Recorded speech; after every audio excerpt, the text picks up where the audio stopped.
Christie Johnstone. By Charles Reade. Chapter 1. Viscount Ipsden, age 25, income £18,000 per year, constitution equine, was unhappy. This might surprise some people, but there are certain blessings, the non-possession of which makes more people discontented than their possession renders happy. Foremost among these are wealth and rank. Were I to add beauty to the list, such men and women as go by fact, not by conjecture, would hardly contradict me. The fortunate man is he who, born poor or nobody, works gradually up to wealth and consideration, and, having got them, dies before he finds they were not worth so much trouble. Lord Ipsden started with nothing to win, and naturally lived for amusement. Now nothing is so sure to cease to please as pleasure, to amuse as amusement. Unfortunately for himself, he could not at this period of his life warm to politics. So, having exhausted his London clique, he rode through the cities of Europe in his carriage, and cruised its shores in his yacht. But he was not happy. He was a man of taste, and sipped the arts and other knowledge, as he sauntered Europe round. But he was not happy. "What shall I do?" said l'ennuyé. "Distinguish yourself," said one. "How?"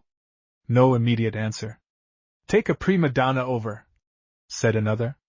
Well, the man took a prima donna over, which scolded its maid from the Alps to Dover in the lingua toscana without the bacca romana, and sang in London without applause, because what goes down at La Scala does not generally go down at Il Teatro della Regina, Haymarket. So then my lord strolled into Russia. There he drove a pair of horses, one of whom put his head down and did the work, the other pranced and capricoled alongside, all unconscious of the trace. He seemed happier than his working brother, but the biped whose career corresponded with this playful animal's was not happy. At length an event occurred that promised to play an adagio upon Lord Ipsden's mind.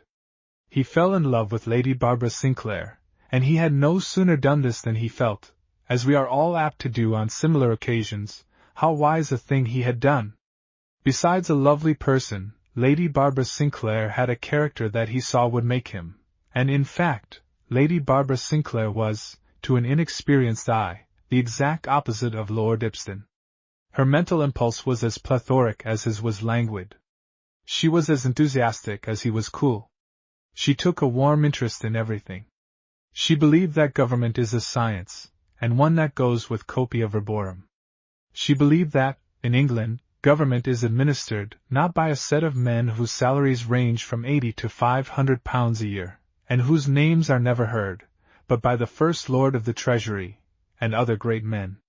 Hence she inferred that it matters very much to all of us in whose hand is the rudder of that state vessel which goes down the wind of public opinion, without veering a point, let who will be at the helm. She also cared very much who was the new bishop. Religion, if not religion, theology, would be affected thereby. She was enthusiastic about poets, imagined their verse to be some sort of clue to their characters, and so on. She had other theories, which will be indicated by and by.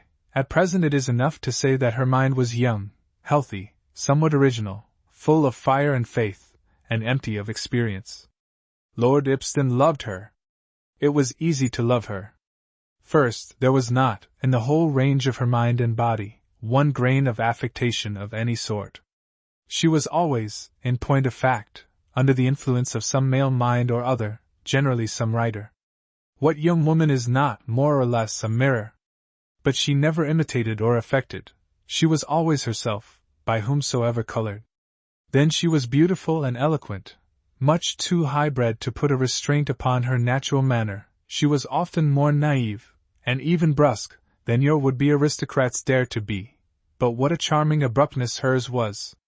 I do not excel in descriptions, and yet I want to give you some carnal idea of a certain peculiarity and charm this lady possessed. Permit me to call a sister art to my aid. There has lately stepped upon the French stage a charming personage, whose manner is quite free from the affectation that soils nearly all French actresses, Mademoiselle Madeleine Brohan. When you see this young lady play Mademoiselle La Seglière, you see high-bred sensibility personified, and you see something like Lady Barbara Sinclair. She was a connection of Lord Ipsden's, but they had not met for 2 years, when they encountered each other in Paris just before the commencement of this dramatic story novel by courtesy. The month he spent in Paris, near her, was a bright month to Lord Ibston. A bystander would not have gathered, from his manner, that he was warmly in love with this lady, but for all that, his lordship was gradually uncoiling himself, and gracefully, quietly basking in the rays of Barbara Sinclair. He was also just beginning to take an interest in subjects of the day, ministries, flat paintings, controversial novels, Cromwell's spotless integrity, etc. Why not? They interested her. Suddenly the lady and her family returned to England. Lord Ibston, who was going to Rome, came to England instead. She had not been 5 days in London, before she made her preparations to spend 6 months in Perthshire. This brought matters to a climax. Lord Ibston proposed in form. Lady Barbara was surprised. She had not viewed his graceful attentions in that light at all. However, she answered by letter his proposal, which had been made by letter. After a few of those courteous words a lady always bestows on a gentleman who has offered her the highest compliment any man has it in his power to offer any woman, she came to the point in the following characteristic manner. The man I marry must have 2 things, virtues and vices. You have either.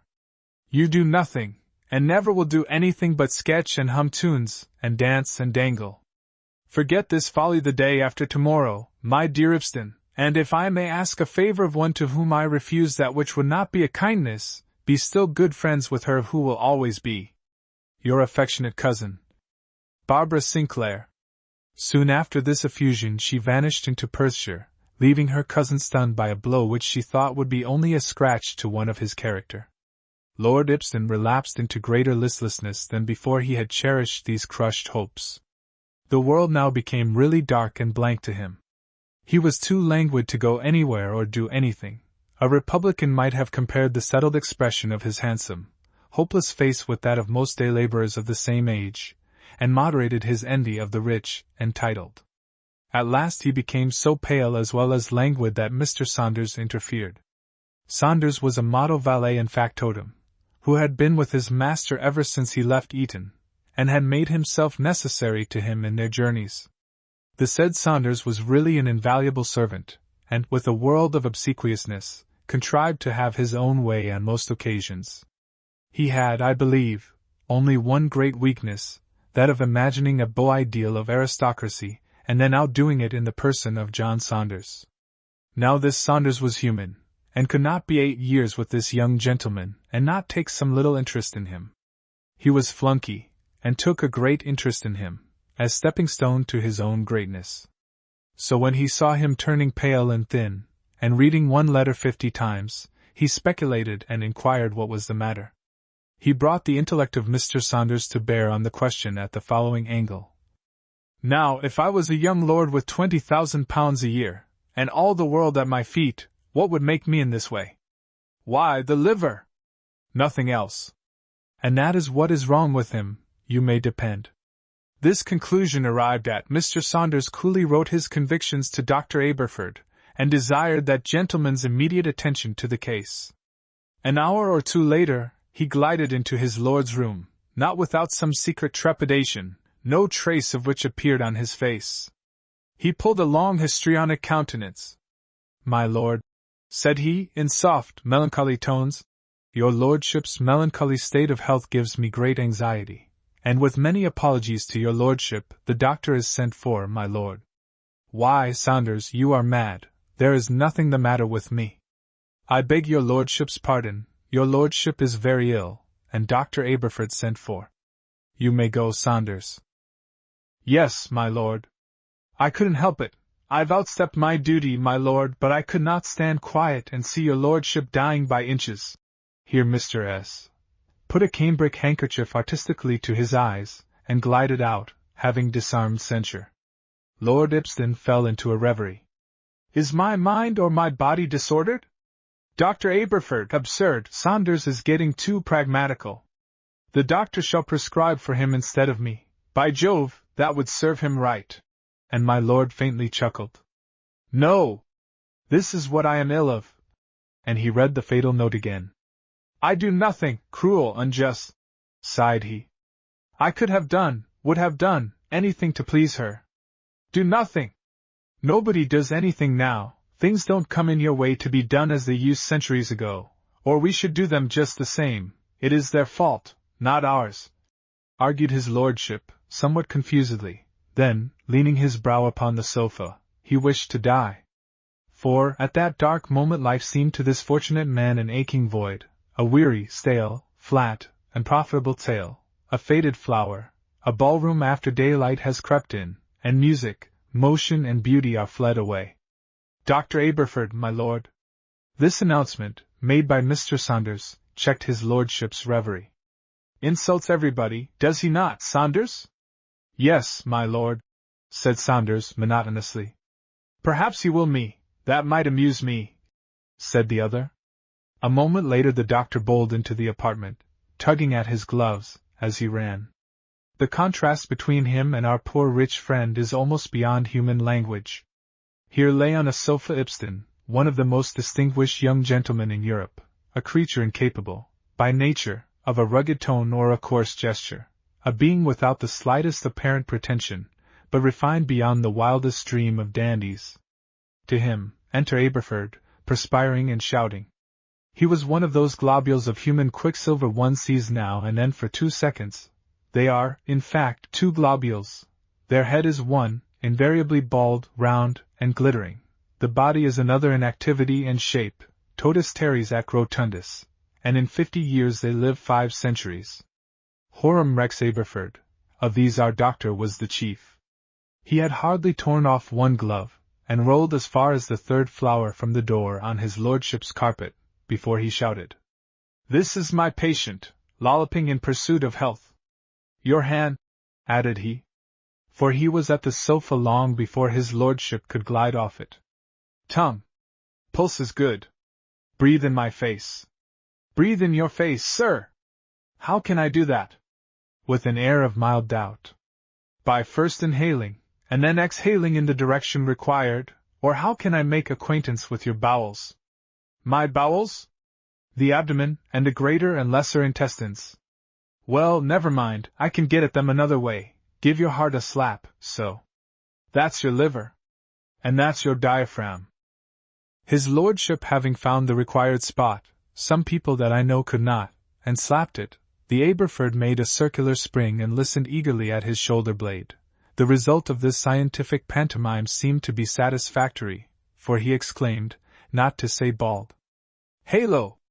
Here is a viscount as sound as a roach. Now, young gentleman, added he, your organs are superb, yet you are really out of sorts. It follows you have the maladies of idle minds, love, perhaps, among the rest. You blush, a diagnostic of that disorder. Make your mind easy, cutaneous disorders, such as love, etc., shall never kill a patient of mine with a stomach like yours. So, now to cure you. And away went the spherical doctor, with his hands behind him, not up and down the room, but slanting and tacking, like a knight on a chessboard. He had not made many steps before, turning his upper globule, without affecting his lower, he hurled back, in a cold businesslike tone, the following interrogatory. What are your vices? Saunders, inquired the patient. Which are my vices? Lordship hasn't any vices, replied Saunders, with dull, matter-of-fact solemnity. Lady Barbara makes the same complaint, thought Lord Ibsen. It seems I have not any vices, Dr. Aberford, said he, demurely. That is bad, nothing to get hold of. What interests you, then? I don't remember. What amuses you? I forget. What? No winning horse to gallop away your rents? No, sir. No opera girl to run her foot and ankle through your purse? No, sir. And I think their ankles are not what they were. Stuff! Just the same, from their ankles up to their ears, and down again to their morals, it is your eyes that are sunk deeper into your head. Hum! No horses, no vices, no dancers, no yacht. You confound one's notions of nobility, and I ought to know them, for I have to patch them all up a bit just before they go to the deuce. But I have Dr. Aberford. What? A yacht! And a clipper she is, too? Ah, now I've got him. In the Bay of Biscay she lay half a point nearer the wind than Lord Heavyjib. Oh! Bother Lord Heavyjib, and his Bay of Biscay. With all my heart, they have often bothered me. Send her round to Granton Pier, in the Firth of Forth. I will, sir. And write down this prescription. And away he walked again, thinking the prescription. Saunders, appealed his master. Saunders be hanged. Sir, said Saunders with dignity, I thank you. Don't thank me, thank your own deserts, replied the modern Chesterfield. Oblige me by writing it yourself, my lord. It is all the bodily exercise you will have had today, no doubt. The young Viscount bowed, seated himself at a desk, and wrote from dictation. Dr. Aberford's prescription. Make acquaintance with all the people of low estate who have time to be bothered with you, learn their ways, their minds, and above all, their troubles. Won't all this bore me? Suggested the writer. You will see. Relieve one fellow creature every day, and let Mr. Saunders book the circumstances. I shall like this part, said the patient, laying down his pen. How clever of you to think of such things. May not I do too sometimes? Certainly not, 1 pill per day. Right, fish the herring. That beats deer stalking. Run your nose into adventures at sea, live on 10 pence, and earn it. Is it down? Yes, it is down, but Saunders would have written it better. If he hadn't he ought to be hanged, said the Aberford, inspecting the work. I'm off, where's my hat? Oh, there, where's my money? Oh, here. Now look here, follow my prescription, and you will soon have mens sana in corpore sano, and not care whether the girls say yes or say no, neglect it, and my gloves, oh, in my pocket, you will be blasé and ennuyé, and an English participle, that means something as bad, God bless you. And out he scuttled, glided after by Saunders, for whom he opened and shut the street door. Never was a greater effect produced by a doctor's visit. Patient and physician were made for each other. Dr. Aberford was the specific for Lord Ibston. He came to him like a shower to a fainting strawberry. Saunders, on his return, found his lord pacing the apartment. Saunders, said he smartly, send down to Gravesend and order the yacht to this place. What is it? Granton Pier. Yes, my lord. And Saunders, take clothes, and books, and violins, and telescopes, and things, and me, to Euston Square, in an hour. Impossible, my lord, cried Saunders in dismay. And there is no train for hours. His master replied with £100 note, and a quiet, but wickedish look, and the Prince of Gentlemen's gentleman had all the required items with him, in a special train, within the specified time, and away they flashed, northward. Chapter 2. It is said that opposite characters make a union happiest, and perhaps Lord Ibston, diffident of himself, felt the value to him of a creature so different as Lady Barbara Sinclair. But the lady, for her part, was not so diffident of herself, nor was she in search of her opposite. On the contrary, she was waiting patiently to find just such a man as she was, or fancied herself, a woman. Accustomed to measure men by their characters alone, and to treat with sublime contempt the accidents of birth and fortune, she had been a little staggered by the assurance of this butterfly that had proposed to settle upon her hand, for life. In a word, the beautiful writer of the fatal note was honestly romantic, according to the romance of 1848, and of good society. Of course she was not affected by hair tumbling back or plastered down forward, and a rolling eye went no further with her than a squinting one. Her romance was stern, not sickly. She was on the lookout for iron virtues. She had sworn to be wooed with great deeds, or never won. On this subject she had thought much, though not enough to ask herself whether great deeds are always to be got at, however disposed a lover may be. No matter, she kept herself in reserve for some earnest man, who was not to come flattering and fooling to her, but look another way and do exploits. She liked Lord Ibston, her cousin once removed, but despised him for being agreeable, handsome, clever, and nobody. She was also a little bitten with what she and others called the Middle Ages, in fact with that picture of them which Grub Street, imposing on the simplicity of youth, had got up for sale by arraying painted glass, gilt rags, and fancy, against fact. With these vague and sketchy notices we are compelled to part, for the present, with Lady Barbara. But it serves her right. She has gone to establish her court in Perthshire, and left her rejected lover on our hands. Journeys of a few hundred miles are no longer described. You exchange a dead chair for a living chair. Saunders puts in your hand a new tale like this. You mourn the superstition of booksellers, which still inflicts uncut leaves upon humanity, though tailors do not send home coats with the sleeves stitched up, nor chambermaids put travellers into apple-pie beds as well as damp sheets. You rend and read, and are at Edinburgh, fatigued more or less, but not by the journey. Lord Ibston was, therefore, soon installed by the first side, full of the Aberford. The young nobleman not only venerated the doctor's sagacity, but half admired his brusquerie and bustle, things of which he was himself never guilty. As for the prescription, that was a Delphic oracle. Worlds could not have tempted him to deviate from a letter in it. He waited with impatience for the yacht, and meantime, it struck him that the first part of the prescription could be attacked at once. It was the afternoon of the day succeeding his arrival. The Fifeshire hills, seen across the firth from his windows, were beginning to take their charming violet tinge. A light breeze ruffled the blue water into a sparkling smile, the shore was tranquil, and the sea full of noiseless life, with the craft of all sizes gliding and dancing and courtesying on their trackless roads. The air was tepid, pure and sweet as heaven. This bright afternoon, nature had grudged nothing that could give fresh life and hope to such dwellers in dust and smoke and vice as were there to look awhile on her clean face and drink her honeyed breath. This young gentleman was not insensible to the beauty of the scene. He was a little lazy by nature, and made lazier by the misfortune of wealth, but he had sensibilities.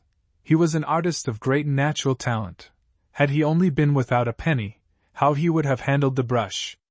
And then he was a mighty sailor. If he had sailed for biscuit a few years, how he would have handled a ship! As he was, he had the eye of a hawk for nature's beauties, and the sea always came back to him like a friend after an absence. This scene, then, curled round his heart a little, and he felt the good physician was wiser than the tribe that go by that name, and strive to build health on the sandy foundation of drugs. Saunders! Do you know what Dr. Aberford means by the lower classes? Perfectly, my lord. Are there any about here? I am sorry to say they are everywhere, my lord. Get me some. Cigarette. Out went Saunders, with his usual graceful empressement, but an internal shrug of his shoulders. He was absent an hour and a half. He then returned with a double expression on his face, pride at his success in diving to the very bottom of society, and contempt of what he had fished up thence. He approached his lord mysteriously, and said sotto voce, but impressively, "This is low enough, my lord," then glided back, and ushered in, with polite disdain, two lovelier women than he had ever opened a door to in the whole course of his perfumed existence. On their heads they wore caps of Dutch or Flemish origin, with a broad lace border, stiffened and arched over the forehead, about 3 inches high, leaving the brow and cheeks unencumbered. They had cotton jackets, bright red and yellow, mixed in patterns, confined at the waist by the apron strings, but bobtailed below the waist, short woolen petticoats, with broad vertical stripes, red and white, most vivid in color, white worsted stockings, and neat, though high-quartered shoes. Under their jackets they wore a thick spotted cotton handkerchief, about 1 inch of which was visible round the lower part of the throat. Of their petticoats, the outer one was kilted, or gathered up toward the front, and the second, of the same color, hung in the usual way. Of these young women, one had an olive complexion, with the red blood mantling under it, and black hair, and glorious black eyebrows. The other was fair, with a massive but shapely throat, as white as milk, glossy brown hair, the loose threads of which glittered like gold, and a blue eye, which, being contrasted with dark eyebrows and lashes, took the luminous effect peculiar to that rare beauty. Their short petticoats revealed a neat ankle, and a leg with a noble swell, for nature, when she is in earnest, builds beauty on the ideas of ancient sculptors and poets, not of modern poetasters, who, with their airy-like sylphs and their smoke-like verses, fight for want of flesh in woman and want of fact in poetry as parallel beauties. They are, my lads. Continuez. These women had a grand corporeal trait: they had never known a corset. So they were straight as javelins. They could lift their hands above their heads, actually. Their supple persons moved as nature intended. Every gesture was ease, grace, and freedom. What with their own radiance, and the snowy cleanliness and brightness of their costume, they came like meteors into the apartment. Lord Ibston, rising gently from his seat, with the same quiet politeness with which he would have received two princes of the blood, said, "How do you do?" and smiled a welcome. "Fine. How's yourself?" answered the dark lass, whose name was Jean Carney, and whose voice was not so sweet as her face. "What an lord are ye?" continued she. "Are you a juke?" "I wad like fine to hae a crack why a juke." Saunders, who knew himself the cause of this question, replied, sotto voce, "His lordship is a viscount." "I didna kent," was Jean's remark. "But it has a bonny sund." "What mare would ye hae?" said the fair beauty, whose name was Christie Johnstone. Then, appealing to his lordship as the likeliest to know, she added, "Nobility is just a sunditzel, I'm told." The Viscount, finding himself expected to say something on a topic he had not attended much to, answered dryly, "We must ask the Republicans, they are the people that give their minds to such subjects." "And yon man?" asked Jean Carney. "Is he a lord, too?" "I am his lordship's servant," replied Saunders gravely, not without a secret misgiving whether fate had been just. "Na," replied she, not to be imposed upon. "Ye are statelier and prettier than this ane." "I will explain," said his master. "Saunders knows his value. A servant like Saunders is rarer than an idle viscount." My lord," remonstrated Saunders, with a shocked and most exclamatory tone. "Rather," was his inward reflection. "Jean," said Christie, "ye hae muckle to learn. Are ye for herrin' the day, Viscount?" "No." "Are you for this sort of thing?" At this, Saunders, with a world of empressement, offered the Carney some cake that was on the table. She took a piece, instantly spat it out into her hand, and with more energy than delicacy flung it into the fire. "Ugh!" cried she. "Just a sugar and salt butter thegither, by nae mair at yon shop, Viscount. Try this out of nature's shop," laughed their entertainer, and he offered them, himself, some peaches and things. "Heck! A meddy, sine," said Christie. "Nature, my lad," said Miss Carney, making her ivory teeth meet in their first nectarine. "I dinna ken where ye stoop, but ye beat the other confectioners, that dive." The fair lass, who had watched the Viscount all this time as demurely as a cat cream, now approached him. This young woman was the thinker. Her voice was also rich, full, and melodious, and her manner very engaging. It was half advancing, half retiring, not easy to resist or to describe. "No," said she, with a very slight blush stealing across her face. "Ye maun let me catechise ye, will ye?" The last two words were said in a way that would have induced a bear to reveal his winter residence. He smiled assent. Saunders retired to the door, and excluding every shade of curiosity from his face, took an attitude, half majesty, half obsequiousness. Christie stood by Lord Ibston, with one hand on her hip, the knuckles downward, but graceful as Antinous, and began. "Who muckle is the Queen greater than we are?" His lordship was obliged to reflect. "Let me see, as is the moon to a wax taper, so is Her Majesty the Queen to you and me, and the rest." "And where does the Duke * come in?" "On this particular occasion, the Duke * makes one of us, my pretty maid." "I see. Are na ya for proto being a lord? What an idea! His lordship did not go to bed a spinning jenny, and rise up a lord, like some of them," put in Saunders. "Saunders," said the peer doubtfully, "eloquence rather bores people." "Then I mustn't speak again, my lord," said Saunders respectfully. "No," said the fair inquisitor. "You shall tell me how ye came to be lords, your family?" "Saunders! Na! Ye manna flee to Sandy for a thing, ye are no a bairn, are ye?" Here was a dilemma. The Saunders prop knocked rudely away, and obliged to think for ourselves. But Saunders would come to his distressed master's assistance. He furtively conveyed to him a plump book. This was Saunders' Manual of Faith. The author was Mr. Burke, not Edmund. Lord Ibsen ran hastily over the page, closed the book, and said, "Here is the story. 500 years ago." "Listen, Jean," said Christie. "We're gone to get a Bohemy story. 500 years ago," added she, with interest and awe, "was a great battle," resumed the narrator, in cheerful tones, as one larking with history, "between a king of England and his rebels. He was in the thick of the fight." "That's the king, Jean, he was in the thick o't. My ancestor killed the fellow who was sneaking behind him, but the next moment a man-at-arms prepared a thrust at his majesty, who had his hands full with 3 assailants." "That's no fair," said Christie, "as sure as death. My ancestor dashed forward, and, as the king's sword passed through one of them, he clove another to the waist with a blow." "Weel done! Weel done!" Lord Ibsen looked at the speaker. Her eyes were glittering, and her cheek flushing. "Good heavens!" thought he. "She believes it."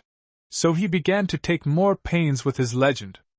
"But for the spearsman," continued he had nothing but his body. He gave it, it was his duty, and received the death levelled at his sovereign. Heck! Poor man! And the glowing eyes began to glisten. The battle flowed another way, and God gave victory to the right. But the king came back to look for him, for it was no common service. "'Deed no." Here Lord Ibsen began to turn his eye inward, and call up the scene. He lowered his voice. They found him lying on his back, looking death in the face.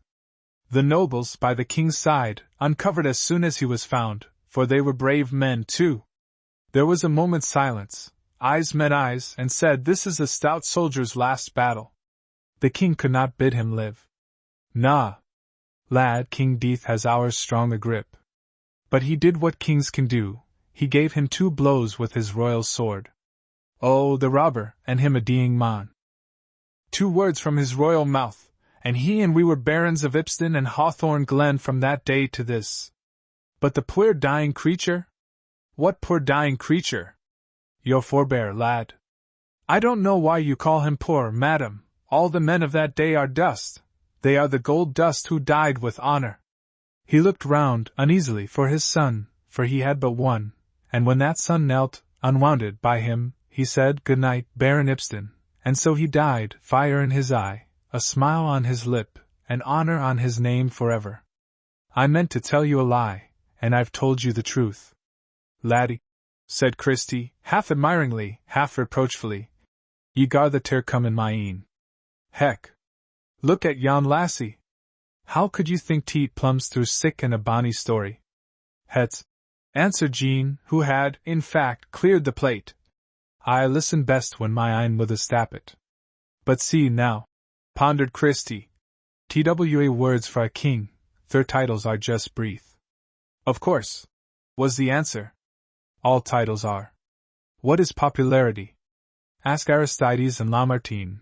The breath of a mob smells of its source, and is gone before the sun can set on it. Now the royal breath does smell of the rose and crown, and stays by us from age to age. The story had warmed our marble acquaintance. Saunders opened his eyes and thought, we shall wake up the House of Lords some evening, we shall. His lordship then added, less warmly, looking at the girls, I think I should like to be a fisherman. So saying, my lord yawned slightly. To this aspiration the young fishwives deigned no attention, doubting, perhaps, its sincerity, and Christie, with a shade of severity, inquired of him how he came to be a Viscount. A baron's no a Viscount, I'm sure, said she. Essay tell me how ye came to be a Viscount. Ah, said he, that is by no means a pretty story like the other. You will not like it, I am sure. I will I my seeking knowledge. Well, it is soon told. One of us sat 20 years on one seat, in the same house, so one day he got up a Viscount. Our muckle pay for our little work. Now don't say that, I wouldn't do it to be Emperor of Russia. Aweel, I hae gotten a heap out o' ye, essay now I'll gang, since ye are no for Heron, come away, Jean. At this their host remonstrated, and inquired why bores are at one's service night and day, and bright people are always in a hurry. He was informed in reply, "Labor is the lot o' man. Div ye no ken that muckle? And abuna o' women." Asterisk. Why, what can two such pretty creatures have to do except to be admired? This question coming within the dark beauty's scope, she hastened to reply, "To sell our heron, we hae 300 left in the creel." "What is the price?" At this question the poetry died out of Christie Johnstone's face. She gave her companion a rapid look, indiscernible by male eye, and answered, "3 a penny, sir, they are no plenty the day," added she, in smooth tones that carried conviction. Little liar, they were selling 6 a penny everywhere. "Saunders, buy them all, and be ever so long about it, count them, or some nonsense." "He's daft! He's daft! Oh, ye ken, Jean, an Englishman and a Lord Twa daft things thegither, he could na miss the road. Count them, lassie. Come away, Sandy, till I count them till ye," said Jean. Saunders and Jean disappeared. Business being out of sight, curiosity revived. "And what brings ye here from London, if ye please?" recommenced the fair inquisitor. "You have a good countenance. There is something in your face. I could find it in my heart to tell you, but I should bore you." "Del a fear! Bore me, bore me! Weet's that, I wonder?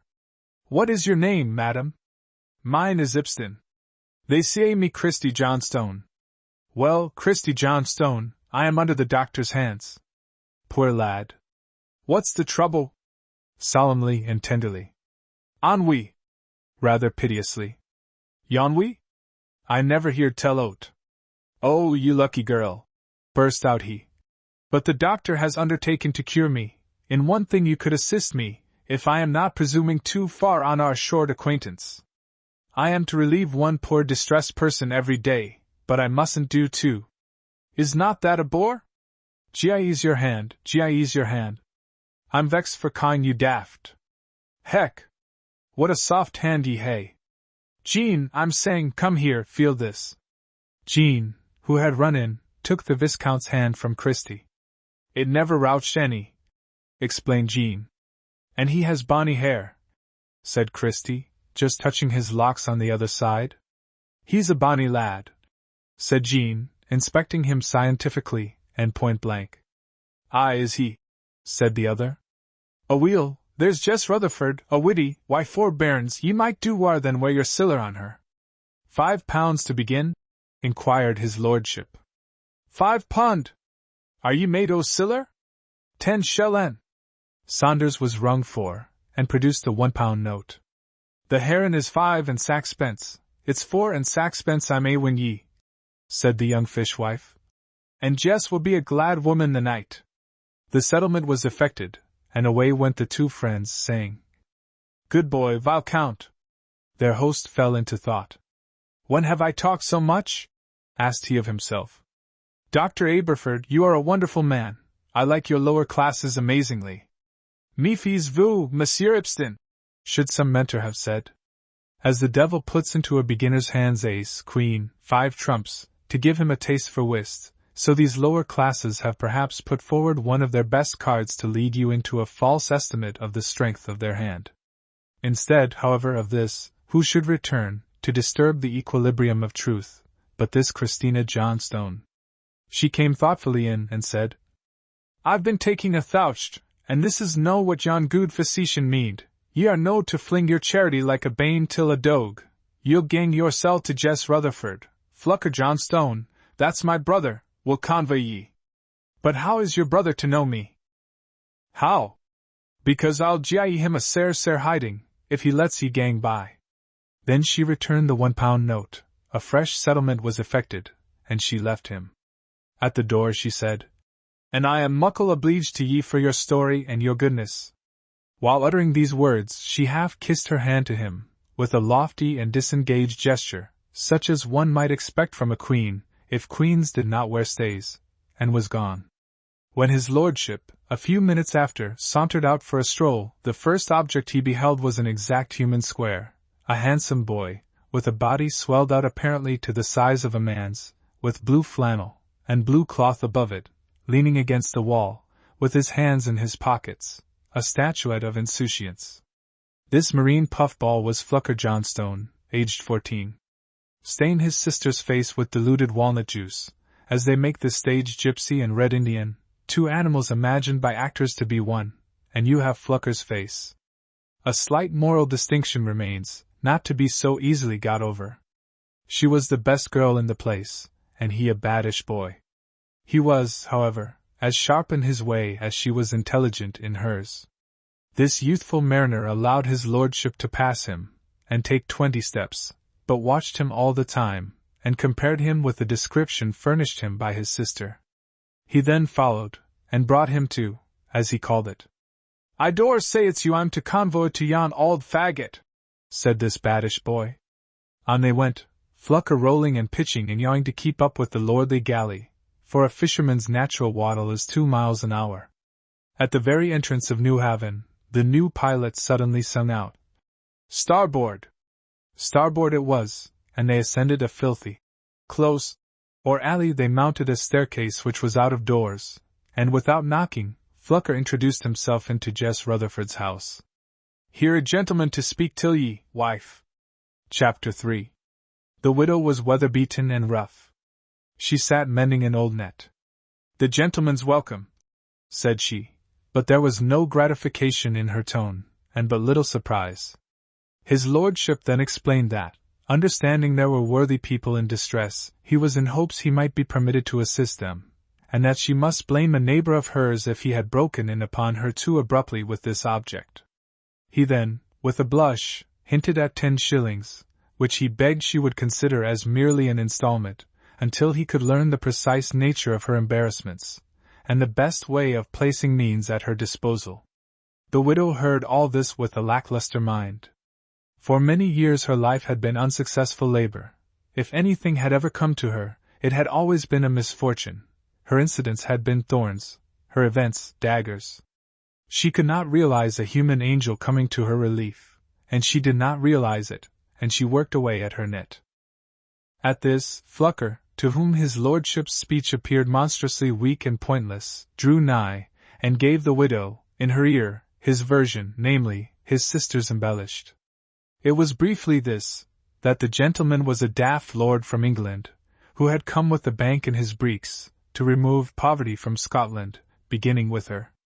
"Essays speak loud enough, and ye'll no want siller," was his polite corollary. His lordship rose, laid a card on a chair, begged her to make use of him, etc. He then, recalling the oracular prescription, said, "Do me the favor to apply to me for any little sum you have a use for, and in return, I will beg of you, if it does not bore you too much, to make me acquainted with any little troubles you may have encountered in the course of your life." His lordship, receiving no answer, was about to go, after bowing to her, and smiling gracefully upon her. His hand was on the latch, when Jess Rutherford burst into a passion of tears. He turned with surprise. "My troubles, laddie!" cried she, trembling all over. "The sun wad set, and rise, and set again, ere I could tell ye of the trouble I hae come through. Oh, ye need na vex yourself for an auld wife's tears. Tears are a blessin', lad, I shall assure ye. Mony's the time I hae prayed for them, and could na hae them sit ye doon. Sit ye doon. I'll no let ye gang from my door till I hae thankit ye, but gie me time, gie me time. I can agree to the days of the week." Flucker I tot. 14, opened his eyes, unable to connect 10 shillings and tears. Lord Ipsden sat down, and felt very sorry for her. And she cried at her ease. "If one touch of nature make the whole world kin, methinks that sweet and wonderful thing, sympathy, is not less powerful. What frozen barriers, what ice of centuries, it can melt in a moment." His bare mention of her troubles had surprised the widowed woman's heart, and now she looked up and examined his countenance. It was soon done. A woman, young or old, high or low, can discern and appreciate sensibility in a man's face, at a single glance. What she saw there was enough. She was sure of sympathy. She recalled her resolve, and the tale of her sorrows burst from her like a flood. Then the old fishwife told the young aristocrat how she had borne 12 children, and buried 6 as bairns, how her man was always unlucky, how a mass fell on him, and disabled him a whole season, how they could but just keep the pot boiling by the deep-sea fishing, and he was not allowed to dredge for oysters, because his father was not a New Haven man. How, when the herring fishing came, to make all right, he never had another man's luck, how his boat's crew would draw empty nets, and a boat alongside him would be gunneled down in the water with the fish.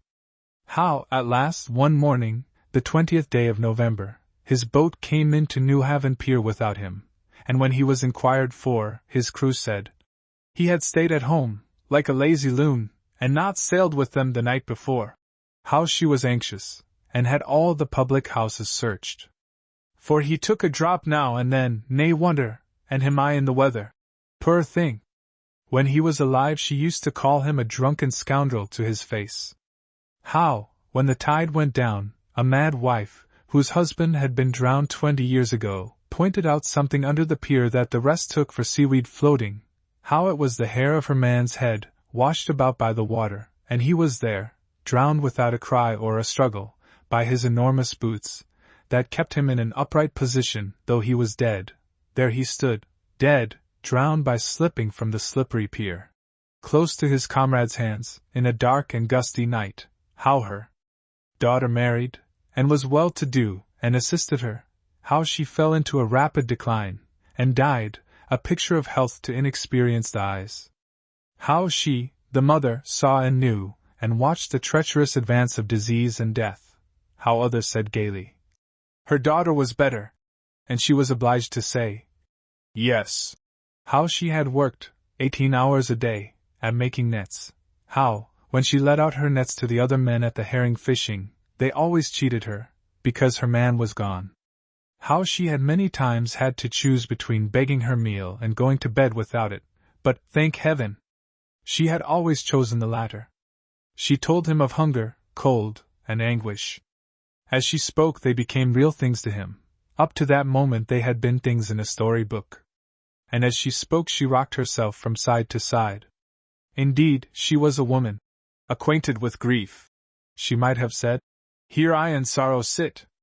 This is my throne, bid kings come and bow to it. Her hearer felt this, and therefore this woman, poor, old, and ugly, became sacred in his eye. It was with a strange sort of respect that he tried to console her. He spoke to her in tones gentle and sweet as the south wind on a summer evening. Madam, said he, let me be so happy as to bring you some comfort. The sorrows of the heart I cannot heal, they are for a mightier hand, but a part of your distress appears to have been positive need, that we can at least dispose of, and I entreat you to believe that from this hour want shall never enter that door again. Never! Upon my honor! The Scotch are icebergs, with volcanoes underneath. Thaw the Scotch ice, which is very cold, and you shall get to the Scotch fire, warmer than any sun of Italy or Spain. His lordship had risen to go. The old wife had seemed absorbed in her own grief. She now dried her tears. Bide ye, sir, said she, till I thank ye. So she began to thank him, rather coldly and stiffly. He says ye are a lord, said she. I dinna ken and I dinna care, but ye're a gentleman, I dore say, and a kind heart ye hae. Then she began to warm.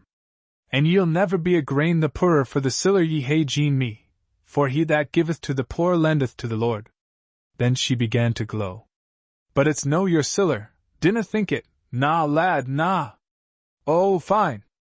I ken there's mony a supper for the bairns and me in yon bit's metal, but I canna feel your siller as I feel your winsome smile, the drop in your young een, and the sweet words ye gide me, in the sweet music o' your southern tongue. Good bless ye! Where was her ice by this time? Good bless ye! And I bless ye! And she did bless him, and what a blessing it was, not a melodious generality, like a stage parent's, or papa's in a damsel's novel. It was like the son of Barak on Zophim. She blessed him, as one who had the power and the right to bless or curse. She stood on the high ground of her low estate, and her afflictions, and demanded of their Creator to bless the fellow creature that had come to her aid and consolation. This woman had suffered to the limits of endurance. Yesterday she had said, Surely the Almighty does na see me a these years. So now she blessed him, and her heart's blood seemed to gush into words. She blessed him by land and water. She knew most mortal griefs, for she had felt them. She warned them away from him one by one. She knew the joys of life, for she had felt their want. She summoned them one by one to his side. "And a fair wind to your ship," cried she, "and the storms 10 miles to leeward o' her. Many happy days, and we'll spent," she wished him. "His love should love him dearly, or a better take her place. Health to his side by day, sleep to his pillow by night." 1,000 good wishes came, like a torrent of fire, from her lips, with a power that eclipsed his dreams of human eloquence, and then, changing in a moment from the thunder of a pythoness to the tender music of some poetess mother, she ended. "And oh, my Boany, Boany lad, may ye be why the rich upon the earth o' your days, and why the puir in the world to come." His lordship's tongue refused him the thin phrases of society. "Farewell for the present," said he, and he went quietly away. He paced thoughtfully home. He had drunk a fact with every sentence, and an idea with every fact. For the knowledge we have never realized is not knowledge to us, only knowledge's shadow. With the banished Duke, he now began to feel. We are not alone unhappy. This universal world contains other guest sorrows than yours, Viscount, Silicet, than unvarying health, unbroken leisure, and incalculable income. Then this woman's eloquence. Bless me! He had seen folk murmur politely in the upper house, and drone or hammer away at the speaker down below, with more heat than warmth. He had seen 900 wild beasts fed with peppered tongue, in a menagerie called l'Assemblée Nationale. His ears had rung often enough, for that matter. This time his heart beat. He had been in the principal courts of Europe, knew what a handful of gentlefolks call the world, had experienced the honeyed words of courtiers, the misty nothings of diplomatists, and the innocent prattle of mighty kings. But hitherto he seemed to have undergone gibberish and jargon. Gibberish and jargon, political. Gibberish and jargon, social. Gibberish and jargon, theological. Gibberish and jargon, positive. People had been prating, Jess had spoken. But it is to be observed, he was under the double effect of eloquence and novelty. And so situated, we overrate things, you know. That night he made a provision for this poor woman, in case he should die before next week. "Who knows?" said he. "She is such an unlucky woman." Then he went to bed, and whether from the widow's blessing, or the air of the place, he slept like a ploughboy. Leaving Richard, Lord Ipsden, to work out the Aberford problem, to relieve poor people, one or two of whom, like the Rutherford, were grateful, the rest acted it to the life, to receive now and then a visit from Christie Johnstone, who borrowed every mortal book in his house, who sold him fish, invariably cheated him by the indelible force of habit, and then remorsefully undid the bargain, with a peevish entreaty that he would not be so green, for there was no doing business with him. To be fastened upon by Flucker, who, with admirable smoothness and cunning, wormed himself into a cabin boy on board the yacht, and man-at-arms ashore. To cruise in search of adventures, and meet nothing but disappointments. To acquire a browner tint, a lighter step, and a jacket, our story moves for a while toward humbler personages. Chapter 4. Jess Rutherford, widow of Alexander Johnstone, for New Haven wives, like great artists, change their conditions without changing their names, was known in the town only as a dour wife, a sour old carline. Whose fault? Do wooden faces and iron tongues tempt sorrow to put out its snail's horns? She hardly spoke to anyone, or anyone to her, but 4 days after the visit we have described people began to bend looks of sympathy on her, to step out of their way to give her a kindly good morrow. After a bit, fish and meal used to be placed on her table by one neighbor or another, when she was out, and so on. She was at first behindhand in responding to all this, but by degrees she thawed to those who were thawing to her. Next Saunders called on her, and showed her a settlement, made for her benefit, on certain lands in Lanarkshire. She was at ease for life. The Almighty had seen her all these years. But how came her neighbors to melt? Because a nobleman had visited her, Not exactly, dear novel reader. This was it. That same night, by a bright fire lighting up snowy walls, burnished copper, gleaming candlesticks, and a dinner-table floor, sat the mistress of the house, Christie Johnstone, and her brother, Flucker. She with a book, he with his reflections opposite her. "Lassie, hae ye ony siller past ye?" "Aye, lad, and I mean to keep it." The baddish boy had registered a vow to the contrary, and proceeded to bleed his flint, for to do Christie justice the process was not very dissimilar. Flucker had a versatile genius for making money. He had made it in 40 different ways, by land and sea, 10p at a time. "I hae gotten the life o' Jess Rutherford till ye," said he. "Geese then. I'm seeking half a crown for tea," said he. Now, he knew he should never get half a crown, but he also knew that if he asked a shilling, he should be beaten down to 4p. So half a crown was his first bode. The enemy, with anger at her heart, called up a humorous smile, and saying, "And you'll get saxpence," went about some household matter, in reality, to let her proposal rankle in Flucker. Flucker lighted his pipe slowly, as one who would not do a sister the injustice to notice so trivial a proposition. He waited fresh overtures. They did not come. Christie resumed her book. Then the baddish boy fixed his eye on the fire, and said softly and thoughtfully to the fire, "Heck, what a heap o' troubles yon woman has come through." This stroke of art was not lost. Christie looked up from her book, pretended he had spoken to her, gave a fictitious yawn, and renewed the negotiation with the air of one disposed to kill time. She was dying for the story. Commerce was twice broken off and renewed by each power in turn. At last the bargain was struck at 14p.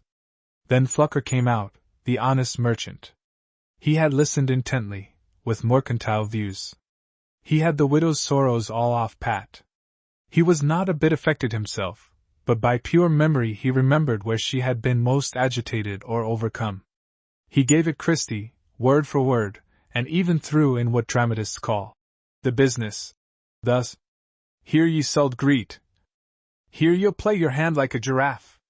Giraffe? That's a beast, I'm thinking.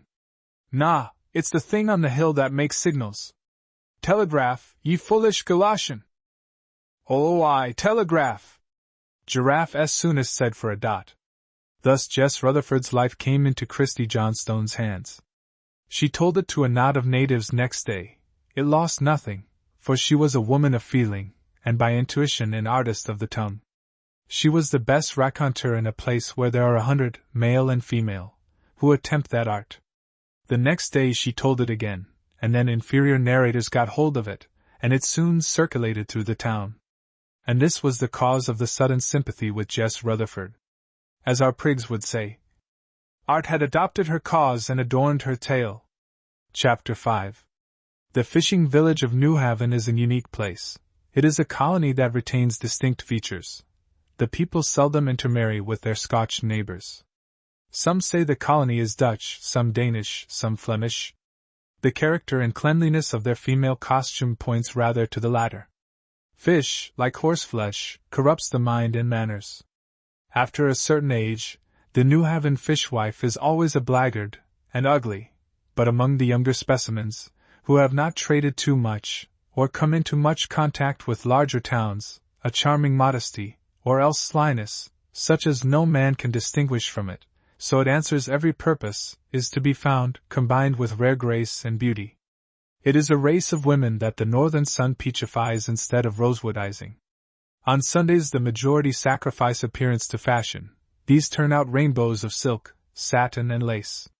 In the week they were all grace, and no stays. Now they seem all stays and no grace. They never look so ill as when they change their costume for dress. The men are smart fishermen, distinguished from the other fishermen of the Firth chiefly by their dredging song. This old song is money to them, thus. Dredging is practically very stiff rowing for 10 hours. Now both the Newhaven men and their rivals are agreed that this song lifts them through more work than untuned fishermen can manage. I have heard the song, and seen the work done to it, and inclined to think it helps the oar, not only by keeping the time true, and the spirit alive, but also by its favorable action on the lungs. It is sung in a peculiar way. The sound is, as it were, expelled from the chest in a sort of musical ejaculations, and the like, we know, was done by the ancient gymnasts, and is done by the French bakers, in lifting their enormous dough, and by our paviors. The song, in itself, does not contain above 70 stock verses, but these perennial lines are a nucleus, round which the men improvise the topics of the day, giving, I know not for what reason, the preference to such as verge upon indelicacy. The men and women are musical and narrative. 3 out of 4 can sing a song or tell a story, and they omit few opportunities. Males and females suck whiskey like milk, and are quarrelsome in proportion. The men fight, round-handed, the women flight or scold, in the form of a teapot, the handle fixed and the spout sawing the air. A singular custom prevails here. The maidens have only one sweetheart apiece. So the whole town is in pairs. The courting is all done on Saturday night, by the ladies' fire. It is hard to keep out of a groove in which all the town is running, and the Johnstone had possessed, as mere property, a lad. She was so wealthy that few of them could pretend to aspire to her, so she selected for her chattel a young man called Willie Liston, a youth of an unhappy turn. He contributed nothing to hilarity. His face was a killjoy, nobody liked him. For this female reason Christie distinguished him. He found a divine supper every Saturday night in her house. He ate, and sighed. Christie fed him, and laughed at him. Flucker ditto. As she neither fed nor laughed at any other man, some 20 were bitterly jealous of Willie Liston, and this gave the blighted youth a cheerful moment or two. But the bright alliance received a check some months before our tale. Christie was halloa librorum, and like others who have that taste, and can only gratify it in the interval of manual exercise, she read very intensely in her hours of study. A book absorbed her. She was like a leech on these occasions, non nocere cutum. Even Jean Carney, her coadjutor or neighbor, as they call it, found it best to keep out of her way till the book was sucked. One Saturday night Willie Liston's evil star ordained that a gentleman of French origin and Spanish dress, called Gil Blas, should be the Johnstone's companion. Willie Liston arrived.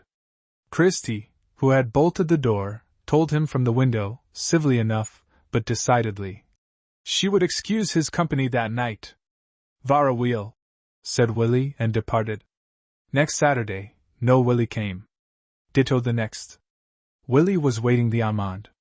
Christie forgot to make it. One day she was passing the boats. Willie beckoned her mysteriously. He led her to his boat, which was called the Christie Johnstone. By the boat's side was a paint pot and brush. They had not supped together for 5 Saturdays. Ergo, Mr. Liston had painted out the first 4 letters of Christie. He now proceeded to paint out the 5th, giving her to understand that, if she allowed the whole name to go, a letter every blank Saturday, her image would be gradually, but effectually, obliterated from the heart Listonian. My reader has done what Liston did not anticipate her answer. She recommended him, while his hand was in, to paint out the entire name, and with white paint and a smaller brush, to substitute some other female appellation. So saying, she tripped off. Mr. Liston on this was guilty of the following inconsistency. He pressed the paint carefully out of the brush into the pot. Having thus economized his material, he hurled the pot which contained his economy at the Johnstone. He then adjourned to the Peacock, and away at once with love and reason. Thenceforth, when men asked who was Christie Johnstone's lad, the answer used to be, "She's seeking ane. Quel horror!" New Haven doesn't know everything, but my intelligent reader suspects, and if confirming his suspicions can reconcile him to our facts, it will soon be done. But he must come with us to Edinburgh. It's only 3 miles. Chapter 6. A little band of painters came into Edinburgh from a professional walk. 3 were of Edinburgh: Groove, aged 50, Jones and Hyacinth, young, the latter long-haired. With them was a young Englishman, the leader of the expedition, Charles Reade. His step was elastic, and his manner wonderfully animated, without loudness. "A bright day," said he. "The sun forgot where he was, and shone. Everything was in favor of art." "Oh dear, no," replied old Groove. Not where I was. Why, what was the matter? The flies kept buzzing and biting, and sticking in the work. That's the worst of out-o-doors. The flies. Is that all? Swear the spiders and special constables next time, cried Gaddy. We shall win the day. And light shone into his hazel eye. The world will not always put up with the humbugs of the brush, who, to imitate nature, turn their back on her. Paint an out-o-doors scene indoors. I swear by the sun it's a lie. The one stupid, impudent lie that glitters among the lies of vulgar art, like Satan among Belial, Mammon and all those beggars. Now look here. The barren outlines of a scene must be looked at, to be done, hence the sketching system slop-sellers of the Academy. But the million delicacies of light, shade, and color can be trusted to memory, can they? It's a lie big enough to shake the earth out of her course. If any part of the work could be trusted to memory or imagination, it happens to be the bare outlines, and they can't. The million subtleties of light and color, learn them by heart, and say them off on canvas. The highest angel in the sky must have his eye upon them, and look devilish sharp, too, or he shan't paint them. I give him Charles Gaddy's word for that. That's very eloquent, I call it, said Jones. Yes, said poor old Groove. The lad will never make a painter. Yes, I shall, Groove, at least I hope so, but it must be a long time first. I never knew a painter who could talk and paint both, explained Mr. Groove. Very well, said Gaddy. Then I'll say but one word more, and it is this. The artifice of painting is old enough to die, it is time the art was born. Whenever it does come into the world, you will see no more dead corpses of trees, grass and water, robbed of their life, the sunlight, and flung upon canvas in a studio, by the light of a cigar, and a lie, and— How much do you expect for your picture? Interrupted Jones. What has that to do with it? With these little swords, waving his brush. We'll fight for nature light, truth light, and sunlight against the world in arms, no, worse, in swaddling clothes. With these little swords, replied poor old Groove. We shall cut our own throats if we go against people's prejudices. The young artist laughed the old Dobster a merry defiance, and then separated from the party, for his lodgings were down the street. He had not left them long, before a most musical voice was heard, crying, A caller, O woo! And two young fishwives hove in sight. The boys recognized one of them as Gaddy's sweetheart. Is he in love with her? Inquired Jones. Hyacinth the long-haired undertook to reply. He loves her better than anything in the world except art. Love and art are two beautiful things, whined Hyacinth. She, too, is beautiful. I have done her, added he, with a simper. In oil? Asked Groove. In oil? No, in verse here. And he took out a paper. Then hadn't we better cut? You might propose reading them, said poor old Groove. Have you any oysters? Inquired Jones of the Carney and the Johnstone, who were now alongside. Plenty, answered Jean. Hey ye ony siller? The artists looked at one another, and didn't all speak at once. I, madam, said old Groove, insinuatingly, to Christie, am a friend of Mr. Gaddy's. Perhaps, on that account, you would lend me an oyster or two. Nah, said Jean sternly. Hyacinth, said Jones sarcastically. Give them your verses, perhaps that will soften them. Hyacinth gave his verses, descriptive of herself, to Christie. This youngster was one of those who mind other people's business. Alienus studius delectatus contempsit sum. His destiny was to be a bad painter, so he wanted to be an execrable poet. All this morning he had been doggerelling, when he ought to have been daubing, and now he will have to sup off a colored print, if he sups at all. Christie read, blushed, and put the verses in her bosom. Come awa custy, said Jean. Het, said Christie. Gie the poor lads tory oysters, what the war will we be? So they opened the oysters for them, and Hyacinth the long-haired looked down on the others with sarcastico-benignant superiority. He had conducted a sister art to the aid of his brother brushes. The poet's empire, all our hearts allow, but Dobrel's power was never known till now. Chapter 7. At the commencement of the last chapter, Charles Gaddy, artist, was going to usher in a new state of things, true art, etc. Wales was to be painted in Wales, not Poland Street. He and 5 or 6 more youngsters were to be in the foremost files of truth, and take the world by storm.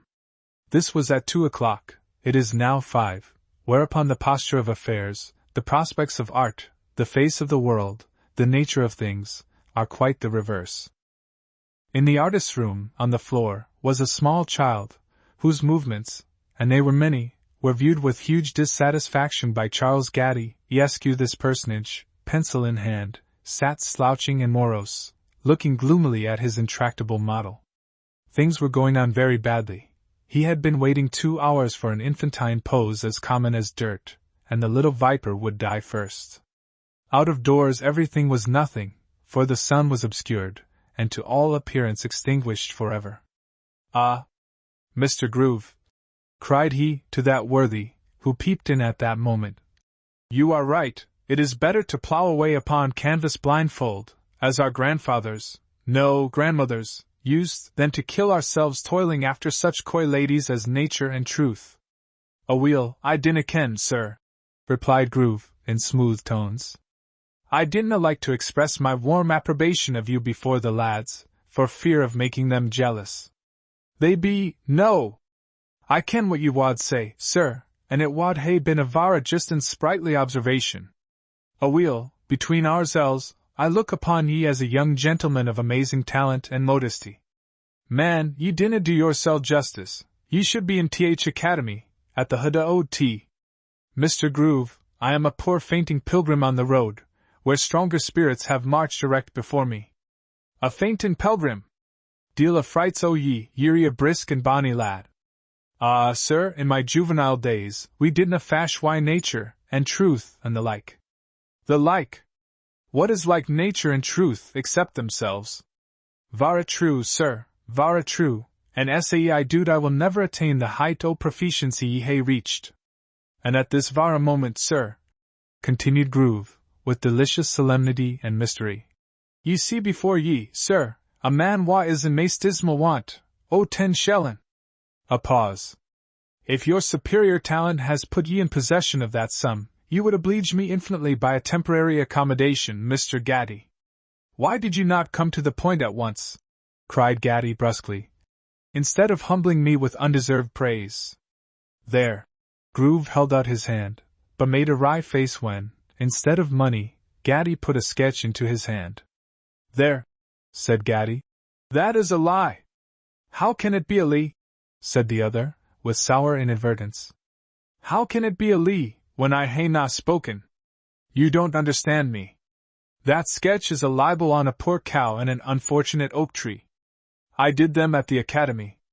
They had never done me any wrong, poor things, they suffered unjustly. You take them to a shop, swear they are a tree and a cow, and some fool, that never really looked into a cow or a tree, will give you 10 shillings for them. Are ye sure, lad?" "I am sure." "Mr. Groove, sir, if you cannot sell a lie for 10 shillings you are not fit to live in this world. Where is the lie that will not sell for 10 shillings? I shall think the better o' lees all my days, sir, your words are inspiriting." And away went Groove with the sketch. Gaddy reflected and stopped him. "On second thoughts, Groove, you must not ask 10 shillings, you must ask £20 for that rubbish." £20? What for will I seek £20? Simply because people that would not give you 10 shillings for it will offer you £11 for it if you ask £20. "The fools!" roared Groove. £20! Hem! He looked closer into it. "Fora," said he, "I begin to observe it is a work of great merit. I'll seek £20, and I'll no tack less than 15 shillin' at present." The visit of this routine painter did not cheer our artist. The small child got a coal and pounded the floor with it like a machine incapable of fatigue. So the wished-for pose seemed more remote than ever. The day waxed darker instead of lighter. Mr. Gaddy's reflections took also a still more somber hue. "Even nature spites us," thought he, "because we love her. Then cant, tradition, numbers, slang and money are against us. The least of these is singly a match for truth. We shall die of despair or paint cobwebs in Bedlam, and I am faint, weary of a hopeless struggle, and one man's brush is truer than mine, another's is bolder, my hand and I are not in tune. Ah! No! I shall never, never, never be a painter. These last words broke audibly from him as his head went down almost to his knees. A hand was placed on his shoulder as a flake of snow falls on the water. It was Christie Johnstone, radiant, who had glided in unobserved. What's wrang wi' ye, my lad? The sun is gone to the devil, for one thing. Heck! Heck! Ye'll no be long to hint him, div ye no think shame. And I want that little brute just to do so, and he'd die first. Oh, ye villain, to see a bairn a brute! There's but a brute here, and it's no you, Jamie, nor me, is it, my lamb? She then stepped to the window. It's clear to windward. In 10 minutes ye'll hae plenty Sunday tack your tools no. And at the word she knelt on the floor, whipped out a paper of sugar plums and said to him she had christened Jamie. Heb! Here's sweeties till ye. Out went Jamie's arms, as if he had been a machine, and she had pulled the right string. Ah, that will do, said Gaddy, and sketched away. Unfortunately, Jamie was quickly arrested on the way to immortality by his mother, who came in, saying, I maun hae my bairn, he canna be wasting his time here. This sally awakened the satire that ever lies ready in piscatory bosoms. Wasting his time? Ye're no blate. Oh, ye'll be for taking him to the college to learn physic, and teach manners. Ye need na begin on me, said the woman. I'm no match for New Haven. So saying she cut short the dispute by carrying off the gristle of contention. Another enemy to art, said Gaddy, hurling away his pencil. The young fishwife inquired if there were any more griefs. What she had heard had not accounted, to her reason, for her companion's depression. Are you sick, laddie? Said she. No, Christie, not sick, but quite down in the mouth. She scanned him 30 seconds. What had ye till your dinner? I forget. A choop, likely? I think it was. Or maybe it was a steak. I dare say it was a steak. Taste my girdle cake, that I brought for ye. She gave him a piece, he ate it rapidly, and looked gratefully at her. No, div ye no think shame to look me in the face? Ye hae na dined Ava. And she wore an injured look. Sit ye there, it's hour late for dinner, but ye'll get a cup tea. Do nigh the muth, nae wonder, when naething gangs doon your. In a minute she placed the tea tray, and ran into the kitchen with the teapot. The next moment a yell was heard, and she returned laughing, with another teapot. The wife had mosket tea till hersel, said this lawless forager. Tea and cake on the table, Beauty seated by his side, all in less than a minute. He offered her a piece of cake. Na! I am no for any. Nor I then, said he. Hets! Eat I tell ye, he replied by putting a bit to her heavenly mouth. Ye're awfu' opinionated, said she, with a countenance that said nothing should induce her, and eating it almost contemporaneously. Put plenty sugar, added she, referring to the Chinese infusion. Mind, I hae a sweet tooth. You have a sweet set, said he, approaching another morsel. They showed themselves by way of smile, and confirmed the accusation. Aha! Lad, answered she. They've been the death o' mony a heron. Now, what does that mean in English, Christie? My grinders, a full stop. Which you approve, a full stop. Have been fatal, a full stop. To many fishes. Christie prided herself on her English, which she had culled from books. Then he made her drink from the cup, and was ostentatious in putting his lips to the same part of the brim. Then she left the table, and inspected all things. She came to his drawers, opened one, and was horror-struck. There were coats and trousers, with their limbs interchangeably intertwined, waistcoats, shirts, and cigars, hurled into chaos. She instantly took the drawer bodily out, brought it, leaned it against the tea-table, pointed silently into it, with an air of majestic reproach, and awaited the result. I can find whatever I want, said the unblushing bachelor, except money. Siller does na bide why slevins. Hae ye often sick in a gale o' wind in your drawer? Every day. Speak English, A wheel. How do you do? That's English. I dare say. Jolly, cried he, with his mouth full. Christie was now folding up and neatly arranging his clothes. Will you ever be a painter? I am a painter. I could paint the devil pea green. Dinna speak o' yon lad, Charles, it's no canny. No. I am going to paint an angel, the prettiest, cleverest girl in Scotland, the snowdrop of the north. And he dashed into his bedroom to find a canvas. Heck, reflected Christie. Thur English hae flattering tongues, as sure as deed, the snowdrop o' the north. Chapter 8. Gaddy's back was hardly turned when a visitor arrived, and inquired, Is Mr. Gaddy at home? What's your will why him? Was the Scottish reply. Will you give him this? What est? Are you fond of asking questions? Inquired the man. Aye. And fools canna answer them, retorted Christie. The little document which the man, in retiring, left with Christie Johnstone purported to come from one Victoria, who seemed, at first sight, disposed to show Charles Gaddy civilities. Victoria, to Charles Gaddy, greeting. Salutum. Christie was much struck with this instance of royal affability. She read no further, but began to think. Victory! That's the Queen hersel. A letter fra the Queen to a painter lad. Pictures will rise I the market, it will be in order to paint the bairns. I hae brought him luck, I am real pleased. And on Gaddy's return, canvas in hand, she whipped the document behind her, and said archly, I hae something for ye, a ticket for a leddy, ye'll no want siller fra this day. Indeed? Aye. Indeed, fra our great leddy, it's vara good only to gie it, heh. Tak it.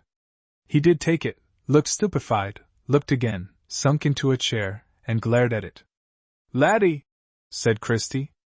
This is a new step on the downward path, said the poor painter. Is it no in order to paint the young prince? Said Christie faintly. No, almost shrieked the victim. It's a writ. I owe a lot of money. Oh, Charles. See. I borrowed £60 6 months ago of a friend, so now I owe 80. All right, giggled the unfriendly visitor at the door, whose departure had been more or less fictitious. Christie, by an impulse not justifiable, but natural, drew her oyster knife out, and this time the man really went away. Heartless mon, cried she. Could he no do his dirty work, and no gar me gie the poor lad th action, and he likite me sa wheel. And she began to whimper. And love you more now, said he. Don't you cry, dear, to add to my vexation. Nah, I'll no add to your vexation. And she gulped down her tears. Besides, I have pictures painted worth £200. This is only for 80. To be sure you can't sell them for 200 pence when you want. So I shall go to jail, but they won't keep me long. Then he took a turn, and began to fall into the artistic, or true view of matters, which, indeed, was never long absent from him. Look here, Christie, said he. I am sick of conventional assassins, humbugging models, with dirty beards, that knit their brows, and try to look murder. They never murdered so much as a tomcat. I always go in for the real thing, and here I shall find it. Dinna gang in there, lad, for ony favour? Then I shall find the accessories of a picture I have in my head, chains with genuine rust, and ancient mouldering stones with the stains of time. His eye brightened at the prospect. You among fiefs, and chains, and stains. You'll break my heart, laddie, you'll no be easy till you break my heart. And this time the tears would not be denied. I love you for crying, don't cry. And he fished from the chaotic drawer a cambric handkerchief, with which he dried her tears as they fell. It is my firm belief she cried nearly twice as much as she really wanted to. She contrived to make the grief hers, the sympathy his. Suddenly she stopped, and said, I'm daft, you'll accept a lane though the siller from me, will ye no? No, said he. And where could you find £80? Octipund, cried she. It's no octipund that will ding Christie Johnstone, laddie. I hae boats and nets worth twa octies, and I hae £40 laid by, and I hae £700 at London, but that I canna meddle. My feyther lent it the king or the queen, I dinna justly mind, she pays me the interest twice the year. Sack ye ken I could not be sae dirty as seek my siller, when she pays me th interest. To the very day ye ken. She's just the only one o' my debtors that's highest, but never heed, ye'll no gang to jail. I'll hold my tongue, and sacrifice my pictures, thought Charles. Cheer up, said Christie, mistaking the nature of his thoughts. For it did not come fra Victory Hersel. It wad smell o' the musk ye ken. Nah, it's just a wheen blackguards at London that makes use o' her name to torment poor folk. Wad she persecute a poor lad? No likely. She then asked questions, some of which were embarrassing. One thing he could never succeed in making her understand, how, since it was £60 he borrowed, it could be £80 he owed. Then once more she promised him her protection, bade him be of good cheer, and left him. At the door she turned and said, Charles, here's an auld wife seeking ye, and vanished. These two young people had fallen acquainted at a New Haven wedding. Christie, belonging to no one, had danced with him all the night. They had walked under the stars to cool themselves, for dancing reels, with heart and soul, is not quadrilling. Then he had seen his beautiful partner in Edinburgh, and made a sketch of her, which he gave her, and by he used to run down to New Haven, and stroll up and down a certain green lane near the town. Next, on Sunday evenings, a long walk together, and then it came to visits at his place now and then. And here. Raphael and Fornarina were inverted, our artist used to work, and Christie tell him stories the while. And, as her voice curled round his heart, he used to smile and look, and lay inspired touches on his subject. And she, an artist of the tongue, without knowing herself one, used to make him grave, or gay, or sad, at will, and watch the effect of her art upon his countenance. And a very pretty art it is, the viva voce storytellers, and a rare one among the nations of Europe. Christie had not learned it in a day. When she began, she used to tell them like the other New Haven people, with a noble impartiality of detail, wearisome to the hearer. But latterly she had learned to seize the salient parts of a narrative.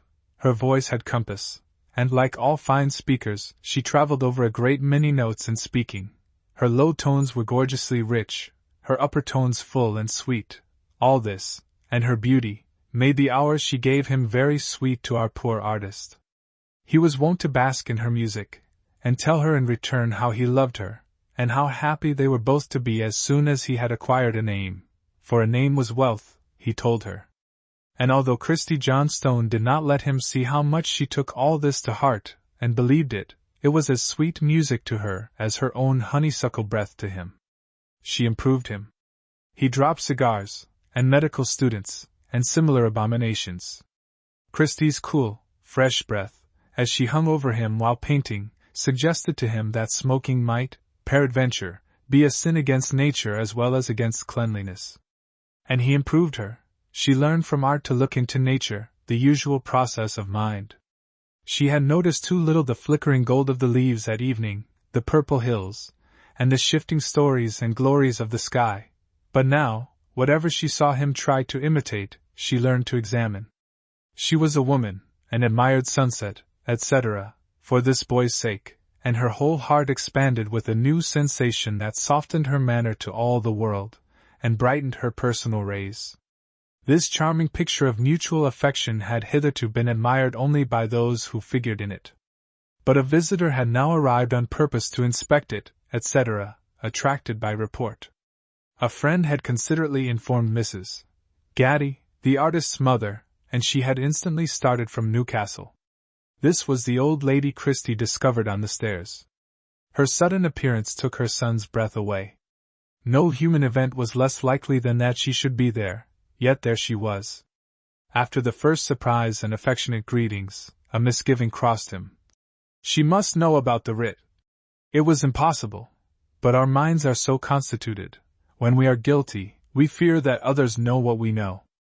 Now Gaddy was particularly anxious she should not know about this writ, for he had incurred the debt by acting against her advice. Last year he commenced a picture in which was Durham Cathedral. His mother bade him stay quietly at home, and paint the cathedral and its banks from a print, as any other painter would, observed she. But this was not the lad's system. He spent 5 months on the spot, and painted his picture, but he had to borrow £60 to do this. The condition of this loan was, that in 6 months he should either pay £80, or finish and hand over a certain half-finished picture. He did neither.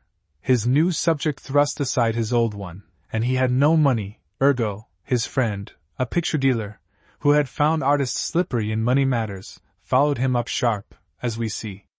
"There is nothing the matter, I hope, mother." "What is it?" "I'm tired, Charles." He brought her a seat. She sat down. "I did not come from Newcastle, at my age, for nothing. You have formed an improper acquaintance." "I who? Is it Jack Adams?" "Worse than any Jack Adams." "Who can that be?" "Jenkins, mother, because he does the same things as Jack, and pretends to be religious." "It is a female, a fishwife." "Oh, my son!" "Christie Johnstone an improper acquaintance," said he. "Why? I was good for nothing till I knew her. She has made me so good, mother, so steady, so industrious, you will never have to find fault with me again." "Nonsense! A woman that sells fish in the streets." "But you have not seen her. She is beautiful. Her mind is not in fish. Her mind grasps the beautiful and the good. She is a companion for princes. What am I that she wastes a thought or a ray of music on me? Heaven bless her! She reads our best authors, and never forgets a word, and she tells me beautiful stories. Sometimes they make me cry, for her voice is a music that goes straight to my heart. A woman that does not even wear the clothes of a lady. It is the only genuine costume in these islands not beneath a painter's notice. Look at me, Charles, at your mother." "Yes, mother," said he, nervously. "You must part with her, or kill me." He started from his seat and began to flutter up and down the room. Poor excitable creature. "Part with her!" cried he. "I shall never be a painter if I do. What is to keep my heart warm when the sun is hid, when the birds are silent, when difficulty looks a mountain and success a molehill? What is an artist without love? How is he to bear up against his disappointments from within, his mortification from without? The great ideas he has and cannot grasp, and all the forms of ignorance that sting him, from stupid insensibility down to clever, shallow criticism? Come back to common sense," said the old lady, coldly and grimly. He looked uneasy. Common sense had often been quoted against him, and common sense had always proved right. "Come back to common sense. She shall not be your mistress, and she cannot bear your name. You must part some day, because you cannot come together, and now is the best time." "Not be together? All our lives, I," cried he, rising into enthusiasm. "Hundreds of years to come will we two be together before men's eyes. I will be an immortal painter, that the world and time may cherish the features I have loved. I love her, mother," added he, with a tearful tenderness that ought to have reached a woman's heart. Then flushing, trembling, and inspired, he burst out. "And I wish I was a sculptor and a poet too, that Christie might live in stone and verse, as well as colors, and all who love an art might say, 'This woman cannot die, Charles Gaddy loved her.'" He looked in her face. He could not believe any creature could be insensible to his love, and persist to rob him of it. The old woman paused, to let his eloquence evaporate. The pause chilled him. Then gently and slowly, but emphatically, she spoke to him thus. "Who has kept you on her small means ever since you were 10 years and 7 months old? You should know, mother, dear mother. Answer me, Charles." "My mother." "Who has pinched herself, in every earthly thing, to make you an immortal painter, and above all, a gentleman?" "My mother." "Who forgave you the little faults of youth, before you could ask pardon?" "My mother." "Oh, mother, I ask pardon now for all the trouble I ever gave the best, the dearest, the tenderest of mothers. Who will go home to Newcastle, a broken-hearted woman, with the one hope gone that has kept her up in poverty and sorrow so many weary years, if this goes on? Nobody, I hope." "Yes, Charles, your mother." "Oh, mother, you have been always my best friend." "And am this day. Do not be my worst enemy now. It is for me to obey you, but it is for you to think well before you drive me to despair." and the poor womanish heart leaned his head on the table, and began to sorrow over his hard fate. Mrs. Gaddy soothed him. It need not be done all in a moment. It must be done kindly, but firmly. I will give you as much time as you like. This bait took, the weak loved to temporize. It is doubtful whether he honestly intended to part with Christie Johnstone, but to pacify his mother he promised to begin and gradually untie the knot. My mother will go, whispered his deceitful heart. And when she is away, perhaps I shall find out that in spite of every effort I cannot resign my treasure. He gave a sort of half-promise for the sake of peace. His mother instantly sent to the inn for her boxes. There is a room in this same house, said she. I will take it. I will not hurry you, but until it is done, I stay here, if it is a 12-month about. He turned pale. And now hear the good news I have brought you from Newcastle. Oh! These little iron wills, how is a great artist to fight 365 days against such an antagonist? Every day saw a repetition of these dialogues, in which genius made gallant bursts into the air, and strong, hard sense caught him on his descent, and dabbed glue on his gauzy wings. Old age and youth see life so differently. To youth, it is a story-book, in which we are to command the incidents, and be the bright exceptions to one rule after another. To age it is an almanac, in which everything will happen just as it has happened so many times. To youth, it is a path through a sunny meadow. To age, a hard turnpike, whose travelers must be all sweat and dust, when they are not in mud and drenched, which wants mending in many places, and is mended with sharp stones. Gaddy would not yield to go down to New Haven and take a step against his love, but he yielded so far as to remain passive, and see whether this creature was necessary to his existence or not. Mrs. G. scouted the idea. He was to work, and he would soon forget her. Poor boy!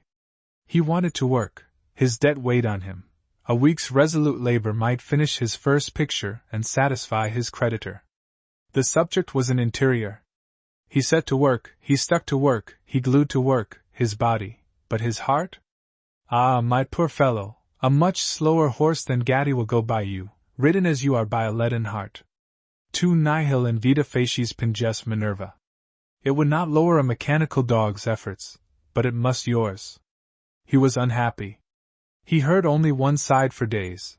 That side was recommended by his duty, filial affection, and diffidence of his own good sense. He was brought to see his proceedings were eccentric, and that it is destruction to be eccentric. He was made a little ashamed of what he had been proud of. He was confused and perplexed. He hardly knew what to think or do. He collapsed, and all his spirit was fast leaving him, and then he felt inclined to lean on the first thing he could find, and nothing came to hand but his mother. Meantime, Christie Johnstone was also thinking of him, but her single anxiety was to find this £80 for him. It is a New Haven idea that the female is the natural protector of the male, and this idea was strengthened in her case. She did not fully comprehend his character and temperament, but she saw, by instinct, that she was to be the protector. Besides, as she was 21, and he only 22, she felt the difference between herself, a woman, and him, a boy, and to leave him to struggle unaided out of his difficulties seemed to her heartless. Twice she opened her lips to engage the charitable, vile Count, in his cause, but Shane closed them again. This would be asking a personal favor, and one on so large a scale. Several days passed thus. She had determined not to visit him without good news. She then began to be surprised, she heard nothing from him. And now she felt something that prevented her calling on him.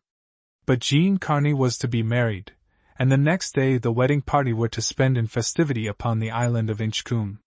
She bade Jean call on him, and without mentioning her, invite him to this party, from which, he must know, she would not be absent. Jean Carney entered his apartment, and at her entrance his mother, who took for granted this was his sweetheart, whispered in his ear that he should now take the first step, and left him. What passed between Jean Carney and Charles Gaddy is for another chapter. Chapter 9. A young viscount with income and person cannot lie perdu 3 miles from Edinburgh.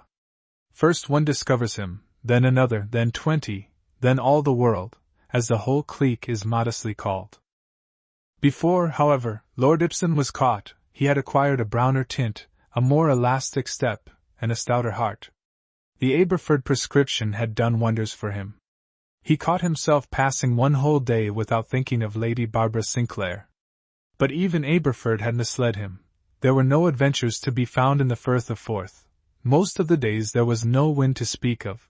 Twice it blew great guns, and the men were surprised at his lordship going out. But nobody was in any danger except himself. The fishermen had all slipped into port before matters were serious. He found the merchantmen that could sail creeping on with 3 reefs in their mainsail, and the Dutchmen lying to and breasting it, like ducks in a pond, and with no more chance of harm. On one of these occasions he did observe a little steam tug, going about a knot an hour, and rolling like a washing tub.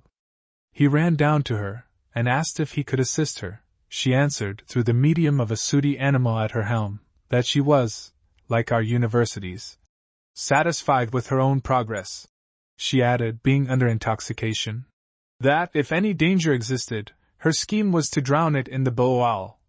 And 2 days afterward he saw her puffing and panting, and fiercely dragging a gigantic 3-decker out into deep water, like an industrious flea pulling his phaeton. And now it is my office to relate how Mr. Flucker Johnstone comported himself on one occasion. As the yacht worked alongside Granton Pier, before running out, the said Flucker calmly and scientifically drew his lordship's attention to 3 points.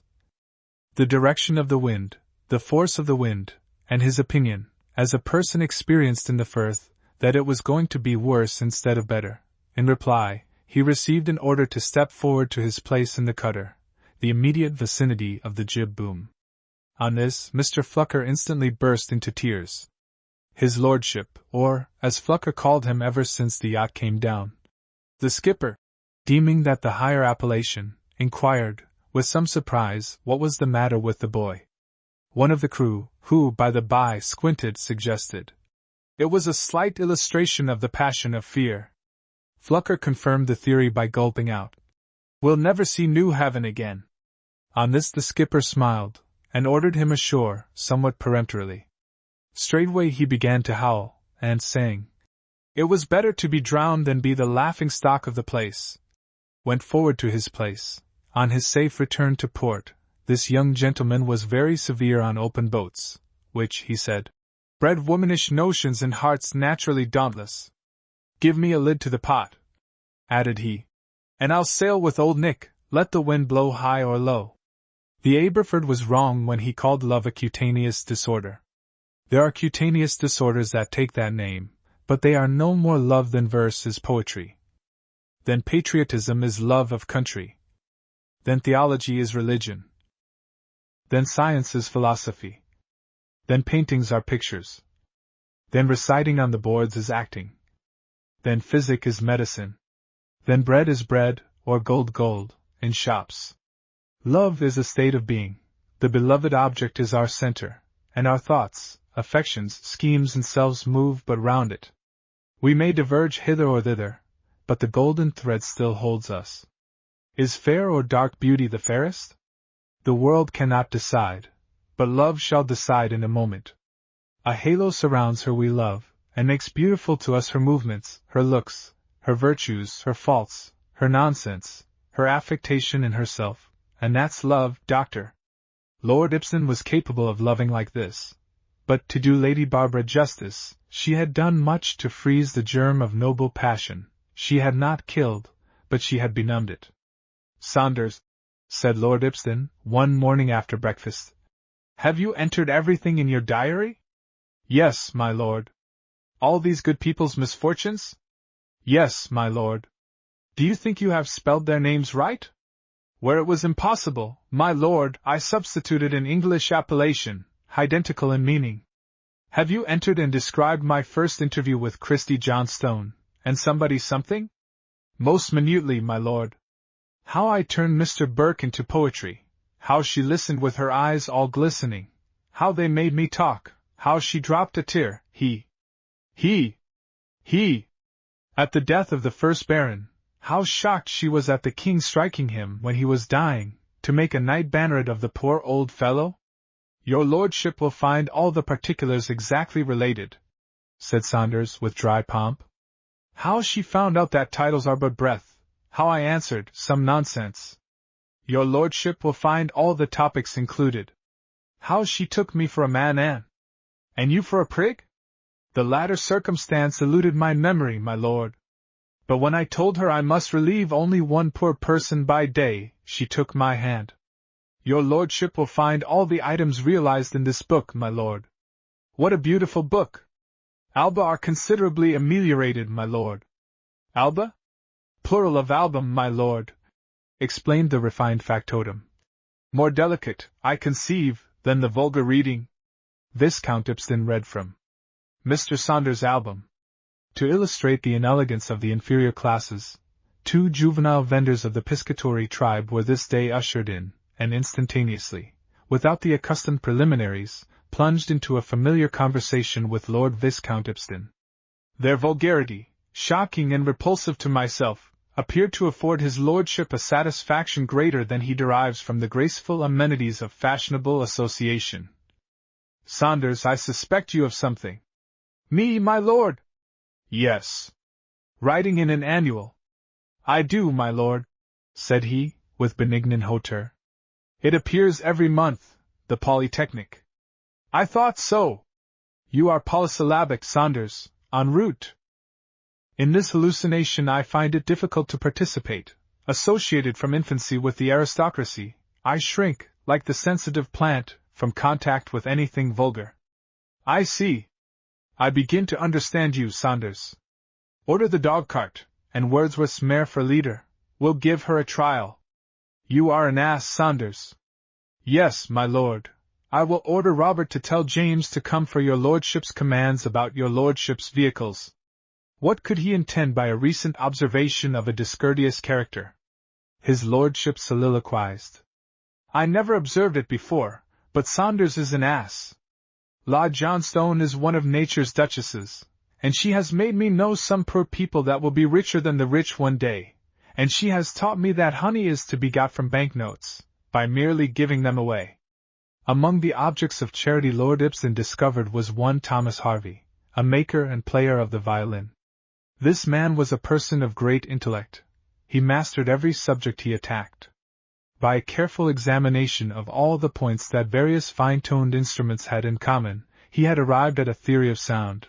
He made violins to correspond, and was remarkably successful in ensuring that which had been too hastily ascribed to accident, a fine tone.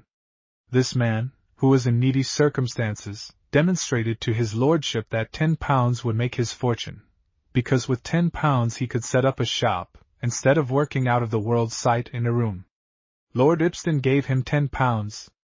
A week after, he met Harvey, more ragged and dirty than before. Harvey had been robbed by a friend whom he had assisted. Poor Harvey! Lord Ipsden gave him £10 more. Next week, Saunders, entering Harvey's house, found him in bed at noon, because he had no clothes to wear. Saunders suggested that it would be better to give his wife the next money, with strict orders to apply it usefully. This was done. The next day, Harvey, finding his clothes upon a chair, his tools redeemed from pawn, and a beefsteak ready for his dinner, accused his wife of having money, and meanly refusing him the benefit of it. She acknowledged she had a little, and appealed to the improved state of things as a proof that she knew better than he the use of money. He demanded the said money. She refused, he leathered her, she put him in prison. This was the best place for him. The man was a drunkard, and all the riches of Egypt would never have made him better off. And here, gentlemen of the lower classes, a word with you.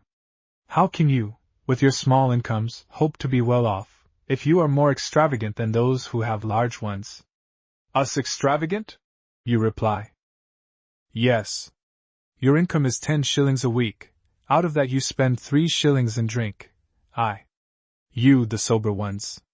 You can't afford it, my boys. Find me a man whose income is 1,000 a year. Well, if he imitates you, and spends 300 upon sensuality, I bet you the odds 700 he does not make both ends meet. The proportion is too great. And 2/3 of the distress of the lower orders is owing to this, that they are more madly prodigal than the rich, in the worst, lowest and most dangerous item of all human prodigality. Lord Ibsen went to see Mrs.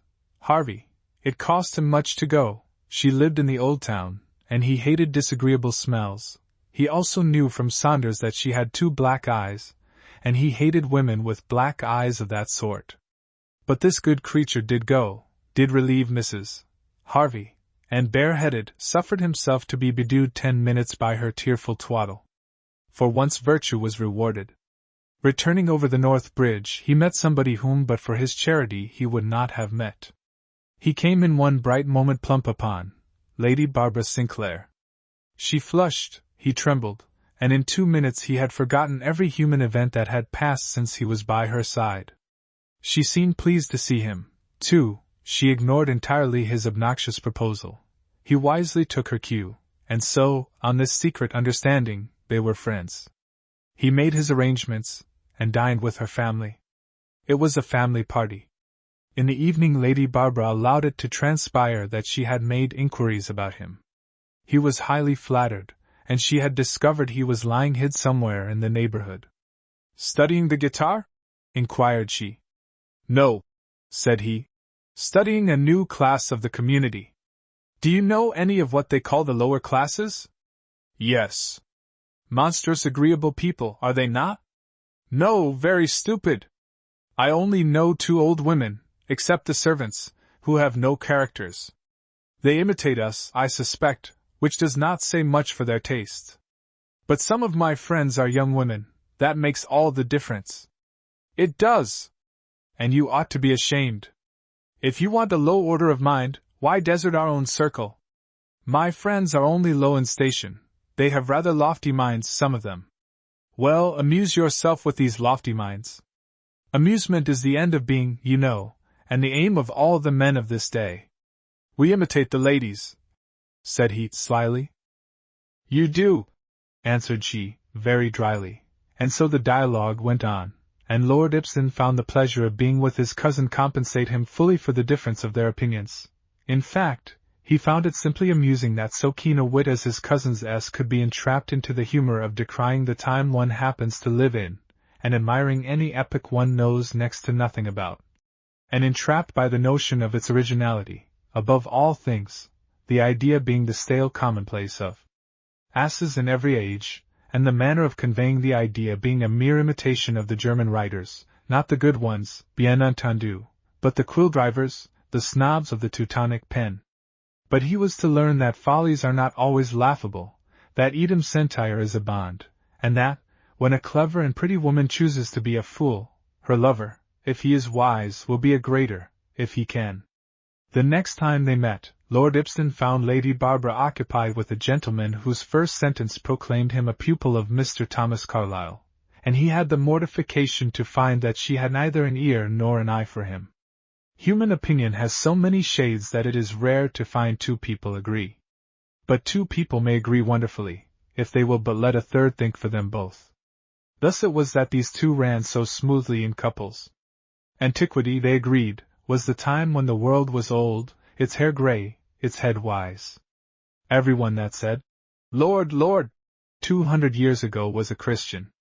There were no earnest men now. Williams, the missionary, who lived and died for the gospel, was not earnest in religion, but Cromwell, who packed a jury, and so murdered his prisoner, Cromwell, in whose mouth was heaven, and in his heart temporal sovereignty, was the pattern of earnest religion, or, at all events, second in sincerity to Muhammad alone, in the absence of details respecting Satan, of whom we know only that his mouth is a scripture concordance, and his hands the hands of Mr.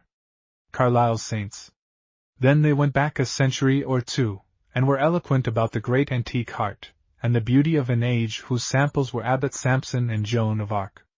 Lord Ibsen hated argument, but jealousy is a brass spur. It made even this man fluent for once.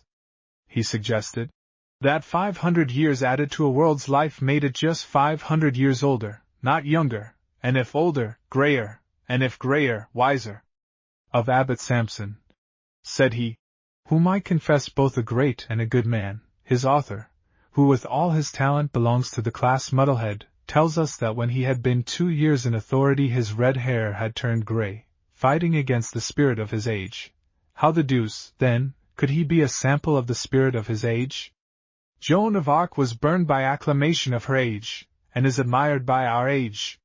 Which fact identifies an age most with a heroine, to give her your heart, or to give her a blazing faggot and death? Abbot Samson and Joan of Arc, concluded he, prove no more in favor of their age, and no less against it, than Lot does for or against Sodom. Lot was in Sodom, but not of it, and so were Samson and Joan in, but not of, the villainous times they lived in. The very best textbook of true religion is the New Testament, and I gather from it, that the man who forgives his enemies while their axe descends on his head, however poor a creature he may be in other respects, is a better Christian than the man who has the God of mercy forever on his lips, and whose hands are swift to shed blood. The earnest men of former ages are not extinct in this, added he. Whenever a scaffold is erected outside a prison door, if you are earnest in pursuit of truth, and can put up with disgusting objects, you shall see a relic of ancient manners hanged. There still exist, in parts of America, rivers on whose banks are earnest men who shall take your scalp, the wifes of your bosom, and the innocent childs of her bosom. In England we are as earnest as ever in pursuit of heaven, and of innocent worldly advantages. If, when the consideration of life and death interposes, we appear less earnest in pursuit of comparative trifles such as kingdoms or dogmas, it is because cooler in action we are more earnest in thought, because reason, experience, and conscience are things that check the unscrupulousness or beastly earnestness of man. Moreover, he who has the sense to see that questions have 3 sides is no longer so intellectually as well as morally degraded as to be able to cut every throat that utters an opinion contrary to his own. If the phrase earnest man means man imitating the beasts that are deaf to reason, it is to be hoped that civilization and Christianity will really extinguish the whole race for the benefit of the earth. Lord Ibsen succeeded in annoying the fair theorist, but not in convincing her. The medieval enthusiasts looked on him as some rough animal that had burst into sacred grounds unconsciously, and gradually edged away from him. Chapter 10. Lord Ibsen had soon the mortification of discovering that this Mr. was a constant visitor at the house, and although his cousin gave him her ear in this man's absence, on the arrival of her fellow enthusiast he had ever the mortification of finding himself de trop. Once or twice he demolished this personage in argument, and was rewarded by finding himself more de trop. But one day Lady Barbara, being in a cousinly humor, expressed a wish to sail in his lordship's yacht, and this hint soon led to a party being organized, and a sort of picnic on the island of Inchcoombe, his lordship's cutter being the mode of conveyance to and from that spot. Now it happened on that very day Jean Carney's marriage was celebrated on that very island by her relations and friends. So that we shall introduce our readers to the rival picnics. We begin with Les gens comme il faut. Picnic number 1. The servants were employed in putting away dishes into hampers. There was a calm silence. Ham! Observed Sir Henry Talbot. Eh? Replied the Honourable Tom Hitherington. Mamma, said Miss Vere, have you brought any work? No, my dear. At a picnic, said Mr. Hitherington. Isn't it the thing for somebody, to do something? Ibsen, said Lady Barbara, there is an understanding between you and Mr. Hitherington. I condemn you to turn him into English. Yes, Lady Barbara, I'll tell you, he means, do you mean anything, Tom? Hitherington. Can't anybody guess what I mean? Lady Barbara. Guess first yourself, you can't be suspected of being in the secret. Hither. What I mean is, that people sing a song, or run races, or preach a sermon, or do something funny at a picnic. Somebody gets up and does something. Lady Bar. Then perhaps Miss Vere, whose singing is famous, will have the complaisance to sing to us. Miss Vere. I should be happy, Lady Barbara, but I have not brought my music. Lady Bar. Oh, we are not critical. The simplest air, or even a fragment of melody, the sea and the sky will be a better accompaniment than Broadwood ever made. Miss V. I can't sing a note without book. Sir H. Talbot. Your music is in your soul, not at your fingers' ends. Lord Ibsen, to Lady Bar. It is in her book, and not in her soul. Lady Bar, to Lord IPS. Then it has chosen the better situation of the two. IPS. Miss Vere is to the fine art of music what the engrossers are to the black art of law. It all filters through them without leaving any sediment, and so the music of the day passes through Miss Vere's mind, but none remains, to stain its virgin snow. He bows, she smiles. Lady Bar, to herself. Insolent. And the little dunce thinks he is complimenting her. IPS. Perhaps Talbot will come to our rescue. He is a fiddler. Tal. An amateur of the violin. IPS. It is all the same thing. Lady Bar. I wish it may prove so. Note, original has music notation here. Miss V. Beautiful. Mrs. Vere. Charming. Hither. Superb. IPS. You are aware that good music is a thing to be wedded to immortal verse. Shall I recite a bit of poetry to match Talbot's strain? Miss V. Oh, yes.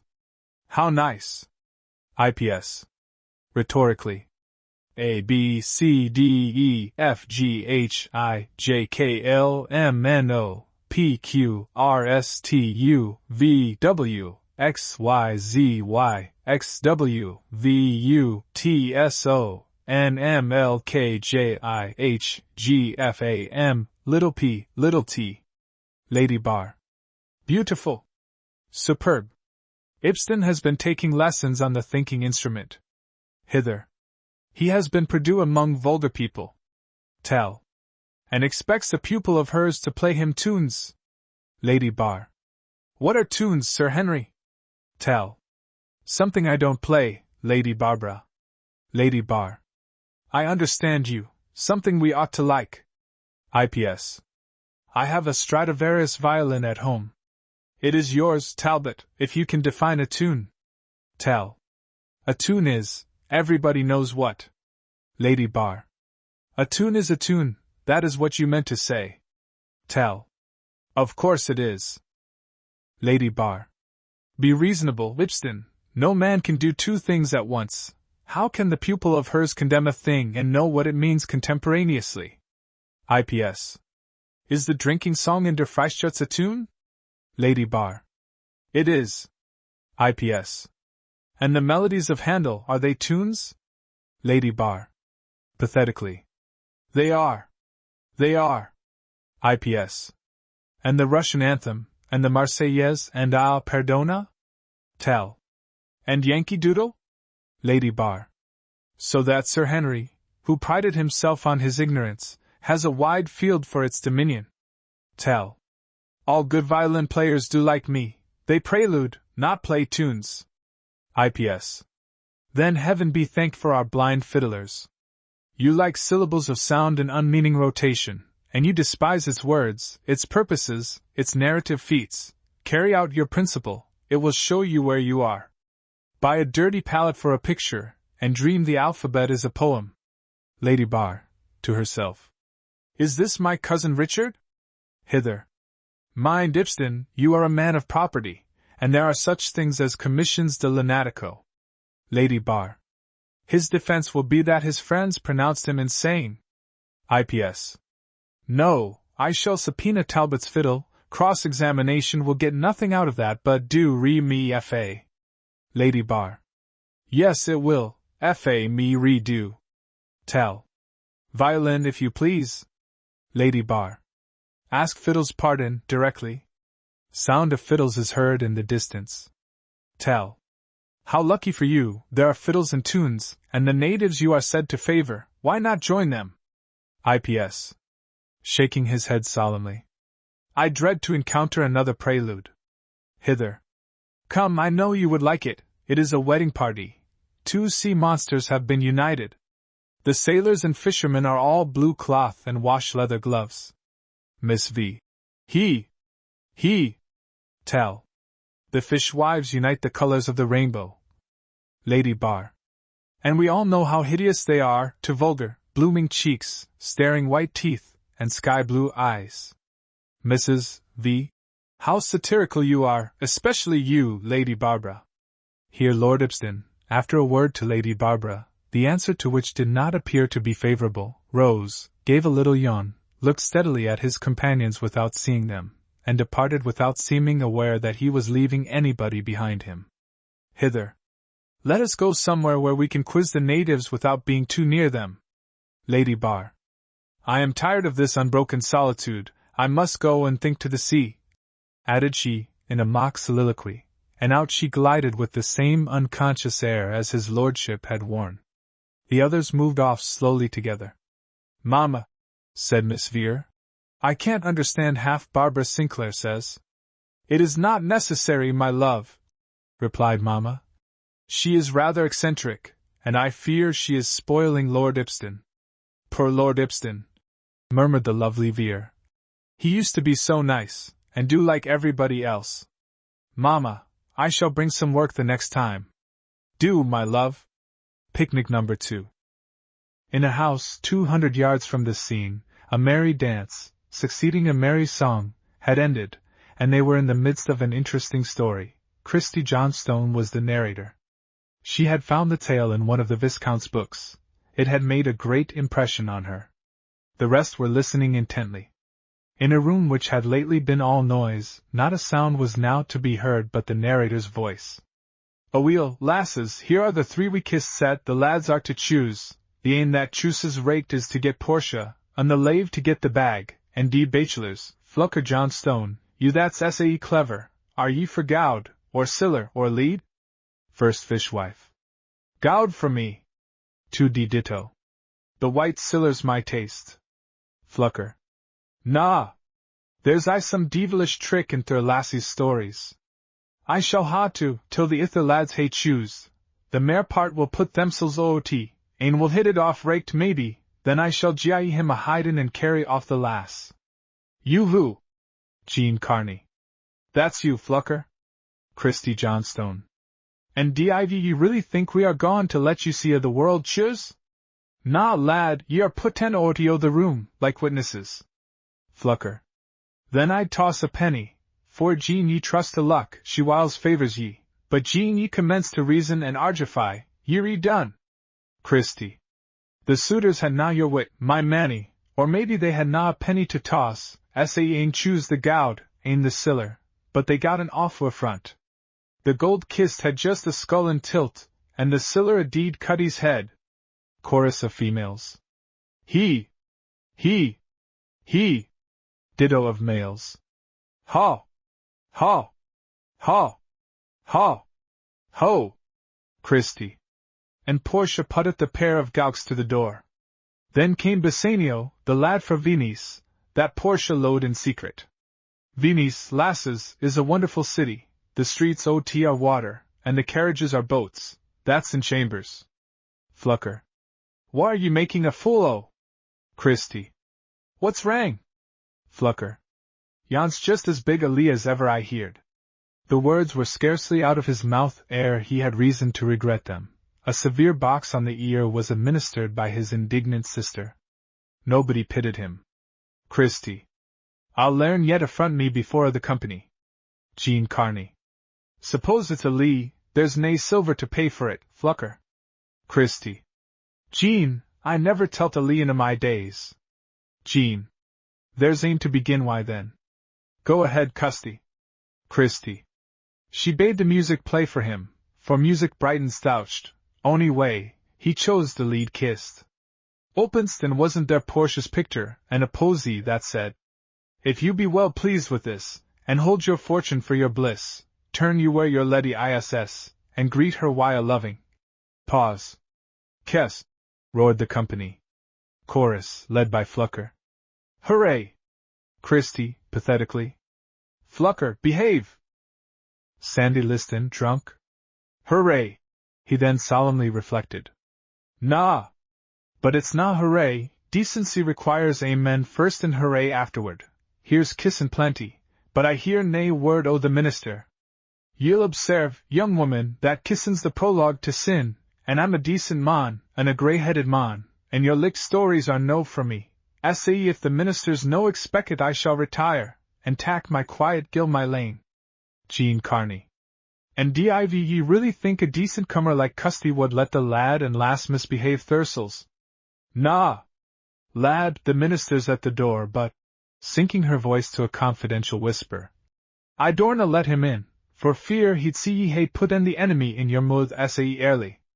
That's Christie's word. Jemmy Drysell, replied Sandy, addressing vacancy, for Jemmy was mysteriously at work in the kitchen. Ye hae gotten a thoughtful wife. Then, with a strong revulsion of feeling, dinna let the blackguard asterisk in here, cried he, to spoil the young folks' sport. Christie. Aweel, lassies, comes a letter to Bassanio. He reads it, and turns as pale as death. A fishwife. Good help us. Christie. Poor shall behoove to ken his grief, wha had a better raked. Here's a letter, Letty, says he, the paper's the body of my friend, like, and every word in it a gaping wound. A fisherman. Mercy on us. Christie. Lad, it was fra poor Antonio, ye mind o' him, lasses. Heck! The ill luck o' yon man, no a ship come hame, ane foundered at sea, coming fra Tripolis. The pirates scuttled another, and ane ran ashore on the Goodwins, near Brighthelmstone, that's in England itsel, I dore say. Sae he could not pay the 3,000 ducats, and Shylock had grip pit him, and sought the pund o' flesh af the breast o' him, poor body. Sandy Liston. He would not be the war o' a wee bit hiding, yon thundering orang-utang. Let the man alane, ye cursed old cannibal. Christie. Poor Shaw keepit her man but ae hoer till they were united, and then sent him why a puckle o' her ein siller to Venice, and Antonio, think o' that, lassies, parted on their wedding day. Lizzie Johnstone, a fishwife, aged 12. Heck! Heck! It's lamentable. Jean Carney. I'm saying, marriage is quick work in some parts, here there's an awful trouble to get a man. A young fishwife. Aye, is there. Omnes. Haw! Haw! Haw! The fishwife hides. Christie. Fill your topsails, lads and lasses, and awa to Venice. Sandy Liston, sturdily. I'll no gang to see this day. Christie. No, we are in the hall o' judgment. Here are set the judges, awfu' to behold, there, on his throne, presides the Duke. Flucker. She's awa to her English. Lizzie Johnstone. Did we come to Venice to speak Scotch, ye useless fuel? Christie. Here, pale and hopeless, but resigned, stands the broken merchant, Antonio. There, why scales and knives, and revenge in his murdering eye, stands the cruel Jew Shylock. Aweel, muttered Sandy, considerately.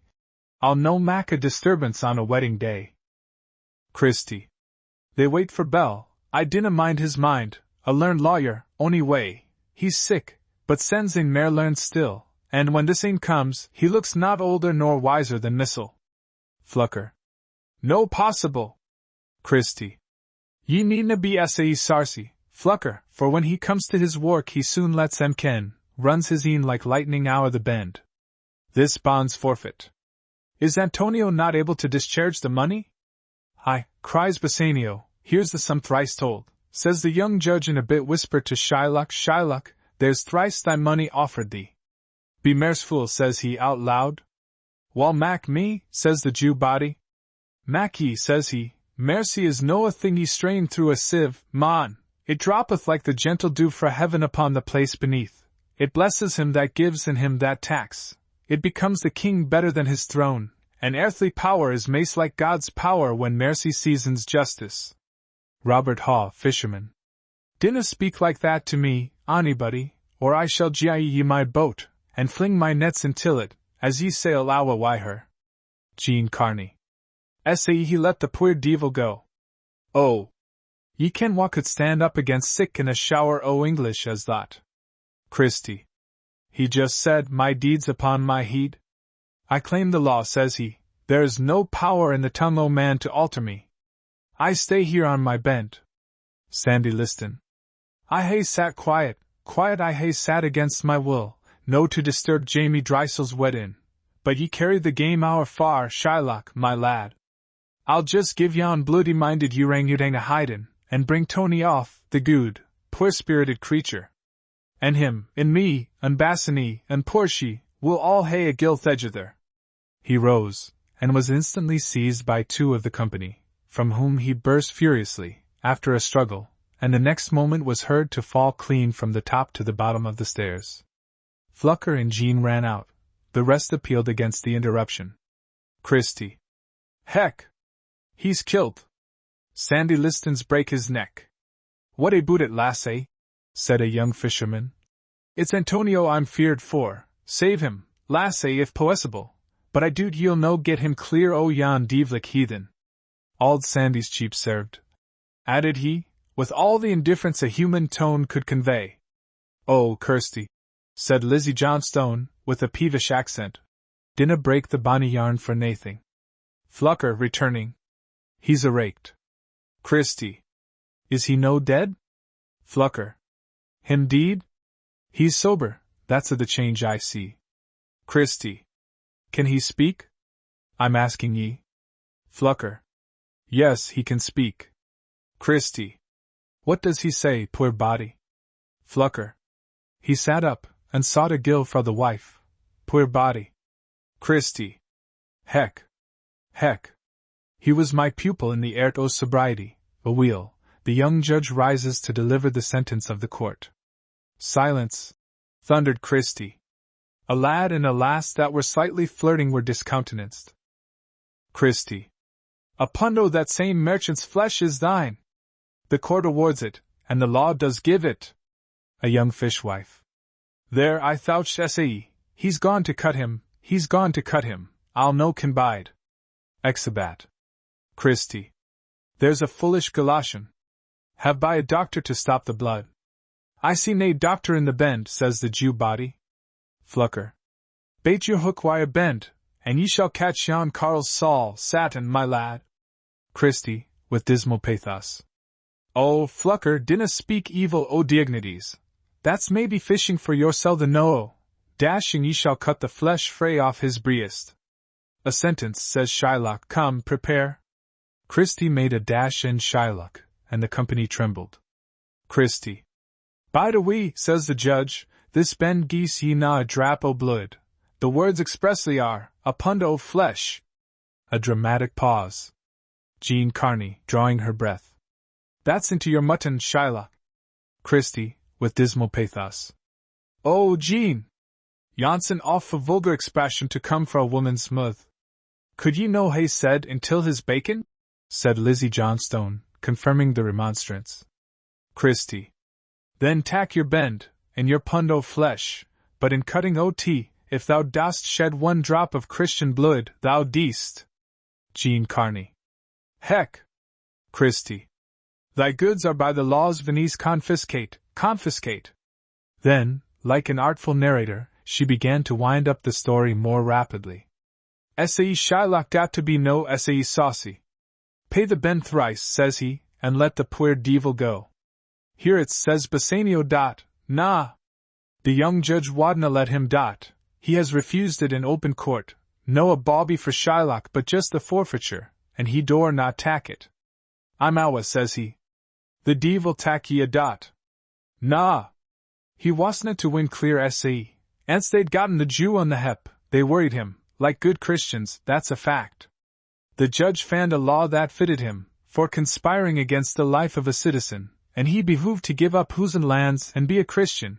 Yon was a sore drap, he tarn no wheel, poor auld villain, and scared it, and the lawyers sent in o' their weary parchments till his hoose, and the poor auld heathen signed awa his siller, and Abraham, and Isaac, and Jacob, on the heed o' I pity him, an auld man. And his doctor had rin off why a Christian lad, they see her Jessica, and didn't she steal his very diamond ring that his ain last jide him when he was young, and maybe no S.A. hard-hearted? Jean Carney. Oh, the jod! Suppose he was a Jew, it was na her business to clean him o.t. A young fishwife. Aweel, it was only a Jew body, that's my comfort. Christie.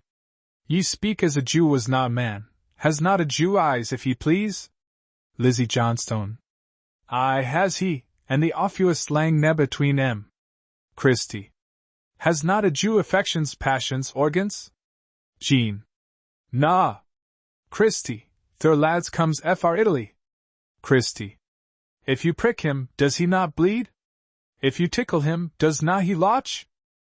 A young fishwife, pertly. I never kill at a Jew, for my part, I'll no can tell ye. Christie. If you poison him, does he not die?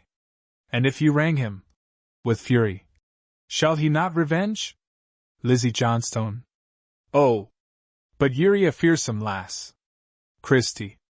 Well, give me a sang for my bonny yarn. Lord Ibston, who had been an unobserved auditor of the latter part of the tale, here inquired whether she had brought her book.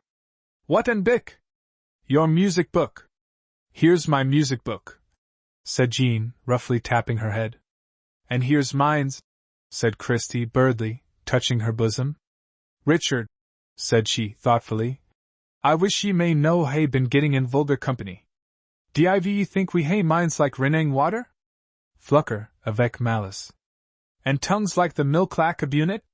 Because if ye think sae, Captain, ye're no far wrang. Christie. Nah. We hae na muckle gowd maybe, but our minds are gowd and vessels. Jean. Aha! Lad. Christie. They are not saxpenny sieves, to let music and metre through, and leave us none the wiser or better. Dinna gang in low vulgar company, or you a lost laddie. Ibston. Vulgar, again. Everybody has a different sense for that word, I think. What is vulgar? Christie. Vulgar folks sit on in chair, ain, twa, whiles 3 hours, eatin' and abune drinkin', as still as hogs, or gruntin' poor everyday clashes goes sip, rubbish. When ye are aside them, ye might as well be aside a cuddy. They canna gie a sang, they canna gie a story, they canna think ye a thouch, to save their useless lives. That's vulgar folk. She sings. A callow heron. Jean. A callow heron. Omnes. Come by my bonny callow heron, 6 a penny callow from the sea, etc. The music chimed in, and the moment the song was done, without pause, or anything to separate or chill the succession of the arts, the fiddles diverged with a gallant plunge into the dusty miller. The dancers found their feet by an instinct as rapid, and a rattling reel shook the floor like thunder. Jean Carney assumed the privilege of a bride, and seized his lordship. Christie, who had a mind to dance with him too, took Flucker captive, and these 4 were one reel. There were 7 others. The principle of reel dancing is articulation. The foot strikes the ground for every accented note, and by the by, it is their weakness of accent which makes all English reel and hornpipe players such failures. And in the best steps of all, which it has in common with the hornpipe, such as the quick heel and toe, the sailor's fling, and the double shuffle, the foot strikes the ground for every single note of the instrument.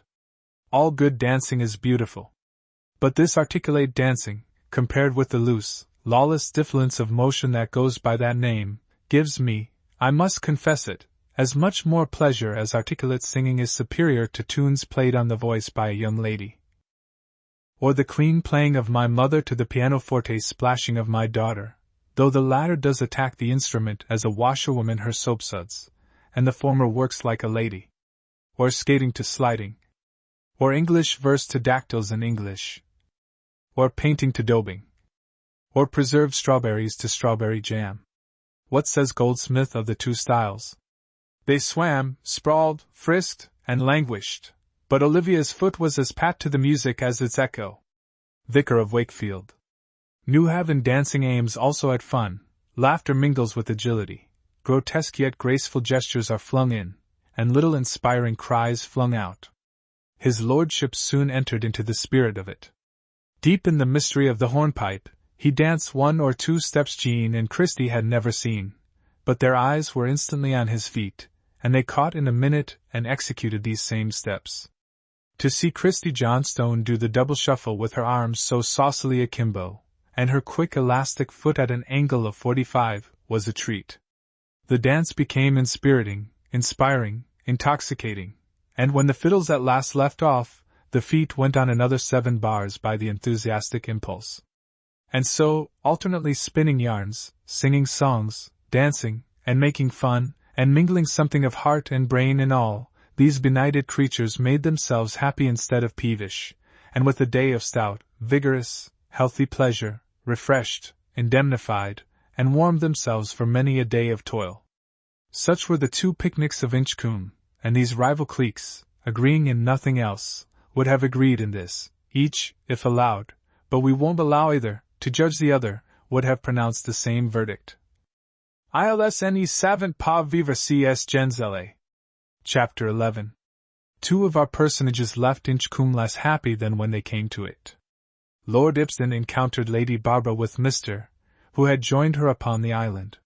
He found them discoursing, as usual, about the shams of the present day, and the sincerity of Cromwell and Mahomet, and he found himself de trop.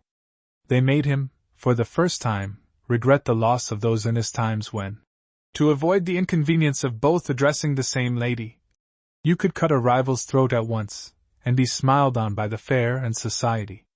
That a bookmaker should blaspheme high civilization, by which alone he exists, and one of whose diseases and flying pains he is, neither surprised nor moved him, but that any human being's actions should be affected by such tempestuous twaddle was ridiculous. And that the witty Lady Barbara should be caught by this chaff was intolerable. He began to feel bitter. He had the blessings of the poor, the good opinion of the world. Every living creature was prepossessed in his favor but one, and that one despised him. It was a diabolical prejudice. It was the spiteful caprice of his fate. His heart, for a moment, was in danger of deteriorating. He was miserable. The devil suggested to him, "Make others miserable too," and he listened to the advice. There was a fine breeze, but instead of sailing on a wind, as he might have done, he made a series of tacks, and all were ill. The earnest man first, and Flucker announced the skipper's insanity to the whole town of New Haven, for, of course, these tacks were all marine solecisms. The other discontented picnician was Christie Johnstone. Gatty never came, and this, coupled with 5 or 6 days' previous neglect, could no longer pass unnoticed. Her gaiety failed her before the afternoon was ended, and the last 2 hours were spent by her alone, watching the water on all sides for him. At last, long after the departure of his lordship's yacht, the New Haven boat sailed from Inchcoombe with the wedding party. There was now a strong breeze, and the water every now and then came on board. So the men set the foresail with 2 reefs, and drew the mainsail over the women, and there, as they huddled together in the dark, Jean Carney discovered that our gay storyteller's eyes were wet with tears. Jean said nothing, she embraced her, and made them flow faster. But when they came alongside the pier, Jean, who was the first to get her head from under the sail, whipped it back again and said to Christie, "Here he is, Christie, dinna speak till him." And sure enough there was, in the twilight, with a pale face and an uneasy look, Mr. Charles Gatty. He peered timidly into the boat, and when he saw Christie, an "Ah!" that seemed to mean 20 different things at once, burst from his bosom. He held out his arm to assist her. She cast on him one glance of mute reproach, and placing her foot on the boat's gunwale, sprang like an antelope upon the pier, without accepting his assistance. Before going further, we must go back for this boy, and conduct him from where we left him up to the present point. The moment he found himself alone with Jean Carney, in his own house, he began to tell her what trouble he was in, how his mother had convinced him of his imprudence in falling in love with Christie Johnstone, and how she insisted on a connection being broken off which had given him his first glimpse of heaven upon earth, and was contrary to common sense. Jean heard him out, and then, with the air of a lunatic asylum keeper to a rhodomantating patient, told him he was one fool, and his mother was another. First she took him up on the score of prudence. "You," said she, "are a beggarly painter, without a rap. Christie has houses, boats, nets, and money. You are in debt. She lays by money every week. It is not prudent on her part to take up with you. The better your bargain, my lad." Under the head of common sense, which she maintained was all on the same side of the question, she calmly inquired, "How could an old woman of 60 be competent to judge how far human happiness depends on love, when she has no experience of that passion, and the reminiscences of her youth have become dim and dark? You might as well set a judge in court, that has forgotten the law, common sense," said she. "The old wife is 60, and you are 20. What can she do for you the 40 years you may reckon to outlive her? Who is to keep you through those weary years but the wife of your own choice, not your mother's? You English does now read the Bible, or ye'd ken that a lad is to leave his father and mother, and cleave until his wife," added she. Then with great contempt she repeated, "Common sense, indeed! Ye fo why your common sense, ye hae the name o' T Patanuch, but there's na muckle o' that merchandise in your harns." Gatty was astonished. What? Was there really common sense on the side of Bliss?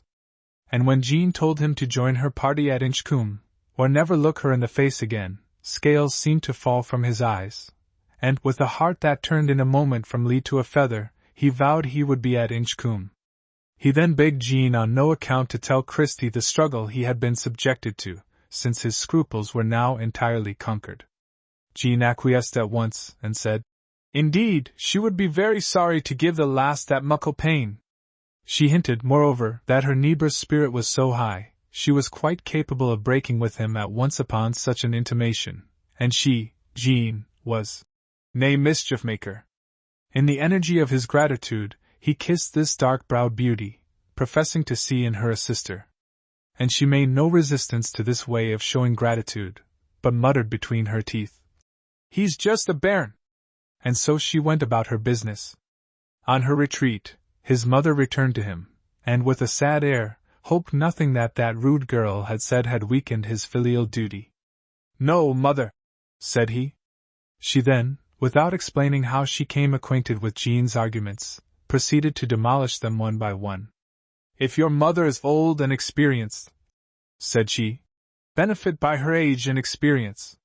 She has not forgotten love, nor the ills it leads to, when not fortified by prudence. Scripture says a man shall cleave to his wife when he has left his parents. But in making that, the most important step of life, where do you read that he is to break the 5th commandment? But I do wrong, Charles. You never could have listened to that vulgar girl when she told you your mother was not your best friend. And, no, mother, of course not. Then you will not go to that place to break my heart, and undo all you have done this week. I should like to go, mother.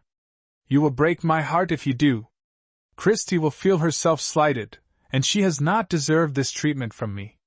The other will explain to her, and if she is as good a girl as you say, she is an angel." "How can a fishwife be an angel?" "Well, then, she will not set a son to disobey his mother." "I don't think she would. But is all the goodness to be on her side?" "No, Charles, you do your part, deny yourself, be an obedient child, and your mother's blessing and the blessing of heaven will rest upon you."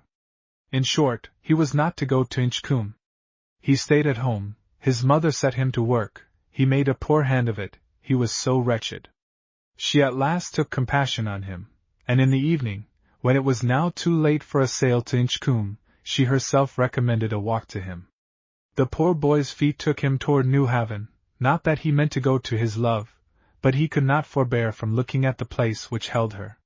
He was about to return, when a spacious blue jacket hailed him. Somewhere inside this jacket was Master Flucker, who had returned in the yacht, leaving his sister on the island. Gatty instantly poured out a flood of questions. The baddish boy reciprocated fluency. He informed him that his sister had been the star of a goodly company, and that, her own lad having stayed away, she had condescended to make a conquest of the skipper himself. He had come in quite at the tag end of one of her stories, but it had been sufficient to do his business. He had danced with her, had even whistled while she sung. Heck, it was bonny. And when the cutter sailed, he, Flucker, had seen her perched on a rock, like a mermaid, watching their progress, which had been slow, because the skipper, infatuated with so sudden a passion, had made a series of ungrammatical tacks. For his part he was glad, said the gracious Flucker. The lass was a prideful hussy, that had given some 20 lads a sore heart, and him many a sore back, and he hoped his skipper, with whom he naturally identified himself rather than with his sister, would avenge the male sex upon her. In short, he went upon this tack till he drove poor Gatty nearly mad. Here was a new feeling superadded. At first he felt injured, but on reflection what cause of complaint had he? He had neglected her. He might have been her partner. He had left her to find one where she could. Fool, to suppose that so beautiful a creature would ever be neglected, except by him. It was more than he could bear. He determined to see her, to ask her forgiveness, to tell her everything, to beg her to decide, and, for his part, he would abide by her decision. Christie Johnstone, as we have already related, declined his arm, sprang like a deer upon the pier, and walked toward her home, a quarter of a mile distant. Gatty followed her, disconsolately, hardly knowing what to do. At last, observing that she drew near enough to the wall to allow room for another on the causeway, he had just nous enough to creep alongside and pull her sleeve somewhat timidly. "Christie, I want to speak to you. What can ye hae to say till me? Christie, I am very unhappy, and I want to tell you why, but I have hardly the strength or the courage. Ye shall come bend my hoos if ye are unhappy, and we'll hear your story. Come away." He had never been admitted into her house before. They found it clean as a snowdrift. They found a bright fire, and Flucker frying innumerable steaks. The baddish boy had obtained them in his sister's name, and at her expense, at the flesher's, and claimed credit for his affection. Potatoes he had boiled in their jackets, and so skilfully that those jackets hung by a thread. Christie laid an unbleached tablecloth, that somehow looked sweeter than a white one, as brown bread is sweeter than white. But lo! Gatty could not eat, so then Christie would not, because he refused her cheer. The baddish boy chuckled, and addressed himself to the nice brown steaks with their rich gravy. On such occasions a solo on the knife and fork seemed better than a trio to the gracious Flucker. Christie moved about the room, doing little household matters. Gatty's eye followed her. Her beauty lost nothing in this small apartment. She was here, like a brilliant in some quaint, rough setting, which all earth's jewelers should despise, and all its poets admire, and it should show off the stone and not itself. Her beauty filled the room, and almost made the spectators ill. Gatty asked himself whether he could really have been such a fool as to think of giving up so peerless a creature. Suddenly an idea occurred to him, a bright one, and not inconsistent with a true artist's character. He would decline to act in so doubtful a case. He would float passively down the tide of events. He would neither desert her, nor disobey his mother. He would take everything as it came, and to begin, as he was there, he would for the present say nothing but what he felt, and what he felt was that he loved her. He told her so accordingly. She replied, concealing her satisfaction, that, if he liked her, he would not have refused to eat when she asked him. But our hero's appetite had returned with his change of purpose, and he instantly volunteered to give the required proof of affection. Accordingly 2 pounds of steaks fell before him. Poor boy, he had hardly eaten a genuine meal for a week past. Christie sat opposite him, and every time he looked off his plate he saw her rich blue eyes dwelling on him. Everything contributed to warm his heart. He yielded to the spell, he became contented, happy, gay. Flucker ginger cordialed him, his sister bewitched him. She related the day's events in a merry mood. Mr. Gatty burst forth into singing. He sung 2 light and somber trifles, such as in the present day are deemed generally encouraging to spirits, and particularly in accordance with the sentiment of supper. They were about death and ivy green. The dog's voice was not very powerful, but sweet and round as honey dropping from the comb. His 2 hearers were entranced, for the creature sang with an inspiration good singers dare not indulge. He concluded by informing Christie that the ivy was symbolical of her, and the oak prefigured Charles Gatty, Esq.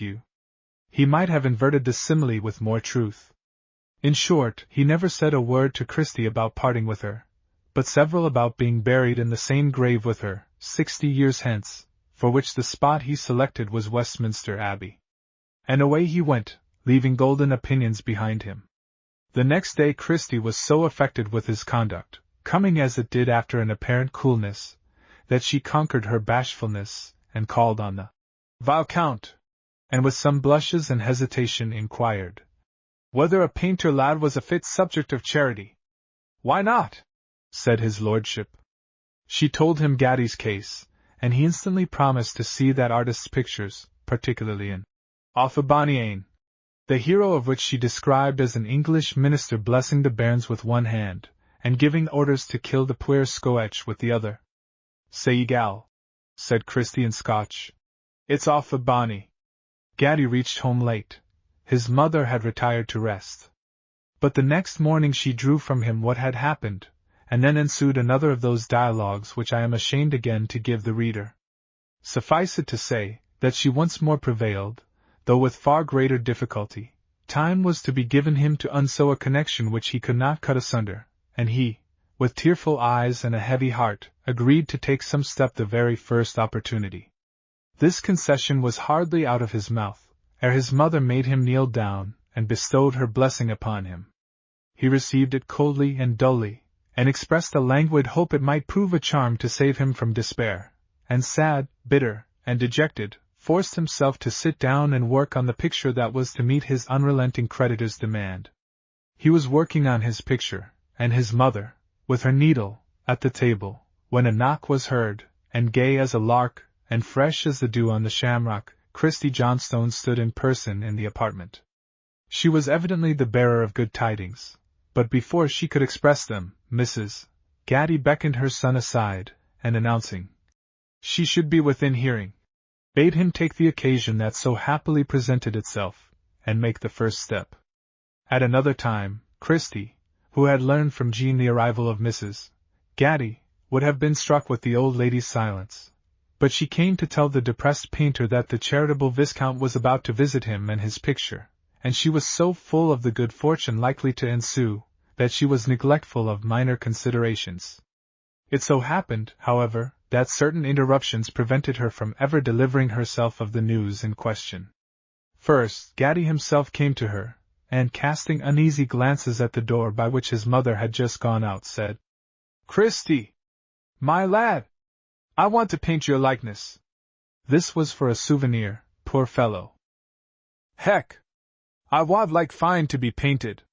It must be exactly the same size as yourself, and so like you, that, should we be parted, I may seem not to be quite alone in the world." Here he was obliged to turn his head away. "But we'll no part," replied Christie, cheerfully. "Suppose ye're puir, I'm rich, and it's a one, dinna be so cast down for £80. At this, a slipshod servant entered and said, "There's a fisher lad, inquiring for Christie Johnstone." "It will be Flucker," said Christie. "Show him Ben." "What's rang the no, I wonder?" The baddish boy entered, took up a position and remained apparently passive, hands in pockets. Christie. "Aweel, what est?" Flucker. "Custy." Christie. "What's your will, my manny?" Flucker. "Custy, I was at Inchkeith the day." Christie. "And hae ye really come to Edinburgh to tell me that?" Flucker dryly. "Oh! Ye ken the lasses are a hanta wiser than we are, will ye hear me? South Inchkeith, I played a bowl i' the water, just for diversion, and I catched 20 fish." Christie. "Flunders, I bet." Flucker. "Does Flunders swim high? I'll let you see his gills, and if ye are a raked fishwife ye'll smell bluid." Here he opened his jacket, and showed a bright little fish. In a moment all Christie's nonchalance gave way to a fiery animation. She darted to Flucker's side. "Ye hae na been sae daft as tell?" asked she. Flucker shook his head contemptuously. "Ony birds at the island, Flucker? Seamoths plenty, and a bird I dinna ken. He moon ted sae high, then doon like thunder until the sea, and gart the water flee as high as Haman, and porpoises as big as my boat." "Porpoises, foolish laddie, ye hae seen the heron whale at his work, and the solant goosey ye hae seen her at work, and beneath the sea, Flucker, every codefish and dugfish, and fish that has teeth, is after them, and half Scotland wad be at Inchkeith Island if they kenned what ye hae telled me. Dinna speak to me." During this, Gatty, who did not comprehend this sudden excitement, or thought it childish, had tried in vain to win her attention. At last he said, a little peevishly, "Will you not attend to me, and tell me at least when you will sit to me?" "Set!" cried she. "When there's nae work to be done standing." And with this she was gone. At the foot of the stairs, she said to her brother, "Puir lad! I'll soon draw octopuns fra the sea for him, with my father's nets. As she disappeared, Mrs. Gaddy appeared. And this is the woman whose mind was not in her dirty business, cried she. Does not that open your eyes, Charles? Ah, Charles, added she tenderly, there's no friend like a mother. And off she carried the prize. His vanity had been mortified. And so that happened to Christie Johnstone which has befallen many a woman. The greatness of her love made that love appear small to her lover. Ah, mother, cried he, I must live for you and my art. I am not so dear to her as I thought. And so, with a sad heart, he turned away from her, while she, with a light heart, darted away to think and act for him. Chapter 12. It was some 2 hours after this that a gentleman, plainly dressed, but whose clothes seemed a part of himself, whereas mine I have observed hang upon me, and the Rev. Josiah Splytall stick to him, glided into the painter's room, with an inquiry whether he had not a picture or two disposable. I have one finished picture, sir, said the poor boy, but the price is high. He brought it, in a faint-hearted way, for he had shown it to 5 picture dealers, and all 5 agreed it was hard. He had painted a lime tree, distant 50 yards, and so painted it that it looked something like a lime tree 50 yards off. That was mesquin, said his judges. The poetry of painting required abstract trees, at metaphysical distance, not the various trees of nature, as they appear under positive accidents. On this Mr. Gaddy had deluged them with words. When it is art, truth, or sense to fuse a cow, a horse, and a critic into one undistinguishable quadruped, with 6 legs, then it will be art to melt an ash, an elm, and a lime, things that differ more than quadrupeds, into what you call abstract trees, that any man who has seen a tree, as well as looked at one, would call drunken stinging nettles. You, who never look at nature, how can you judge the arts, which are all but copies of nature? At 200 yards distance, full-grown trees are more distinguishable than the animal tribe. Paint me an abstract human being, either man nor a woman, said he, and then I will agree to paint a tree that shall be no tree, and if no man will buy it, perhaps the father of lies will take it off my hands, and hang it in the only place it would not disgrace. In short, he never left off till he had crushed the non-buyers with eloquence and satire. But he could not crush them into buyers. They beat him at the passive retort. Poor Gaddy, when the momentary excitement of argument had subsided, drank the bitter cup all must drink a while, whose bark is alive and strong enough to stem the current down which the dead, weak things of the world are drifting, many of them into safe harbors. And now he brought out his picture with a heavy heart. Now, said he to himself, this gentleman will talk me dead, and leave me no richer in coin, and poorer in time and patience. The picture was placed in the light, the visitors sat down before it. A long pause ensued. Has he fainted? Thought Gaddy ironically. He doesn't gabble. If you do not mind painting before me, said the visitor, I should be glad if you would continue while I look into this picture. Gaddy painted. The visitor held his tongue. At first the silence made the artist uneasy, but by degrees it began to give him pleasure. Whoever this was, it was not one of the flies that had hitherto stung him, nor the jackdaws that had chattered him dead. Glorious silence! He began to paint under its influence like one inspired. Half an hour passed thus. What is the price of this work of art? £80. I take it, said his visitor quietly. What, no more difficulty than that? He felt almost disappointed at gaining his object so easily. I am obliged to you, sir, much obliged to you, he added, for he reflected what £80 were to him just then. It is my descendants who are obliged to you, replied the gentleman. The picture is immortal. These words were an epoch in the painter's life. The grave, silent inspection that had preceded them, the cool, deliberate, masterly tone in which they were said, made them oracular to him. Words of such import took him by surprise. He had thirsted for average praise in vain. A hand had taken him, and placed him at the top of the tree. He retired abruptly, or he would have burst into tears. He ran to his mother. Mother, said he, I am a painter. I always thought so at bottom, but I suppose it is the height of my ideas makes me discontented with my work. What has happened? There is a critic in my room. I had no idea there was a critic in the creation, and there is one in my room. Has he bought your picture, my poor boy? Said Mrs. Gaddy distrustfully. To her surprise he replied, Yes. He has got it. Only £80 for an immortal picture. Mrs. Gaddy was overjoyed. Gaddy was a little sad, but reviving, he professed himself glad. The picture was going to a judge. It is not much money, said he, but the man has spoken words that are £10,000 to me. He returned to the room. His visitor, hat in hand, was about to go. A few words were spoken about the art of painting. This led to a conversation, and then to a short discussion. The newcomer soon showed Mr. Charles Gaddy his ignorance of facts. This man had sat quietly before a multitude of great pictures, new and old, in England. He cooled down Charles Gaddy Esq., monopolist of nature and truth. He quoted to him 30 painters in Germany, who paint every stroke of a landscape in the open air, and 40 in various nations who had done it in times past. You, sir, he went on, appear to hang on the skirts of a certain clique, who handle the brush well, but draw ill, and look at nature through the spectacles of certain ignorant painters who spoiled canvas 400 years ago. Go no further in that direction. Those boys, like all quacks, have one great truth which they disfigure with more than one falsehood. Hold fast their truth, which is a truth the world has always possessed, though its practice has been confined to the honest and laborious few. Eschew their want of mind and taste. Shrink with horror from that profane cult de later, that love of the lopsided, they have recovered from the foul receptacles of decayed art.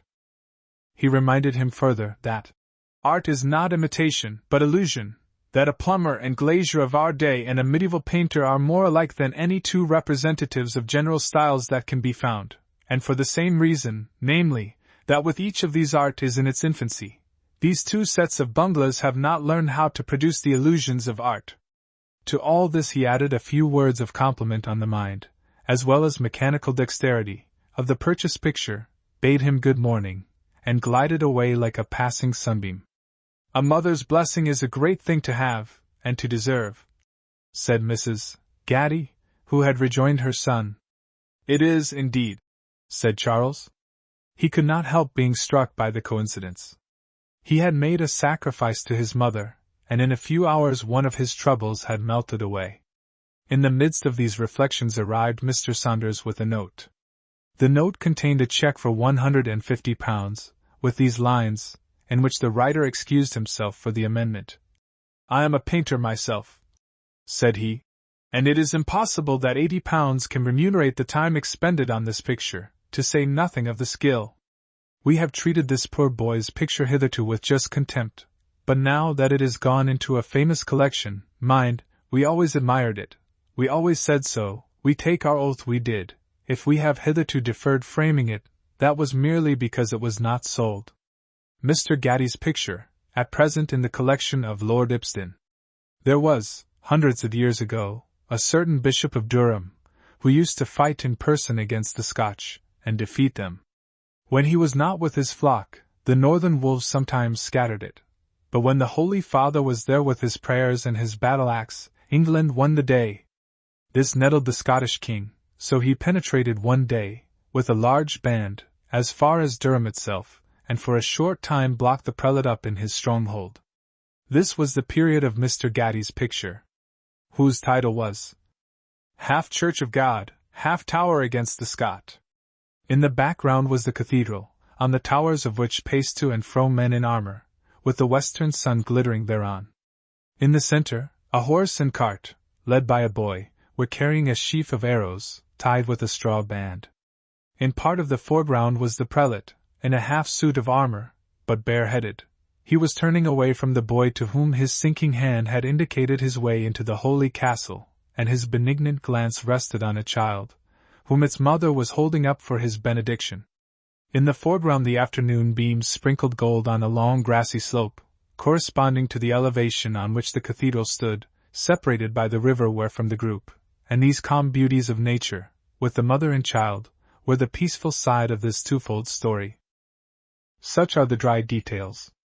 But the soul of its charm no pen can fling on paper. For the stately cathedral stood and lived, the little leaves slumbered yet lived, and the story floated and lived, in the potable gold of summer afternoon. To look at this painted poem was to feel a thrill of pleasure in bare existence.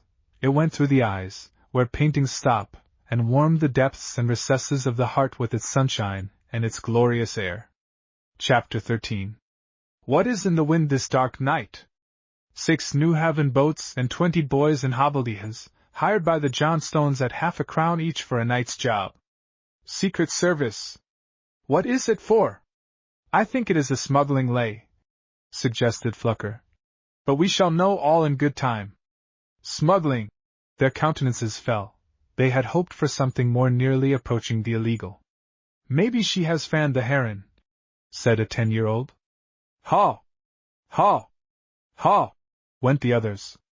She find the heron, when there's 500 fishermen after them baith sides the firth.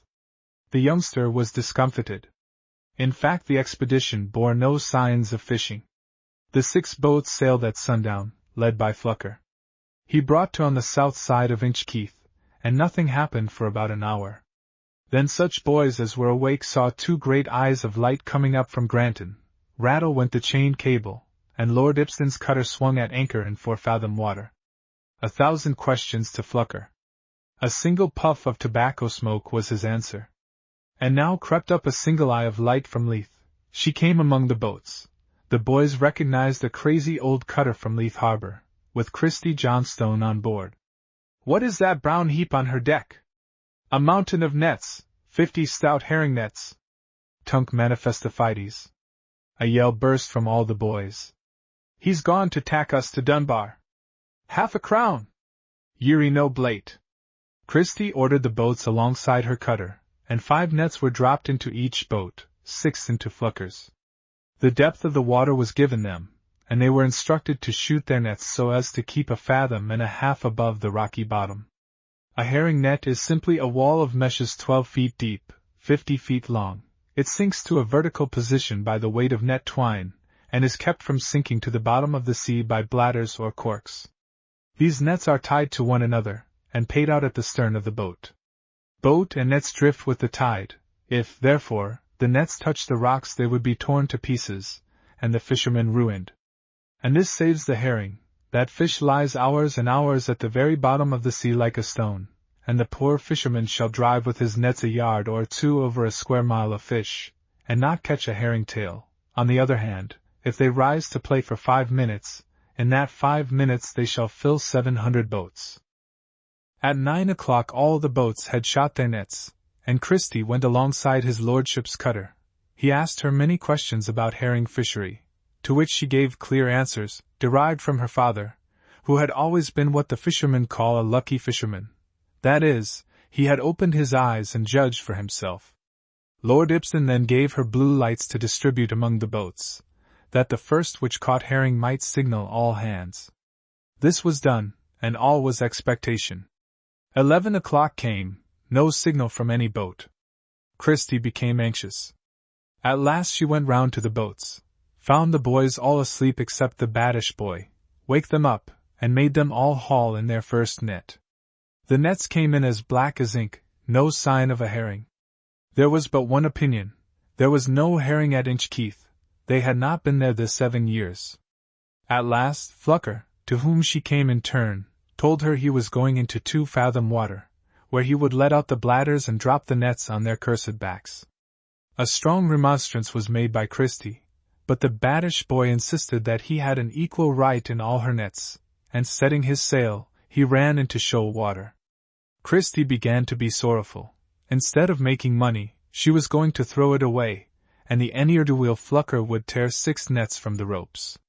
Flucker hauled down his sail, and unstepped his mast in 2-fathom water, but he was not such a fool as to risk his 6 nets. He devoted one to his experiment, and did it well. He let out his bladder line 1 fathom, so that 1/2 his net would literally be higgledy-piggledy with the rocks, unless the fish were there in mass. No long time was required. In 5 minutes he began to haul in the net. First, the boys hauled in the rope, and then the net began to approach the surface. Flucker looked anxiously down, the other lads incredulously. Suddenly they all gave a yell of triumph. An appearance of silver and lightning mixed had glanced up from the bottom. In came the first 2 yards of the net. There were 3 herrings in it. These 3 proved Flucker's point as well as 3 million. They hauled in the net. Before they had a quarter of it in, the net came up to the surface, and the sea was alive with molten silver. The upper half of the net was empty, but the lower half was one solid mass of fish. The boys could not find a mesh, they had nothing to handle but fish. At this moment the easternmost boat showed a blue light. "The fish are rising," said Flucker. "We'll not risk nae mair nets." Soon after this a sort of song was heard from the boat that had showed a light. Flucker, who had got his net in, ran down to her, and found, as he suspected, that the boys had not power to draw the weight of fish over the gunwale. They were singing, as sailors do, that they might all pull together. He gave them 2 of his crew, and ran down to his own skipper. The said skipper gave him 4 men. Another blue light. Christie and her crew came a little nearer the boats, and shot 12 nets. The yachtsman entered the sport with zeal, so did his lordship. The boats were all full in a few minutes, and nets still out. Then Flucker began to fear some of these nets would sink with the weight of fish, for the herring die after a while in a net, and a dead herring sinks. What was to be done? They got 2 boats alongside the cutter, and unloaded them into her as well as they could, but before they could half do this the other boats hailed them. They came to one of them. The boys were struggling with a thing which no stranger would have dreamed was a net. Imagine a white sheet, 50 feet long, varnished with red-hot silver. There were 20 barrels in this single net. By dint of fresh hands they got half of her in, and then the meshes began to break. The men leaned over the gunwale, and put their arms round blocks and masses of fish, and so flung them on board, and the codfish and dogfish snapped them almost out of the men's hands like tigers.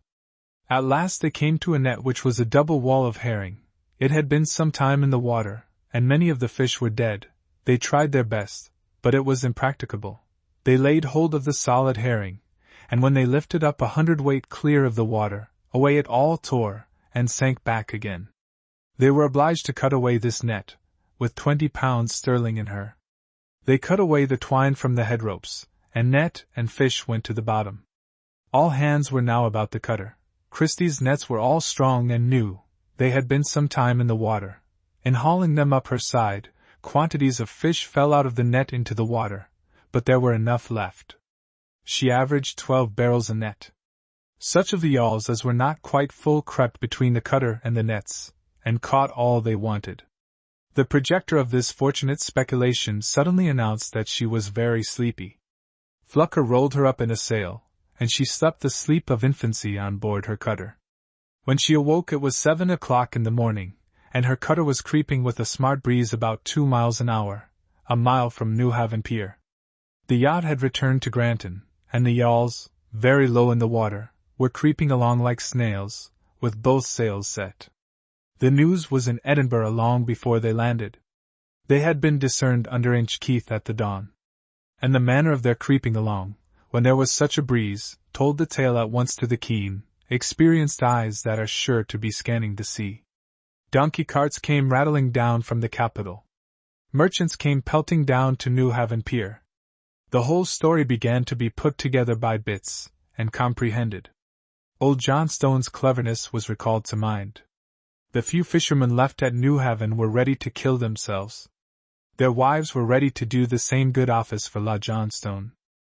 4 Irish merchants agreed to work together, and to make a show of competition, the better to keep the price down within bounds. It was hardly fair, for men against one innocent unguarded female. But this is a wicked world. Christie landed, and proceeded to her own house. On the way she was met by Jean Carney, who debarrassed her of certain wrappers, and a handkerchief she had tied round her head, and informed her she was the pride of Newhaven. She next met these 4 little merchants, one after another. And since we ought to dwell as little as possible upon scenes in which unguarded innocence is exposed to artful conspiracies, we will put a page or 2 into the brute form of dramatic dialogue, and so sail through it quicker. First Merchant. "Where are you going, Meggie?" Christie Johnstone. If anybody asks ye, say ye dinna ken. First Mare. Will ye sell your fish? Christie. Sooner than gie them. First Mare. You will be asking 15 shillin the cran. Christie. And 10 to that. First Mare. Good morning. 2d Mare. Would he not go over 15 shillings? Oh, the thief o' the world, I'll give 16. 3d Mare. But I'll give 18. 2d Mare. More fool you. Take him up, my girl. Christie. 25 is my price today. 3d Mare. You will keep them till Sunday week and sell their bones. Exeunt the 3 merchants. Enter 4th merchant. 4th Mare. Are your fish sold? I'll give 16 shillings. Christie. I'm seeking 25, and I'm offered 18. 4th Mare. Take it. Exit. Christie. They hae put in their heads together. Here Flucker came up to her, and told her there was a Leith merchant looking for her.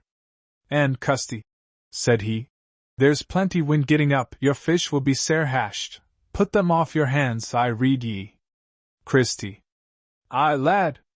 Flucker, hide, and when I play my hand sae, ye'll run in and cry, Sirsty, the Irishman will gie ye 22 shillin the cran.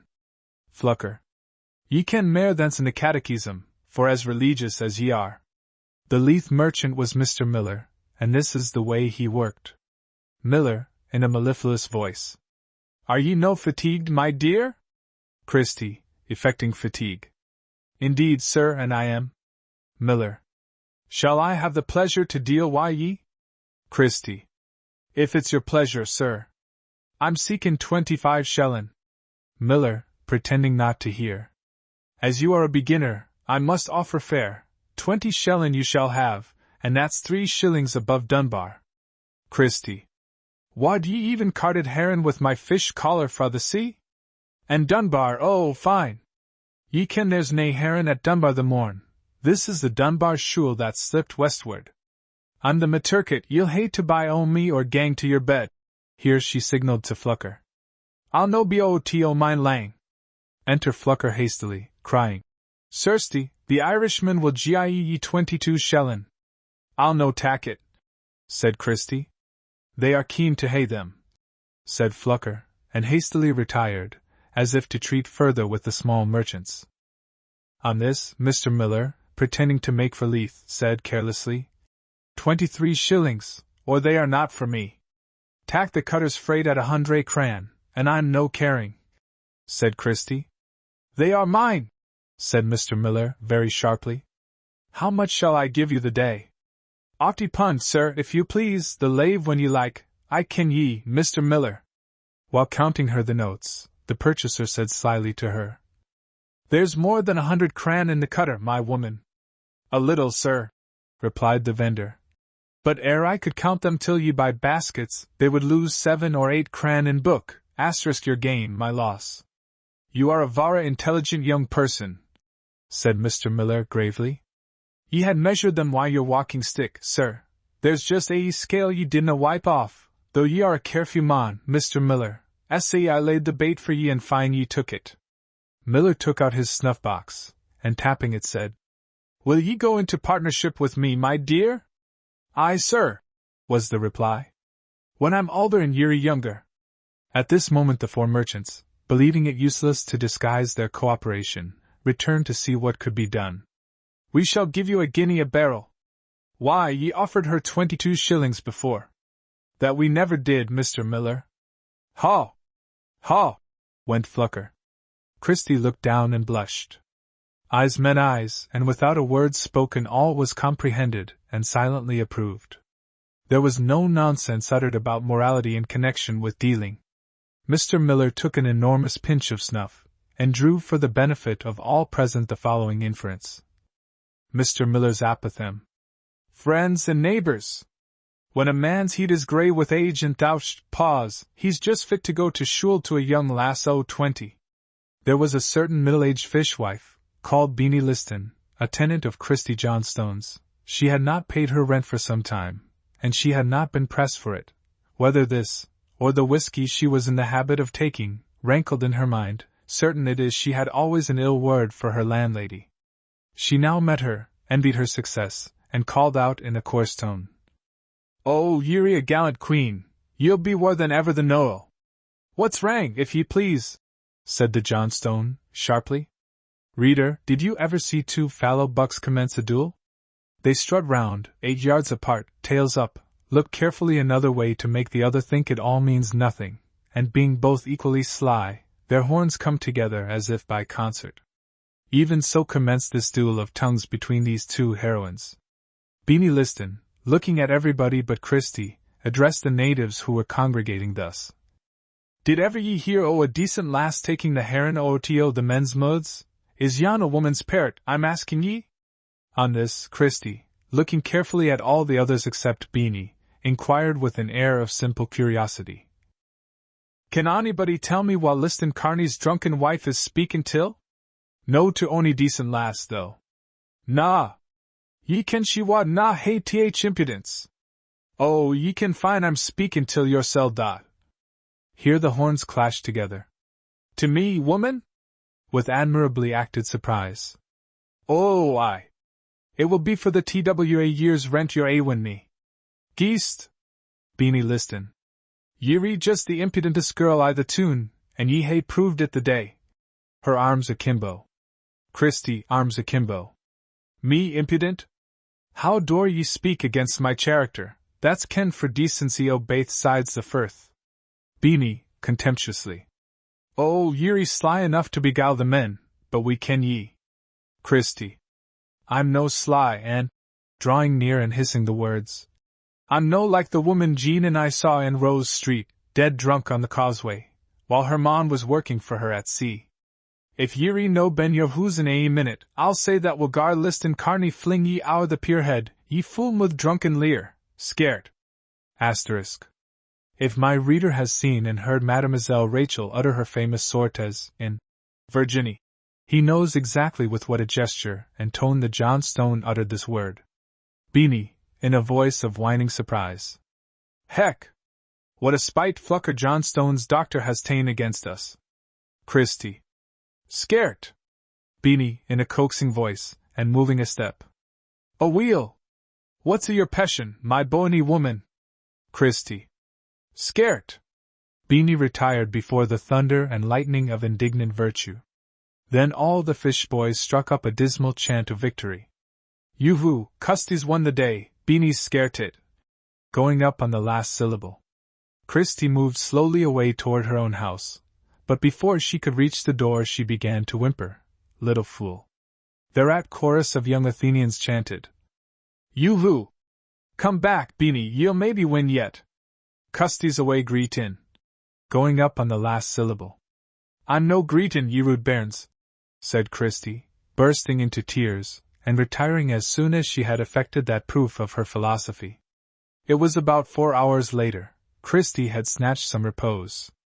The wind, as Flucker prognosticated, had grown into a very heavy gale, and the firth was brown and boiling.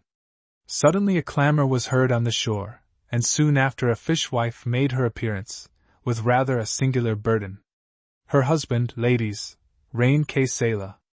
She had him by the scruff of the neck. He was dos, with his booted legs kicking in the air, and his fists making warlike but idle demonstrations and his mouth uttering ineffectual bad language. This worthy had been called a coward by Sandy Liston, and being about to fight with him, and get thrashed, his wife had whipped him up and carried him away. She now flung him down, at some risk of his equilibrium. "Ye are not fit to fight, why, Sandy Liston," said she. "If ye are for faictin', here's for ye." As a comment to this proposal, she tucked up the sleeves of her short gown. He tried to run by her. She caught him by the bosom, and gave him a violent push, that sent him several paces backward. He looked half fierce, half astounded. Ere he could quite recover himself, his little servant forced a pipe into his hand, and he smoked contented and peaceable. Before tobacco the evil passions fall, they tell me. The cause of this quarrel soon explained itself. Up came Sandy Liston, cursing and swearing. "What? Ye hae gotten till your wife's, that's the place for ye, to say there's a brig in distress, and ye'll let her go on the rocks under your noses. But what are ye afraid o'? There's not danger? Nay, danger, said one of the reproached. Are ye foe? Ye are foe, why fear yoursel? Of a' the beasts that crawl the earth, a coward is the ugliest, I think. The wives will no let us, said one, sulkily. It's the woman in your hearts that keeps ye, roared Sandy hoarsely. Curse ye, ye are sure to die in day, and ye are sure to be a past participle. Soon or late, what signifies when? Oh! Curse the hour ever I was born amang sic a cowardly crew. Gun at sea. There! She speaks till ye, her soul, she cries for mercy. To think that, of a that here ye cry, Alexander Liston is the only man enough to answer. Gun. You are mistaken, Mr. Alexander Liston, said a clear, smart voice, whose owner had mingled unobserved with the throng. There are always men to answer such occasions. Now, my lads, your boats have plenty of beam, and well handled should live in any sea. Who volunteers with Alexander Liston and me? The speaker was Lord Ibston. The fishwives of New Haven, more accustomed to measure men than poor little Lady Barbara Sinclair, saw in this man what in point of fact he was, a cool, daring devil, than whom none more likely to lead men into mortal danger, or pull them through it, for that matter. They recognized their natural enemy, and collected together against him, like hens at the sight of a hawk. And would you really entice our men till their death? My life's worth as much as theirs, I suppose. Nay, your life. It's not worth a button. When you dee, your next kin will dance, and wall greet. But our men hae wife and bairns to look till. Gun at sea. Ah, I didn't look at it in that light, said Lord Ibston. He then demanded paper and ink. Christie Johnstone, who had come out of her house, supplied it from her treasures, and this cool hand actually began to convey £150,000 away, upon a sheet of paper blowing in the wind. When he had named his residuary legatee, and disposed of certain large bequests, he came to the point. Christie Johnstone, what can these people live on? 200 a year? Living is cheap here, confound the wind. 250. Viscount. Don't call me Viscount. I am Ibston, and my name's Richard. Now then, be smart with your names. 3 men stepped forward, gave their names, had their widows provided for, and went for their sou'westers, etc. Stay, said Lord Ibston, writing. To Christina Johnstone, out of respect for her character, £1,000. Richard. Dinna gang, cried Christie. Oh, dinna gang, dinna gang, dinna gang, it's no your business. Will you lend me your papa's flushing jacket and sou'wester, my dear? If I was sure to be drowned, I'd go. Christie ran in for them. In the meantime, discomposed by the wind, and by feelings whose existence neither he, nor I, nor any one suspected, Saunders, after a sore struggle between the frail man and the perfect domestic, blurted out. My lord, I beg your lordship's pardon, but it blows tempestuous. That is why the brig wants us, was the reply. My lord, I beg your lordship's pardon, whimpered Saunders. But oh! My lord, don't go. It's all very well for fishermen to be drowned. It is their business, but not yours, my lord. Saunders, help me on with this coat. Christie had brought it. Yes, my lord, said Saunders briskly, his second nature reviving. His lordship, while putting on the coat and hat, undertook to cool Mr. Saunders' aristocratic prejudices. Should Alexander Liston and I be drowned, said he coolly, when our bones come ashore, you will not know which are the fishermen's and which the Viscount's. So saying, he joined the enterprise. I shall pray for ye, lad, said Christie Johnstone, and she retired for that purpose. Saunders, with a heavy heart, to the nearest tavern, to prepare an account of what he called heroism in high life. Large letters, and the usual signs of great astonishment. For the Polytechnic magazine. The commander of the distressed vessel had been penny-wise. He had declined a pilot off the Isle of May, trusting to fall in with one close to the port of Leith. But a heavy gale and fog had come on. He knew himself in the vicinity of dangerous rocks, and to make matters worse, his ship, old and sore battered by a long and stormy voyage, was leaky, and unless a pilot came alongside, his fate would be either to founder or run upon the rocks, where he must expect to go to pieces in a quarter of an hour. The New Haven boat lay in comparatively smooth water, on the lee side of the pier. Our adventurers got into her, stepped the mast, set a small sail, and ran out.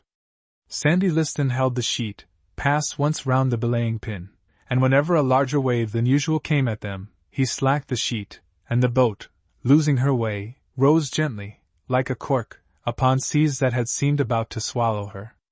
But seen from the shore it was enough to make the most experienced wince, so completely was this wooden shell lost to sight, as she descended from a wave, that each time her reappearance seemed a return from the dead. The weather was misty, the boat was soon lost sight of, the story remains ashore. Chapter 14. It was an hour later. The natives of the new town had left the pier, and were about their own doors, when 3 Buckhaven fishermen came slowly up from the pier. These men had arrived in one of their large fishing boats, which defy all weather. The men came slowly up. Their petticoat trousers were drenched, and their neck handkerchiefs and hair were wet with spray.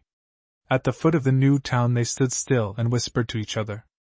There was something about these men that drew the eye of New Haven upon them. In the first place, a Buckhaven man rarely communicates with natives of New Haven, except at the pier, where he brings in his cod and ling from the deep sea, flings them out like stones, and sells them to the fishwives, then up sail and away for Fifeshire. But these men evidently came ashore to speak to someone in the town. They whispered together. Something appeared to be proposed and demurred to, but at last 2 went slowly back toward the pier, and the eldest remained, with a fisherman's long mackintosh coat in his hand which the others had given him as they left him. With this in his hand, the Buckhaven fisherman stood in an irresolute posture. He looked down, and seemed to ask himself what course he should take. "What's wrang?" said Jean Carney, who, with her neighbors, had observed the men. "I wish yon man may not hae ill news." "What ill news wad he hae?" replied another. "Are ony freends of Liston Carney here?" said the fisherman. "The wife's awa to Granton, Beanie Liston they see her, there's his house," added Jean, pointing up the row. "Aye," said the fisherman. "I ken he lived there." "Lived there?" cried Christie Johnstone. "Oh, what's this?" "Freends," said the man gravely. "His boat is driving keel uppermost in Kirkcaldy Bay. We passed her near enough to read the name upon her. But the men will have one to shore, please God." The fisherman shook his head. "She'll hae cooped a mile wast Inchkeith, and the tide rinnang aff the island and a heavy sea gone. This is the New Haven we'll see of them," holding up the coat, "till they rise to the top in 3 weeks' time." The man then took the coat, which was now seen to be drenched with water, and hung it up on a line not very far from its unfortunate owner's house. Then, in the same grave and subdued tone in which he had spoken all along, he said, "We are sorry to bring sick in a tale into your tune," and slowly moved off to rejoin his comrades, who had waited for him at no great distance. They then passed through the old town, and in 5 minutes the calamity was known to the whole place. After the first stupor, the people in the new town collected into knots, and lamented their hazardous calling, and feared for the lives of those that had just put to sea in this fatal gale for the rescue of strangers, and the older ones failed not to match this present sorrow with others within their recollection. In the middle of this, Flucker Johnstone came hastily in from the old town, and told them he had seen the wife, Beanie Liston, coming through from Granton. The sympathy of all was instantly turned in this direction. She would hear the news. It would fall on her like a thunderclap. What would become of her? Every eye was strained toward the old town, and soon the poor woman was seen about to emerge from it, but she was walking in her usual way, and they felt she could not carry her person so if she knew. At the last house she was seen to stop and speak to a fisherman and his wife that stood at their own door. "They are telling her," was then the cry. Beanie Liston then proceeded on her way. Every eye was strained. No! They had not told her. She came gaily on, the unconscious object of every eye and every heart. The hands of this people were hard, and their tongues rude, but they shrunk from telling this poor woman of her bereavement. They thought it kinder she should know it under her own roof, from her friends or neighbors, than from comparative strangers.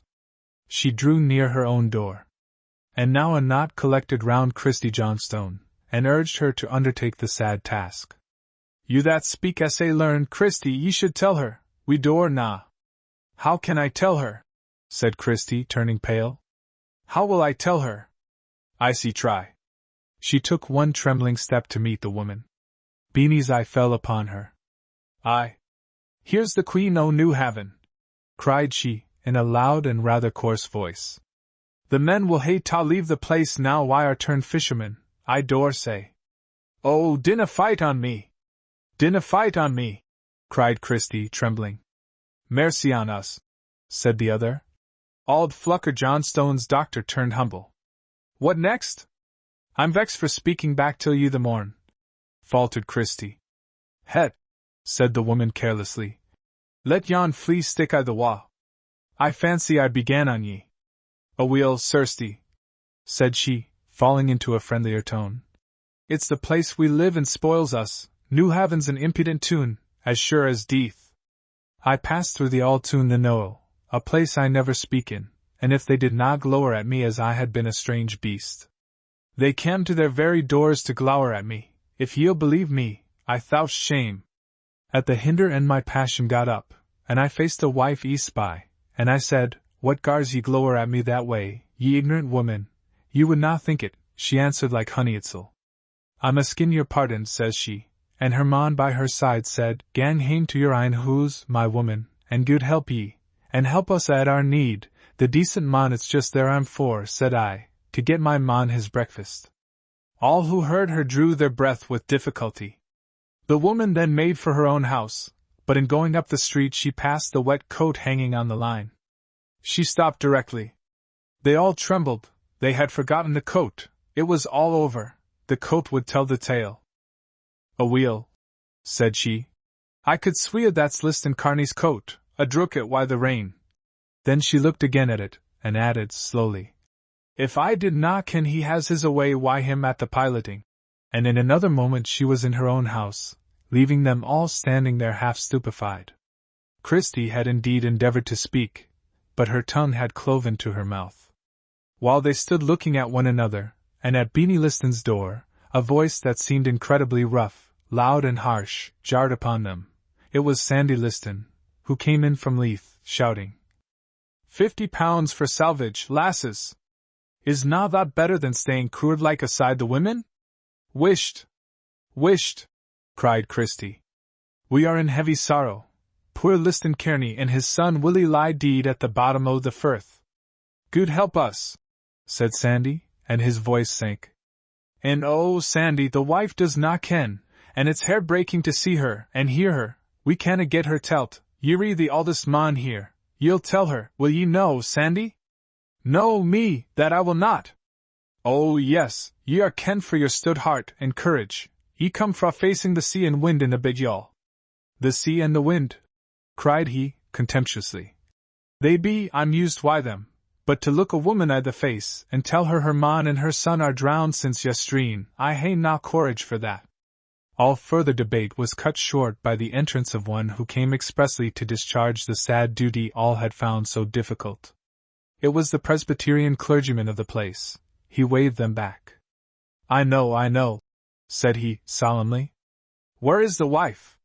She came out of her house at this moment, as it happened, to purchase something at Drysale's shop, which was opposite. Beanie, said the clergyman, I have sorrowful tidings. Tell me them, sir, said she, unmoved. Is it a death? Added she, quietly. It is, death, sudden and terrible. In your own house I must tell it you, and may God show me how to break it to her. He entered her house. Aweel, said the woman to the others. It maun be some far-awa cousin, or the like, for Liston and me hae nae near freens.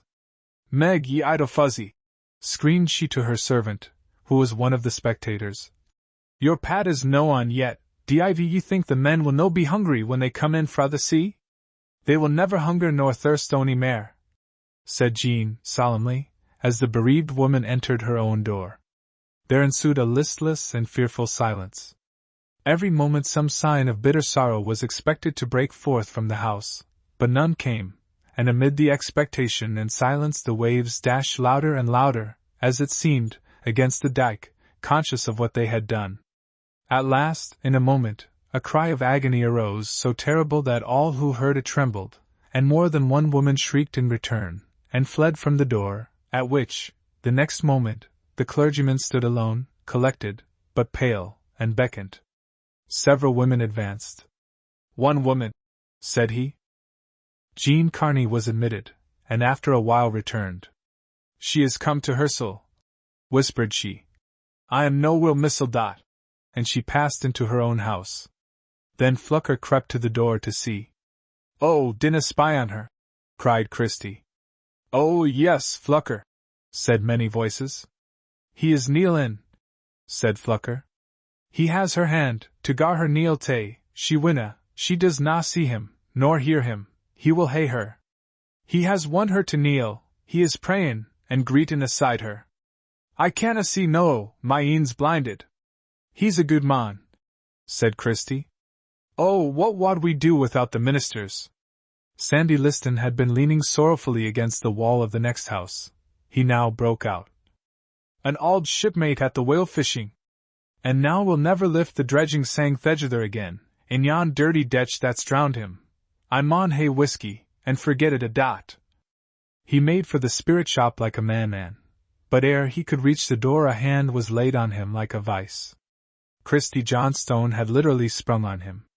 She hated this horrible vice, had often checked him, and now it seemed so awful a moment for such a sin, that she forgot the wild and savage nature of the man, who had struck his own sister, and seriously hurt her. A month before, she saw nothing but the vice and its victim, and she seized him by the collar, with a grasp from which he in vain attempted to shake himself loose.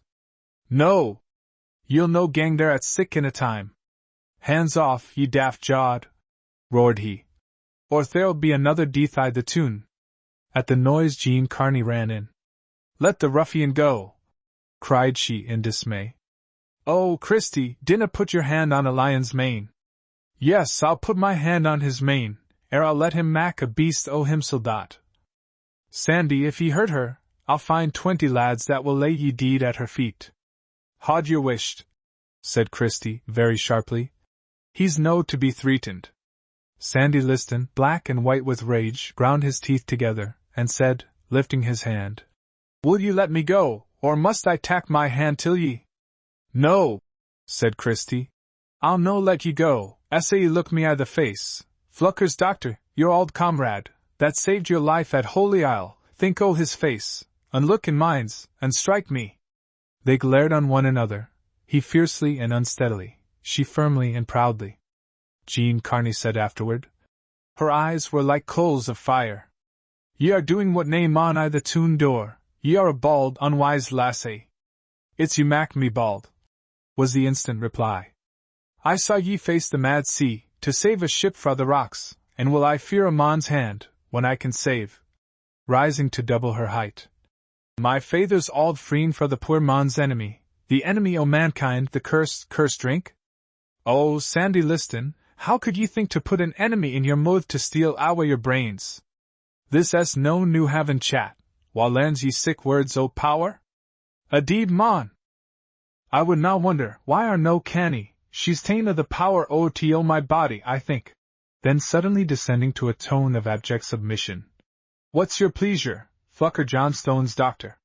She instantly withdrew the offending grasp, and leaning affectionately on his shoulder, she melted into her rich Ionic tones. "It's no a time for sin, ye'll sit by my fire, and get your dinner, a bonny haggis hae I for you and Flucker, and we'll improve this sorrowful judgment, and ye'll tell me o' all times, o' my faither dear, that likite ye weel, Sandy, o' the storms ye hae weathered, side by side, o' the muckle whales ye killed Greenland way, and abuna o' the lives ye hae saved at sea, by your Doran and your Skell, and, oh, Sandy, will na that be better as sit and pour liquid damnation down your throat, and gie ye awa the sense and feeling o' a mon for a sair heed and an ill name? I see gang, my lamb," said the rough man, quite subdued. "I dore say whiskey will no pass my teeth the day. and so he went quietly away, and sat by Christie's fireside. Jean and Christie went toward the boats. Jean, after taking it philosophically for half a minute, began to whimper. "What's wrang?" said Christie. "Div ye think my heart's no in my mouth why you gripping yon fierce robber?" Here a young fishwife, with a box in her hand, who had followed them, pulled Jean by the coats. "Het," said Jean, pulling herself free. The child then, with a pertinacity these little animals have, pulled Christie's coats. "Het," said Christie, freeing herself more gently. "Ye sold Mary Van Amberg," continued Jean. "Ye are just such a lass as he is a lad." Christie smiled proudly, was silent, but did not disown the comparison. The little fishwife, unable to attract attention by pulling, opened her box, and saying, "Lasses, I'll let ye see my prisoner. Heck! He's Boany!"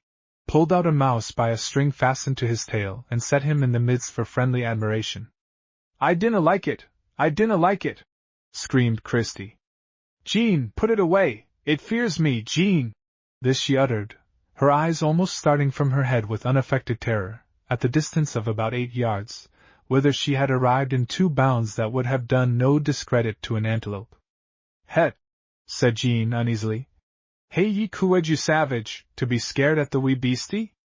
Christie, looking askant at the animal, explained. "A moose is an awesome beast, it's no like a mon," and still her eye was fixed by fascination upon the 4-footed danger. Jean, who had not been herself in genuine tranquillity, now turned savagely on the little Wombwellis. "And div ye really think ye are to come here while the beast side the ark? Come, out ye go, the pair o' ye."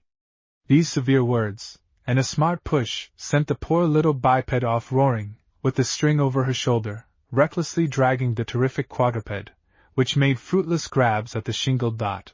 Moral: don't terrify bigger folk than yourself.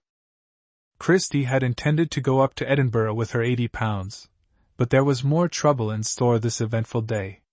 Flucker went out after dinner, and left her with Sandy Liston, who was in the middle of a yarn, when someone came running in and told her Flucker was at the pier crying for her. She inquired what was the matter. "Come and ye'll see," was all the answer. She ran down to the pier. There was poor Flucker lying on his back. He had slipped from the pier into a boat that lay alongside. The fall was considerable. For a minute he had been insensible, then he had been dreadfully sick, and now he was beginning to feel his hurt. He was in great anguish. Nobody knew the extent of his injuries. He would let nobody touch him. All his cry was for his sister. At last she came. They all made way for her. He was crying for her as she came up. "My bairn!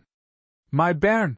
cried she, and the poor little fellow smiled, and tried to raise himself toward her. She lifted him gently in her arms. She was powerful, and affection made her stronger. She carried him in her arms all the way home, and laid him on her own bed. Willie Liston, her discarded suitor, ran for the surgeon. There were no bones broken, but his ankle was severely sprained, and he had a terrible bruise on the loins. His dark, ruddy face was streaked and pale, but he never complained after he found himself at home. Christie hovered round him, a ministering angel, applying to him with a light and loving hand whatever could ease his pain, and he watched her with an expression she had never noticed in his eye before. At last, after 2 hours' silence, he made her sit in full view, and then he spoke to her, and what think you was the subject of his discourse? He turned to and told her, one after another, without preface, all the loving things she had done to him ever since he was 5 years old. Poor boy, he had never shown much gratitude, but he had forgotten nothing, literally nothing. Christie was quite overcome with this unexpected trait. She drew him gently to her bosom, and wept over him, and it was sweet to see a brother and sister treat each other almost like lovers. As these two began to do, they watched each other's eyes so tenderly. This new care kept the sister in her own house all the next day, but toward the evening Jean, who knew her other anxiety, slipped in and offered to take her place for an hour by Flucker's side. At the same time she looked one of those signals which are too subtle for any but woman to understand. Christie drew her aside, and learned that Gaddy and his mother were just coming through from Leith. Christie ran for her £80, placed them in her bosom, cast a hasty glance at a looking-glass, little larger than an oyster shell, and ran out. Heck! What pleased the auld wife will be to see he has a lass that can mak' octipund in a morning. This was Christie's notion. At sight of them she took out the banknotes, and with eyes glistening and cheeks flushing she cried, "Oh, Charles, ye'll no gang to jail, I hae the siller!" And she offered him the money with both hands, and a look of tenderness and modesty that embellished human nature.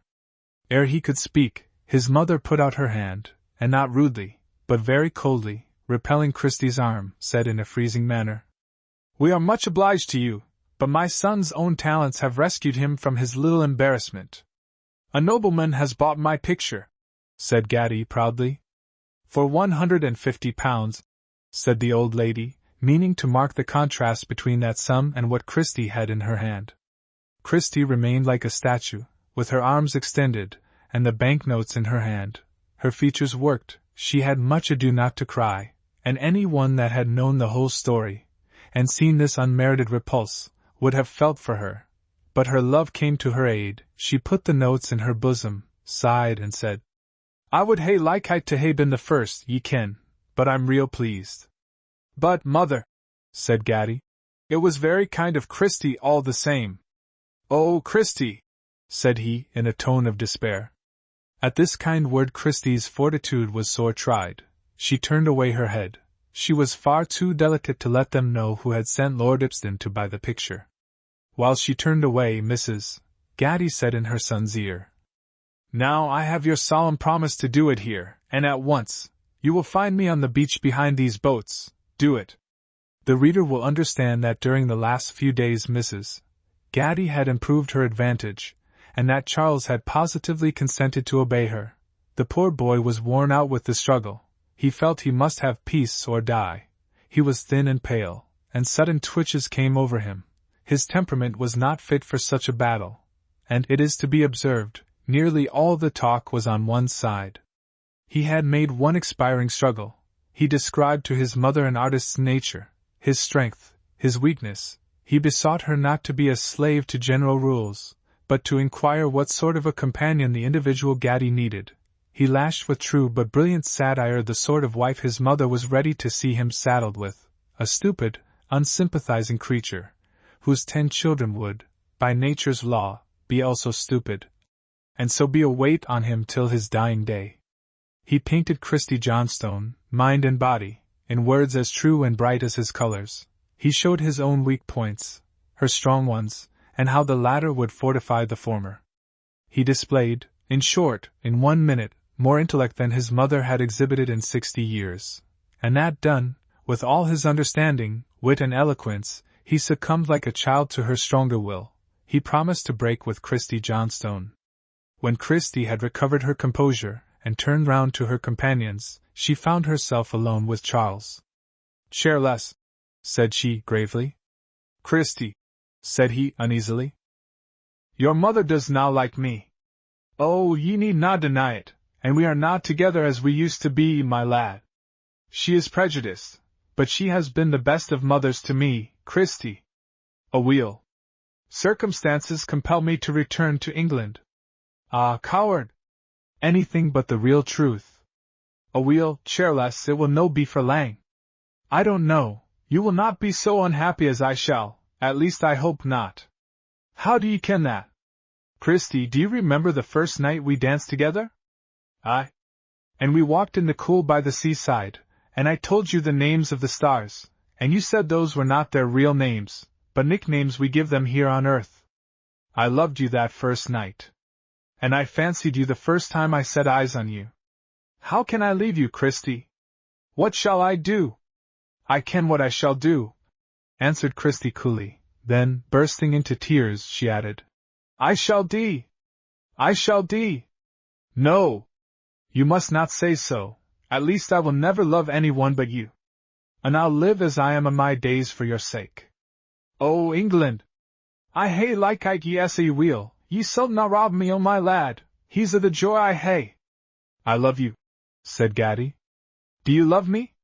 All the answer was, her head upon his shoulder. "I can't do it," thought Gatty. "And I won't." Christie, said he, stay here, don't move from here. And he dashed among the boats in great agitation. He found his mother rather near the scene of the late conference. Mother, said he fiercely, like a coward as he was, ask me no more, my mind is made up forever. I will not do this scoundrelly, heartless, beastly, ungrateful action you have been pushing me to so long. Take care, Charles, take care, said the old woman, trembling with passion, for this was a new tone for her son to take with her. You had my blessing the other day, and you saw what followed it. Do not tempt me to curse an undutiful, disobedient, ungrateful son. I must take my chance, said he desperately, for I am under a curse anyway. I placed my ring on her finger, and held up my hand to God and swore she should be my wife. She has my ring and my oath, and I will not perjure myself even for my mother. Your ring! Not the ruby ring I gave you from your dead father's finger. Not that! Not that! Yes! Yes! I tell you yes! And if he was alive, and saw her, and knew her goodness, he would have pity on me, but I have no friend. You see how ill you have made me, but you have no pity. I could not have believed it, but since you have no mercy on me, I will have the more mercy on myself. I marry her tomorrow, and put an end to all this shuffling and maneuvering against an angel. I am not worthy of her, but I'll marry her tomorrow. Goodbye. Stay, said the old woman, in a terrible voice. Before you destroy me and all I have lived for, and suffered, and pinched for, hear me. If that ring is not off the hussy's finger in half an hour, and you my son again, I fall on this sand and... Then God have mercy upon me, for I'll see the whole creation lost eternally ere I'll wrong the only creature that is an ornament to the world. He was desperate, and the weak, driven to desperation, are more furious than the strong. It was by heaven's mercy that neither mother nor son had time to speak again. As they faced each other, with flaming eyes and faces, all self-command gone, about to utter hasty words, and lay up regret, perhaps for all their lives to come, in a moment, as if she had started from the earth, Christie Johnstone stood between them. Gatty's words, and still more, his hesitation, had made her quick intelligence suspect. She had resolved to know the truth. The boats offered every facility for listening, she had heard every word. She stood between the mother and son. They were confused, abashed, and the hot blood began to leave their faces. She stood erect like a statue, her cheek pale as ashes, her eyes glittering like basilisks. She looked at neither of them. She slowly raised her left hand, she withdrew a ruby ring from it, and dropped the ring on the sand between the two. She turned on her heel, and was gone as she had come, without a word spoken. They looked at one another, stupefied at first. After a considerable pause the stern old woman stooped, picked up the ring, and in spite of a certain chill that the young woman's majestic sorrow had given her, said, placing it on her own finger, "This is for your wife." "It will be for my coffin then," said her son, so coldly, so bitterly and so solemnly that the mother's heart began to quake.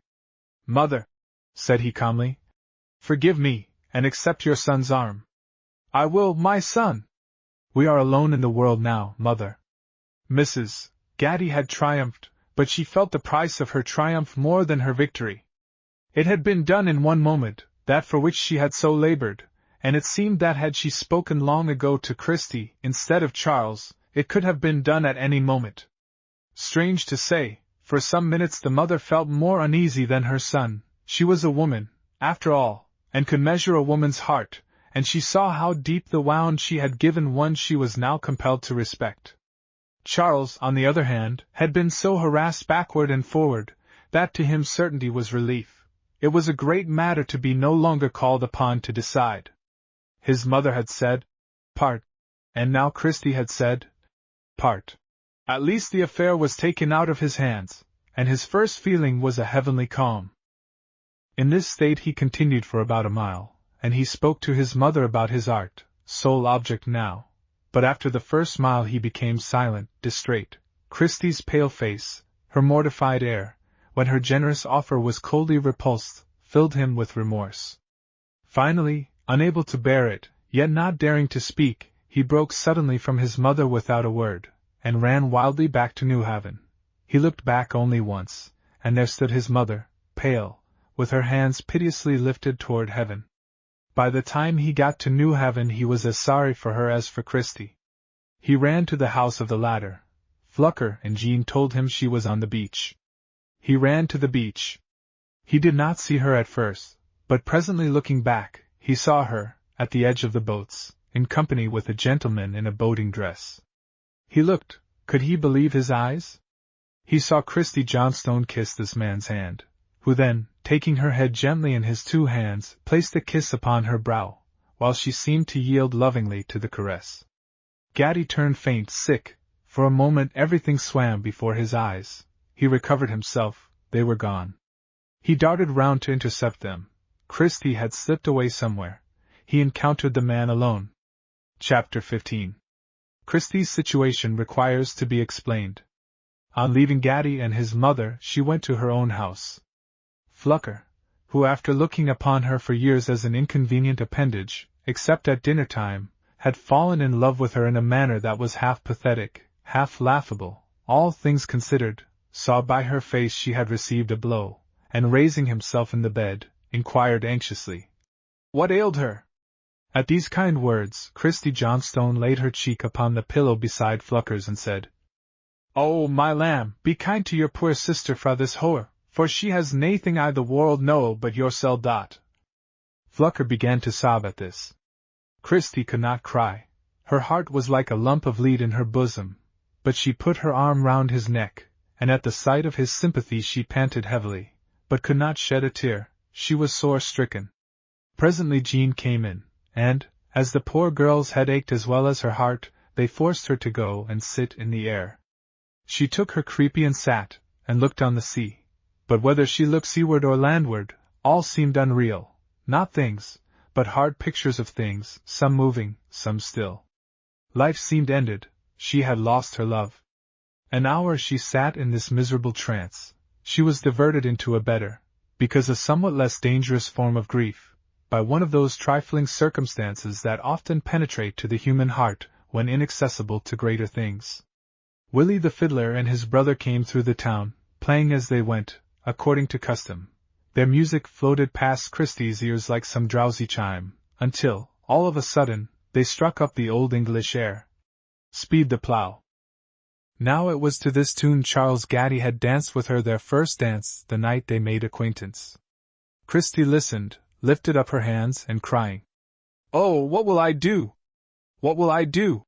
burst into a passion of grief. She put her apron over her head, and rocked herself, and sobbed bitterly. She was in this situation when Lord Ibston, who was prowling about, examining the proportions of the boats, discovered her. Someone in distress, that was all in his way. "Madam," said he. She lifted up her head. "It is Christie Johnstone. I'm so glad, that is, I'm sorry you are crying, but I'm glad I shall have the pleasure of relieving you." And his lordship began to feel for a cheque-book. "And div ye really think there's a cure for every grief?" said Christie bitterly. "I don't know," said his lordship. "It has cured them all as yet." "It will not cure me, then," and she covered her head with her apron again. "I am very sorry," said he. "Tell me," whispering. "What is it?" "Poor little Christie." "Dinna speak to me, I think shame," asked Jean. "Oh, Richard, I'll no be lang in this world." "Ah," said he, "I know too well what it is now, I know, by sad experience. But, Christie, money will cure it in your case, and it shall, too, only instead of £5 we must put £1,000 or two to your banker's account, and then they will all see your beauty, and run after you." "How door ye even to me that I'm seeking a lad?" cried she, rising from her stool. "I would not care suppose there was na a lad in Britain," and off she flounced. "Offended her by my gross want of tact," thought the Viscount. She crept back, and two velvet lips touched his hand. That was because she had spoken harshly to a friend. "Oh, Richard," said she, despairingly, "I'll no be lang in this world." He was touched, and it was then he took her head and kissed her brow, and said, "This will never do. My child, go home and have a nice cry, and I will speak to Jean, and rely upon me, I will not leave the neighborhood till I have arranged it all to your satisfaction. And so she went, a very little, comforted by his tone and words. Now this was all very pretty, but then seen at a distance of 50 yards it looked very ugly, and Gatty, who had never before known jealousy, the strongest and worst of human passions, was ripe for anything. He met Lord Ibston, and said at once, in his wise, temperate way, "Sir, you are a villain!" Ibston. "Platio?" Gatty. "You are a villain!" Ibston. "How do you make that out?" Gatty. "But of course you are not a coward, too." Ibston ironically. "You surprise me with your moderation, sir." Gatty. "Then you will waive your rank. You are a lord, I believe, and give me satisfaction." Ibston. "My rank, sir, such as it is, engages me to give a proper answer to proposals of this sort. I am at your orders." Gatty. "A man of your character must often have been called to an account by your victims, so. Hesitating. "Perhaps you will tell me the proper course." Ibston. "I shall send a note to the castle, and the colonel will send me down somebody with a mustache. I shall pretend to remember Mustache. Mustache will pretend he remembers me. He will then communicate with your friend, and they will arrange it all for us." Gatty. "And perhaps through your licentiousness, one or both of us will be killed." Ibston. "Yes. But we need not trouble our heads about that. The seconds undertake everything." Gatty. "I have no pistols." Ibston. "If you will do me the honor to use one of mine, it shall be at your service." Gatty. "Thank you." Ibston. "Tomorrow morning?" Gatty. "No, I have 4 days painting to do on my picture. I can't die till it is finished. Friday morning." Ibston. "He is mad. I wish to ask you a question. You will excuse my curiosity. Have you any idea what we are agreeing to differ about?" Gatty. "The question does you little credit, my lord. That is to add insult to wrong." He went off hurriedly, leaving Lord Ibston mystified. He thought Christie Johnstone was somehow connected with it, but, conscious of no wrong, he felt little disposed to put up with any insult, especially from this boy, to whom he had been kind, he thought. His lordship was, besides, one of those good, simple-minded creatures, educated abroad, who, when invited to fight, simply bow, and load 2 pistols, and get themselves called at 6, instead of taking down tomes of casuistry and puzzling their poor brains to find out whether they are gamecocks or capons, and why. As for Gatty, he hurried home in a fever of passion, begged his mother's pardon, and reproached himself for ever having disobeyed her on account of such a perfidious creature as Christie Johnstone. He then told her what he had seen, as distance and imagination had presented it to him. To his surprise the old lady cut him short. "Charles," said she, "there is no need to take the girl's character away. She has but one fault: she is not in the same class of life as you, and such marriages always lead to misery. But in other respects she is a worthy young woman. Don't speak against her character, or you will make my flesh creep. You don't know what her character is to a woman, high or low." By this moderation, perhaps she held him still faster. Friday morning arrived. Gatty had, by hard work, finished his picture, collected his sketches from nature, which were numerous, left by memorandum everything to his mother, and was, or rather felt, as ready to die as live. He had hardly spoken a word or eaten a meal these 4 days. His mother was in anxiety about him. He rose early, and went down to Leith. An hour later, his mother, finding him gone out, rose and went to seek him at New Haven. Meantime Flucker had entirely recovered, but his sister's colour had left her cheeks. The boy swore vengeance against the cause of her distress. On Friday morning, then, there paced on Leith sands 2 figures. One was Lord Ibston. The other seemed a military gentleman, who, having swallowed the mess-room poker, and found it insufficient, had added the ramrods of his company. The more his lordship reflected on Gatty, the less inclined he had felt to invite a satirical young dog from barracks to criticize such a rencontre. He had therefore ordered Saunders to get up as a field marshal, or some such trifle, and what Saunders would have called incomparable verticality was the result. The painter was also in sight. While he was coming up, Lord Ibsen was lecturing Marshal Saunders on a point on which that worthy had always thought himself very superior to his master. Gentlemanly deportment. Now, Saunders, mind and behave like a gentleman, or we shall be found out. I trust, my lord, my conduct. What I mean is, you must not be so overpoweringly gentlemanlike as you are apt to be. No gentleman is so gentleman as all that. It could not be borne, say suffoquent, and a white handkerchief is unsoldierlike, and nobody ties a white handkerchief so well as that. Of all the vices, perfection is the most intolerable. His lordship then touched with his cane the generalissimo's tie, whose countenance straightway fell, as though he had lost 3 successive battles. Gatty came up. They saluted. "Where is your second, sir?" said the Marechal. "My second?" said Gatty.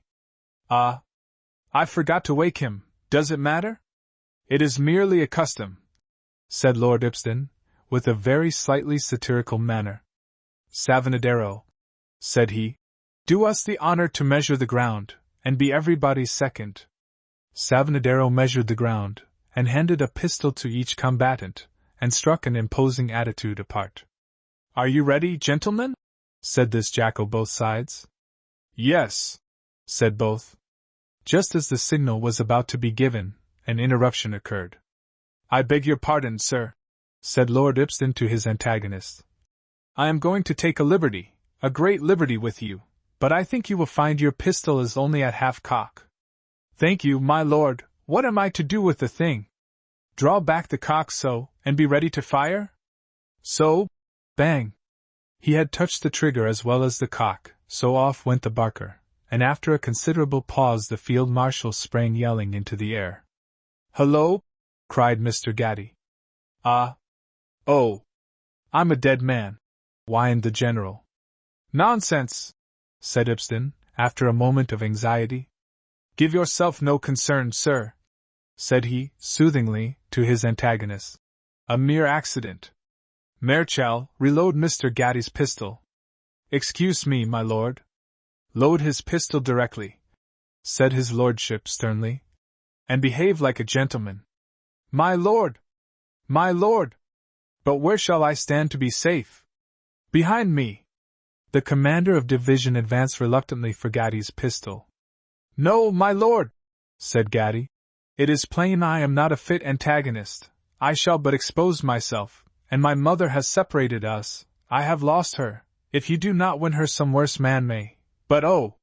If you are a man, use her tenderly." "Whom?" "Christie Johnstone." "Oh, sir, do not make her regret me too much. She was my treasure, my consolation. She was to be my wife. She would have cheered the road of life. It is a desert now. I loved her, I. Here the poor fellow choked. Lord Ibsen turned round, and threw his pistol to Saunders, saying, "Catch that, Saunders." Saunders, on the contrary, by a single motion changed his person from a vertical straight line to a horizontal line exactly parallel with the earth's surface, and the weapon sang innoxious over him. His lordship then, with a noble defiance of etiquette, walked up to his antagonist and gave him his hand, with a motion no one could resist, for he felt for the poor fellow. "It is all a mistake," said he. "There is no sentiment between La Johnstone and me but mutual esteem. I will explain the whole thing. I admire her for her virtue, her wit, her innocence, her goodness, and all that sort of thing, and she, what she sees in me, I am sure I don't know," added he, slightly shrugging his aristocratic shoulders. "Do me the honor to breakfast with me at New Haven." "I have ordered 12 sorts of fish at the Peacock, my lord," said Saunders. "Divine! I hate fish. I told Saunders all would be hungry and none shot. By the by, you are winged, I think you said, Saunders?" "No, my lord." "But look at my trousers." The bullet had cut his pantaloons. "I see, only barked, so go and see about our breakfast." "Yes, my lord," faintly. "And draw on me for £50 worth of new trousers." "Yes, my lord," sonorously. The duelists separated, Gatty taking the short cut to New Haven. He proposed to take his favorite swim there, to refresh himself before breakfast, and he went from his lordship a little cheered by remarks which fell from him, and which, though vague, sounded friendly. Poor fellow, except when he had a brush in hand he was a dreamer. This Viscount, who did not seem to trouble his head about class dignity, was to convert his mother from her aristocratic tendencies or something. Que sais-je? What will not a dreamer hope? Lord Ibston strolled along the sands, and judge his surprise, when, attended by 2 footmen, he met at that time in the morning Lady Barbara Sinclair. Lord Ibston had been so disheartened and piqued by this lady's conduct that for a whole week he had not been near her. This line of behavior sometimes answers. She met him with a grand display of cordiality. She inquired whether he had heard of a most gallant action that, coupled with another circumstance, here she smiled, had in part reconciled her to the age we live in? He asked for further particulars. She then informed him that a ship had been ashore on the rocks, that no fisherman dared venture out, that a young gentleman had given them his whole fortune, and so bribed them to accompany him, that he had saved the ship and the men's lives, paid away his fortune, and lighted an odious cigar and gone home, never minding, amid the blessings and acclamations of a maritime population. A beautiful story she told him, so beautiful, in fact, that until she had discoursed 10 minutes he hardly recognized his own feat, but when he did he blushed inside as well as out with pleasure. Oh! Music of music, praise from eloquent lips, and those lips the lips we love. The next moment he felt ashamed that Lady Barbara should praise him beyond his merits, as he conceived. He made a faint hypocritical endeavor to moderate her eulogium. This gave matters an unexpected turn. Lady Barbara's eyes flashed defiance. I say it was a noble action, that one nursed in effeminacy, as you all are, should teach the hardy seaman to mock at peril. Noble fellow! He did a man's duty, Barbara. Ibston, take care, you will make me hate you, if you detract from a deed you cannot emulate. This gentleman risked his own life to save others. He is a hero. I should know him by his face the moment I saw him. Oh, that I were such a man, or knew where to find such a creature! The water came into Lord Ibston's eyes. He did not know what to say or do. He turned away his head. Lady Barbara was surprised. Her conscience smote her. Oh dear, said she. There now, I have given you pain. Forgive me. We can't all be heroes. Dear Ibston, don't think I despise you now as I used. Oh no! I have heard of your goodness to the poor, and I have more experience now. There is nobody I esteem more than you, Richard, so you need not look so. Thank you, dearest Barbara. Yes, and if you were to be such a goose as to write me another letter proposing absurdities to me, would the answer be different? Very different. Oh, Barbara, would you accept? Why, of course not, but I would refuse civilly. Ah! There, don't sigh. I hate a sighing man. I'll tell you something that I know will make you laugh. She then smiled saucily in his face, and said, Do you remember Mr. Elefronti? This was the earnest man. But Ibston was a match for her this time. I think I do, said he. A gentleman who wants to make John Bull Little again into John Calf, but it won't do.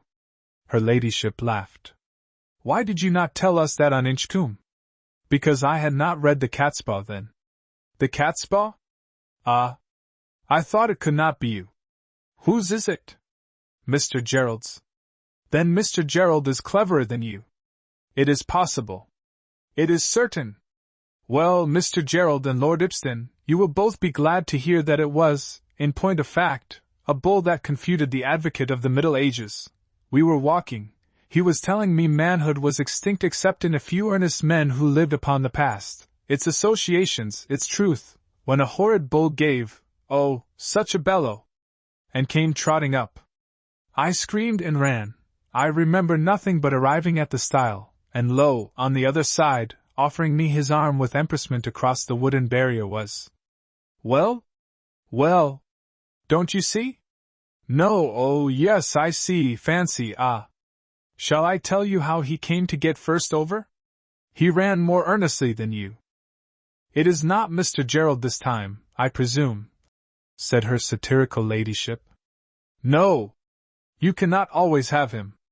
I venture to predict your ladyship on your return home gave this medieval personage his congé dot. No! No. I gave it him at the stile. Let us be serious, if you please. I have a confidence to make you, Ibsen. Frankly, I owe you some apology for my conduct of late. I meant to be reserved. I have been rude, but you shall judge me. A year ago you made me some proposals. I rejected them because, though I like you. You like me? I detest your character. Since then, my West India estate has been turned into specie. That specie, the bulk of my fortune, placed on board a vessel. That vessel lost, at least we think so, she has not been heard of. My dear cousin, do you comprehend that now I am cooler than ever to all young gentlemen who have large incomes and, holding out her hand like an angel, I must trouble you to forgive me. He kissed her lovely hand. I esteem you more and more, said he. You ought, for it has been a hard struggle to me not to adore you, because you are so improved, mon cousin. Is it possible? In what respect? You are browner and charitabler, and I should have been very kind to you, mawkishly kind, I fear, my sweet cousin, if this wretched money had not gone down in the Tisbe. Hullo! Cried the Viscount. Ah! Squeaked Lady Barbara, unused to such interjections. Gone down in what? Said Ibsen, in a loud voice. Don't bellow in people's ears. The Tisbe's stupid, cried she, screaming at the top of her voice. Re-tum, ti-tum, tum, tiddy-iddy, went Lord Ibsen. He whistled a polka. Lady Barbara, inspecting him gravely. I have heard it at a distance, but I never saw how it was done before. It is very, very pretty. Ibsen. Polkas-vous, madame? Lady Barb. S.I.J. polky, Monsieur le Vicomte. They polkied for a second or two. Well, I dare say I am wrong, cried Lady Barbara. But I like you better now you are a downright, ahem, than when you were only an insipid non-intellectual. You are greatly improved. I.P.S. In what respects? Lady Barb. Did I not tell you? Browner and more impudent, but tell me, said she, resuming her sly, satirical tone. How is it that you, who used to be the pink of courtesy, dance and sing over the wreck of my fortunes? Because they are not wrecked. I thought I told you my specie is gone down in the Tisbe. Ibsen. But the Tisbe has not gone down. Lady Barb. I tell you it is. Ibsen. I assure you it is not. Lady Barb. It is not. Ibsen. Barbara. I am too happy, I begin to nourish such sweet hopes once more. Oh, I could fall on my knees and bless you for something you said just now. Lady Barbara blushed to the temples. Then why don't you? Said she. All you want is a little enthusiasm. Then recovering herself, she said. You kneel on wet sand, with black trousers on. That will never be. These two were so occupied that they did not observe the approach of a stranger until he broke in upon their dialogue. An ancient mariner had been for some minutes standing off and on, reconnoitering Lord Ibsen. He now bore down, and with great rough, roaring cordiality, that made Lady Barbara start, cried out, Give me your hand, sir, give me your hand, if you were twice a lord. I couldn't speak to you till the brig was safe in port, and you slipped away, but I brought you up at last, and, give me your hand again, sir. I say, isn't it a pity you are a lord instead of a sailor? Ibsen. But I am a sailor. Ancient mariner. That ye are, and as smart a one as ever tied a true lover's knot in the top. But tell the truth, you were never nearer losing the number of your mess than that day in the old Tisbe. Lady Barb. The old Tisbe. Oh. Ibsen. Do you remember that nice little lurch she gave to leeward as we brought her round? Lady Barb. Oh, Richard. Ancient mariner. And that reel the old wench gave under our feet, north the pierhead. I wouldn't have given a washing tub for her at that moment. Ibsen. Past danger becomes pleasure, sir.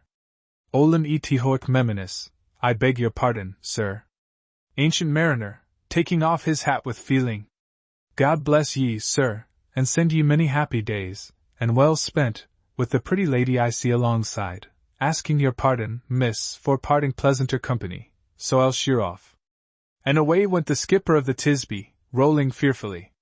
In the heat of this reminiscence, the skipper of the yacht, they are all alike, Blue water once fairly tasted, had lost sight of Lady Barbara. He now looked round. Imagine his surprise! Her ladyship was in tears. Dear Barbara, said Lord Ibston, do not distress yourself on my account. It is not your feelings I care about, at least I hope not, but I have been so unjust, and I prided myself so on my Jeju justice. Never mind. Oh, if you don't, I don't. I hate myself, so it is no wonder you hate me. I love you more than ever. Then you are a good soul. Of course you know I esteemed you, Richard. No. I had an idea you despised me. How silly you are. Can't you see? When I thought you were not perfection, which you are now, it vexed me to death. You never saw me affront anyone but you. No, I never did. What does that prove? That depends upon the wit of him that reasons thereon. Coming to herself. I love you, Barbara. Will you honor me with your hand? No. I am not so base, so selfish. You are worth 100 of me, and here have I been treating you de haute and bas. Dear Richard, poor Richard. Oh. Oh. Oh. A perfect flood of tears. Barbara. I regret nothing, this moment pays for all. Well then I will. Since you keep pressing me. There, let me go, I must be alone, I must tell the sea how unjust I was, and how happy I am, and when you see me again you shall see the better side of your cousin Barbara. She was peremptory. She had her folly and his merits to think over, she said, but she promised to pass through New Haven, and he should put her into her pony phaeton, which would meet her there. Lady Barbara was only a fool by the excess of her wit over her experience, and Lord Ibston's love was not misplaced, for she had a great heart which she hid from little people. I forgive her. The resolution she formed in company with the sea, having dismissed Ibston, and ordered her flunkey into the horizon, will probably give our Viscount just half a century of conjugal bliss. As he was going she stopped him and said, Your friend had browner hands than I have hitherto conceived possible. To tell the truth, I took them for the claws of a mahogany table when he grappled you, is that the term? Say egal, I like him. She stopped him again. Ibston, in the midst of all this that poor man's ship is broken. I feel it is. You will buy him another, if you really love me, for I like him. And so these lovers parted for a time, and Lord Ibston with a bounding heart returned to New Haven. He went to entertain his late vis-a-vis at the Peacock. Meantime a shorter and less pleasant rencontre had taken place between Leith and that village. Gatty felt he should meet his lost sweetheart, and sure enough, at a turn of the road Christie and Jean came suddenly upon him. Jean nodded, but Christie took no notice of him. They passed him. He turned and followed them, and said, Christie! What is your why me? Said she coldly. Aye, how pale you are! I am no very weel. She has been watching over Mucklewy Flucker, said Jean. Christie thanked her with a look. I hope it is not. Nay fears, lad, said she briskly. I dinna think that muckle o' ye. And I think of nothing but you, said he. A deep flush crimsoned the young woman's brow, but she restrained herself, and said icily, That's very good o' ye, I'm sure. Gatty felt all the contempt her manners and words expressed. He bit his lips. The tears started to his eye. You will forget me, said he. I do not deserve to be remembered, but I shall never forget you. I leave for England. I leave New Haven forever, where I have been so happy. I am going at 3 o'clock by the steamboat. Won't you bid me good-bye? He approached her timidly. Aye. That will do, cried she. Good be ye, lad, I wish ye nae ill. She gave a commanding gesture of dismissal. He turned away, and went sadly from her. She watched every motion when his back was turned. That is you, Christie, said Jean. Use the lads like dirt, and they think of the mare o' ye. Oh, Jean, my heart's broken. I'm just eeing for him. Let me speak till him then, said Jean. I'll soon bring him till his marrow banes. And she took a hasty step to follow him. Christie held her fast. I dare I'd give until them. Oh, Jean! I'm a lassie clean flung awa. He has neither heart nor spunk Ava, yon lad. Jean began to make excuses for him. Christie inveighed against him. Jean spoke up for him with more earnestness. Now observe, Jean despised the poor boy. Christie adored him.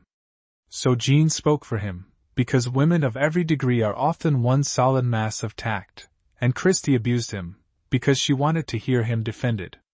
Chapter 16. Richard, Lord Viscount Ipsden, having dotted the seashore with sentinels, to tell him of Lady Barbara's approach, awaited his guest in the Peacock, but as Gatty was a little behind time, he placed Saunders sentinel over the Peacock, and strolled eastward. As he came out of the Peacock, Mrs. Gatty came down the little hill in front, and also proceeded eastward. Meantime Lady Barbara and her escort were not far from the new town of Newhaven, on their way from Leith. Mrs. Gatty came down, merely with a vague fear. She had no reason to suppose her son's alliance with Christie either would or could be renewed, but she was a careful player, and would not give a chance away.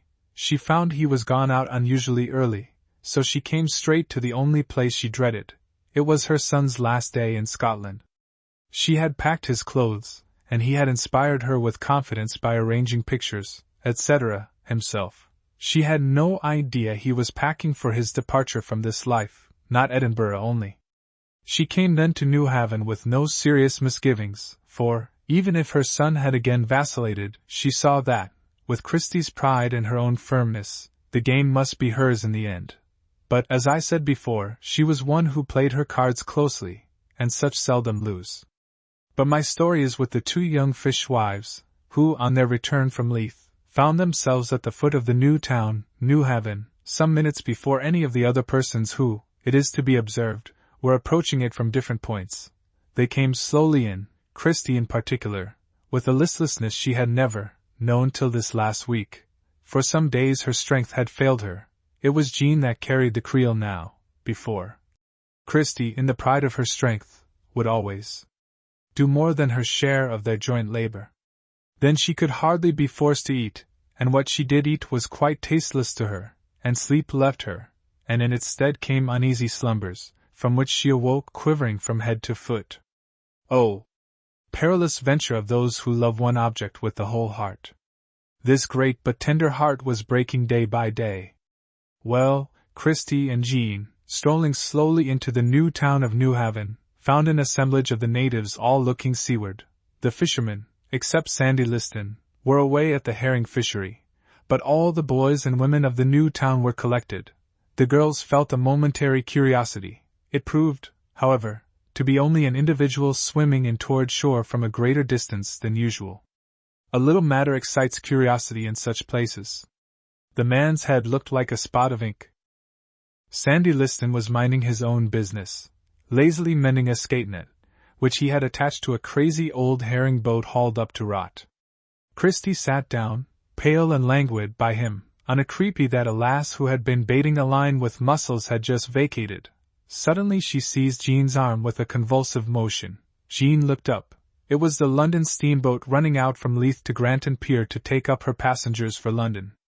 Charles Gatty was going by that boat. The look of mute despair the poor girl gave went to Jean's heart. She ran hastily from the group, and cried out of sight for poor Christie. A fishwife, looking through a telescope at the swimmer, remarked, "He's coming in fast. He's a gallant swimmer, yon." "Can he deet?" inquired Christie of Sandy Liston. "Fine not," was the reply. "He does it o' Sundays when ye are at the kirk. It's no oti o' the kirk window ye'll hae seen him, Sandy, my mon," said a young fishwife. "Rin for my glass ony way, Flucker," said Christie, forcing herself to take some little interest. Flucker brought it to her. She put her hand on his shoulder, got slowly up, and stood on the creepy and adjusted the focus of her glass. After a short view, she said to Flucker, "Rin and see the nook." She then levelled her glass again at the swimmer.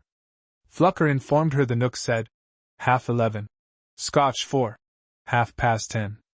Christie whipped out a well-thumbed almanac. "Yon nook's a hint," said she. She swept the sea once more with her glass, then brought it together with a click, and jumped off the stool. Her quick intelligence viewed the matter differently from all the others. "Now," cried she smartly, "wall lend me his yawl? Hets. Dinna be sa interferin', lassie," said a fishwife. "Hey nane o ye ony spunk?" said Christie, taking no notice of the woman. "Speak, laddies. Uncle's yawl is at the pierhead, you'll get her, my woman," said a boy. "A shellen for was first on board," said Christie, holding up the coin. "Come awa, Flucker, we'll hae her shellen." And these two worthies instantly effected a false start. "It's no under your jackets," said Christie, as she dashed after them like the wind. "Haw! Haw! Haw!" laughed Sandy. "What's her business picking up a man against his will?" said a woman. "She's an awfu' lassie," whined another. The examination of the swimmer was then continued, and the crowd increased. Some would have it he was rapidly approaching, others that he made little or no way. "Whyest," said another. "It's a lummy," said a girl. "Nah, it's no a lummy," said another. Christie's boat was now seen standing out from the pier. Sandy Liston, casting a contemptuous look on all the rest, lifted himself lazily into the herring boat and looked seaward. His manner changed in a moment. "The devil!" cried he. "The tide's turned. You wy your glass, could you no see yon man's drifting ot to sea?" "Heck!" cried the women. "He'll be drooned, he'll be drooned." "Yes, he'll be drooned," cried Sandy. "If yon lassie does not come alongside him deevlik quick, he's sir spent, I doot." Two spectators were now added to the scene, Mrs. Gaddy and Lord Ibston. Mrs. Gaddy inquired what was the matter. "It's a mon drowning," was the reply. The poor fellow, whom Sandy, by aid of his glass, now discovered to be in a worn-out condition, was about half a mile east of Newhaven Pierhead, and unfortunately the wind was nearly due east. Christie was standing north-northeast, her boat-hook jammed against the sail, which stood as flat as a knife. The natives of the old town were now seen pouring down to the pier and the beach, and strangers were collecting like bees. "After wit is everybody's wit," old proverb. The affair was in the Johnstones' hands. "That boat is not going to the poor man," said Mrs. Gaddy. "It is turning its back upon him." "She canna lie in the wind's eye, for as clever as she is," answered a fishwife. "I ken wha it is," suddenly squeaked a little fishwife. "It's Christie Johnstone's lad, it's yon daft painter Fr. England." "Heck!" cried she, suddenly observing Mrs. Gaddy. "It's your son, woman!" The unfortunate woman gave a fearful scream, and, flying like a tiger on Liston, commanded him to go straight out to sea and save her son. Jean Carney seized her arm. "Div ye see yon boat?" cried she. "And div ye mind Christie, the lass was hairt ye hae broken? Aweel, woman, it's just a race between Death and Kirsty Johnstone for your son." The poor old woman swooned dead away. They carried her into Christie Johnstone's house and laid her down, then hurried back. The greater terror absorbed the less. Lady Barbara Sinclair was there from Leith, and seeing Lord Ibston standing in the boat with a fisherman, she asked him to tell her what it was. Either he nor any one answered her. "Why doesn't she come about, Liston?" cried Lord Ibston, stamping with anxiety and impatience. "She'll no be lang," said Sandy. "But they'll mak a mess o' ty ne'er a man I the boat." "Ye're sure o' that?" put in a woman. "Aye, about she comes," said Liston, as the sail came down on the first tack. He was mistaken. They dipped the lug as cleverly as any man in the town could. "Heck! Look at her hauling on the rope like a mon," cried a woman. The sail flew up on the other tack. "She's an awfu' lassie," whined another. "He's awa," groaned Liston. "He's doon." "No! He's up again," cried Lord Ibston. "But I fear he can't live till the boat comes to him." The fisherman and the Viscount held on by each other. "He does na see her, or maybe he'd tak hairt. I'd give £10,000 if only he could see her. My God, the man will be drowned under our eyes. If he but saw her!" The words had hardly left Lord Ibston's lips, when the sound of a woman's voice came like an Aeolian note across the water. "Hooray!" roared Liston, and every creature joined the cheer. "She'll no let him dee. Ah! She's in the bows, hailing him and waving the lad's bonnet ower her head to gie him courage. Good bless ye, lass, good bless ye!" Christie knew it was no use hailing him against the wind, but the moment she got the wind she darted into the bows, and pitched in its highest key her full and brilliant voice. After a moment of suspense she received proof that she must be heard by him, for on the pier now hung men and women, clustered like bees, breathless with anxiety, and the moment after she hailed the drowning man, she saw and heard a wild yell of applause burst from the pier, and the pier was more distant than the man. She snatched Flucker's cap, planted her foot on the gunwale, held on by a rope, hailed the poor fellow again, and waved the cap round and round her head, to give him courage, and in a moment, at the sight of this, thousands of voices thundered back their cheers to her across the water. Blow, wind, spring, boat, and you, Christie, still ring life toward those despairing ears and wave hope to those sinking eyes. Cheer the boat on, you thousands that look upon this action. Hurrah! From the pier, hurrah! From the town, hurrah! From the shore, hurrah! Now, from the very ships in the roads, whose crews are swarming on the yards to look. 5 minutes ago they laughed at you, 3,000 eyes and hearts hang upon you now. Aye, these are the moments we live for. And now dead silence. The boat is within 50 yards, they are all three consulting together round the mast, and Aaron now is death, his forehead only seems above water. "If they miss him on that tack," said Lord Ibston, significantly, to Liston, "he'll never see London brig again," was the whispered reply. They carried on till all on shore thought they would run over him, or past him, but no, at 10 yards distant they were all at the sail, and had it down like lightning, and then Flucker sprang to the bows, the other boy to the helm. Unfortunately, there were but 2 Johnstones in the boat, and this boy, in his hurry, actually put the helm to port, instead of to starboard. Christie, who stood amidships, saw the error. She sprang aft, flung the boy from the helm and jammed it hard a starboard with her foot. The boat answered the helm, but too late for Flucker. The man was 4 yards from him as the boat drifted by. "He's a deed, mon!" cried Liston on shore. The boat's length gave one more little chance. The after part must drift nearer him, thanks to Christie. Flucker flew aft, flung himself on his back, and seized his sister's petticoats. "Fling yourself ower the gunwale," screamed he. "Ye'll no hurt, I see haud ye." She flung herself boldly over the gunwale. The man was sinking, her nails touched his hair, her fingers entangled themselves in it. She gave him a powerful wrench and brought him alongside. The boys pinned him like wildcats. Christie darted away forward to the mast, passed the rope round it, threw at the boys. In a moment it was under his shoulders. Christie hauled on it from the fore thwart. The boys lifted him, and they tumbled him, gasping and gurgling like a dying salmon, into the bottom of the boat, and flung net and jackets and sail over him to keep the life in him. Ah!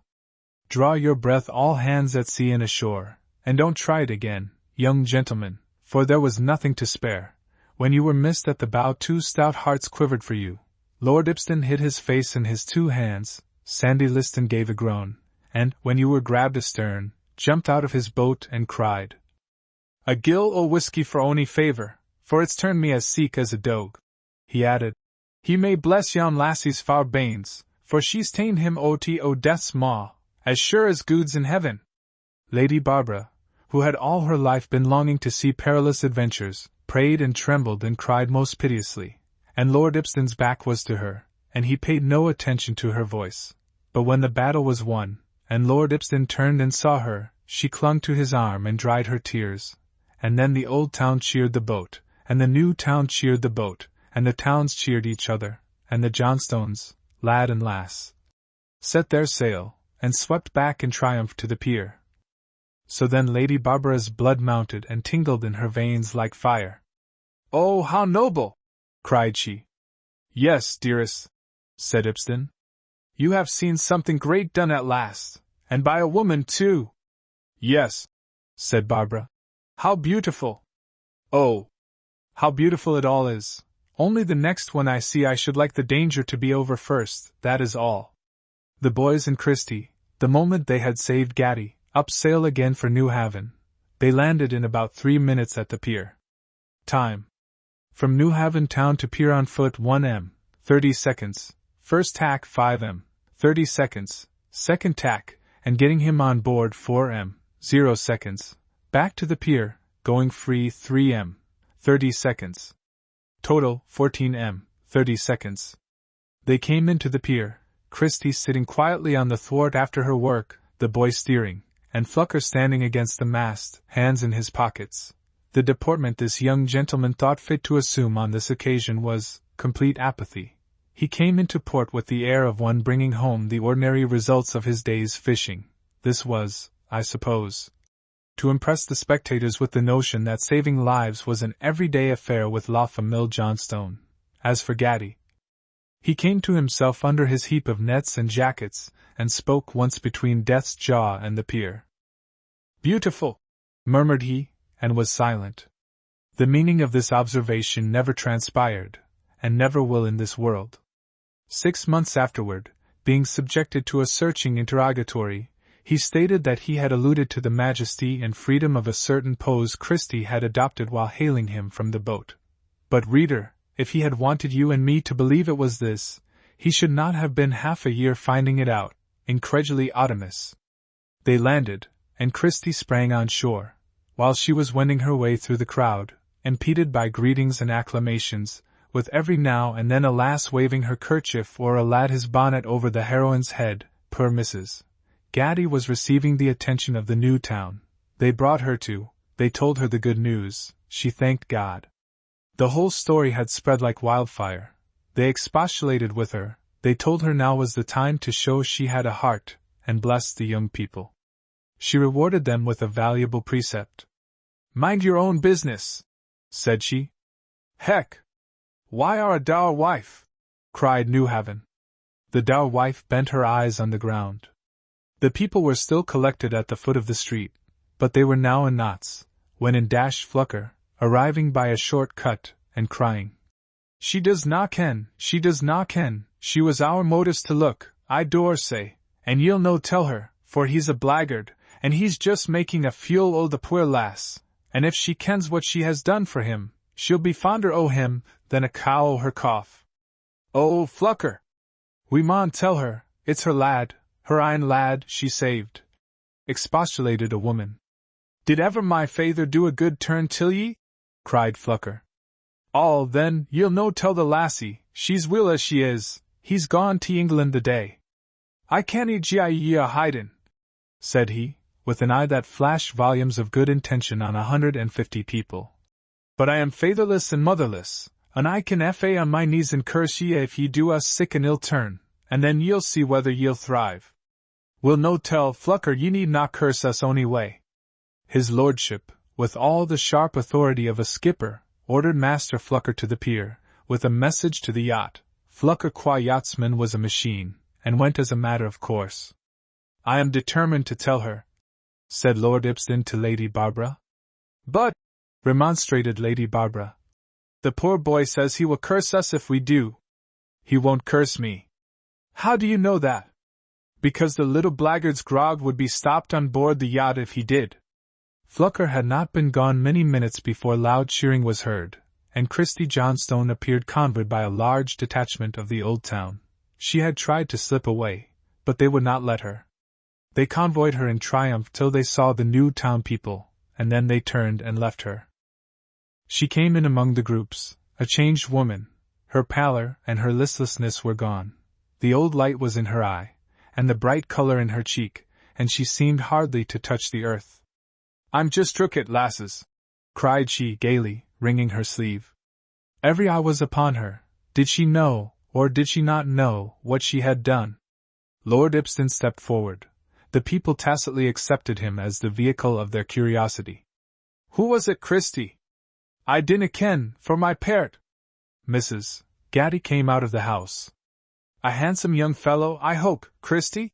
resumed Lord Ibston. "Ye maun ask Flucker," was the reply. "I could no tak muckle notice, ye ken." Putting her hand before her eye, and half smiling. Well, I hear he is very good-looking, and I hear you think so, too. She glided to him and looked in his face. He gave a meaning smile. The poor girl looked quite perplexed. Suddenly she gave a violent start. Christie! Where is Christie? Had cried a well-known voice. He had learned on the pier who had saved him. He had slipped up among the boats to find her. He could not find his hat. He could not wait for it. His dripping hair showed where he had been. It was her love whom she had just saved out of death's very jaws. She gave a cry of love that went through every heart, high or low, young or old, that heard it. And she went to him, through the air it seemed. But quick as she was, another was as quick. The mother had seen him first, and she was there. Christie saw nothing. With another cry, the very keynote of her great and loving heart, she flung her arms round Mrs. Gatty, who was on the same errand as herself. Hearts are not steel, and steel is bent. Hearts are not flint, and flint is rent. The old woman felt Christie touch her. She turned from her son in a moment, and wept upon her neck. Her lover took her hand and kissed it, and pressed it to his bosom, and tried to speak to her, but all he could do was to sob and choke, and kiss her hand again. My daughter! Sobbed the old woman. At that word Christie clasped her quickly, and then Christie began to cry. I am not a stone, cried Mrs. Gatty. I gave him life, but you have saved him from death. Oh, Charles, never make her repent what she has done for you. She was a woman, after all, and prudence and prejudice melted like snow before her heart. There were not many dry eyes, least of all the heroic Lady Barbara's. The three whom a moment had made one were becoming calmer, and taking one another's hands for life, when a diabolical sound arose, and what was it but Sandy Liston, who, after furious resistance, was blubbering with explosive but short-lived violence. Having done it, he was the first to draw everybody's attention to the phenomenon, and affecting to consider it a purely physical attack, like a coup de soleil, or so on, he proceeded instantly to Dreisel's for his panacea. Lady Barbara enjoined Lord Ibsen to watch these people, and not to lose a word they said, and after she had insisted upon kissing Christie, she went off to her carriage. And she too was so happy, she cried 3 distinct times on her way to Edinburgh.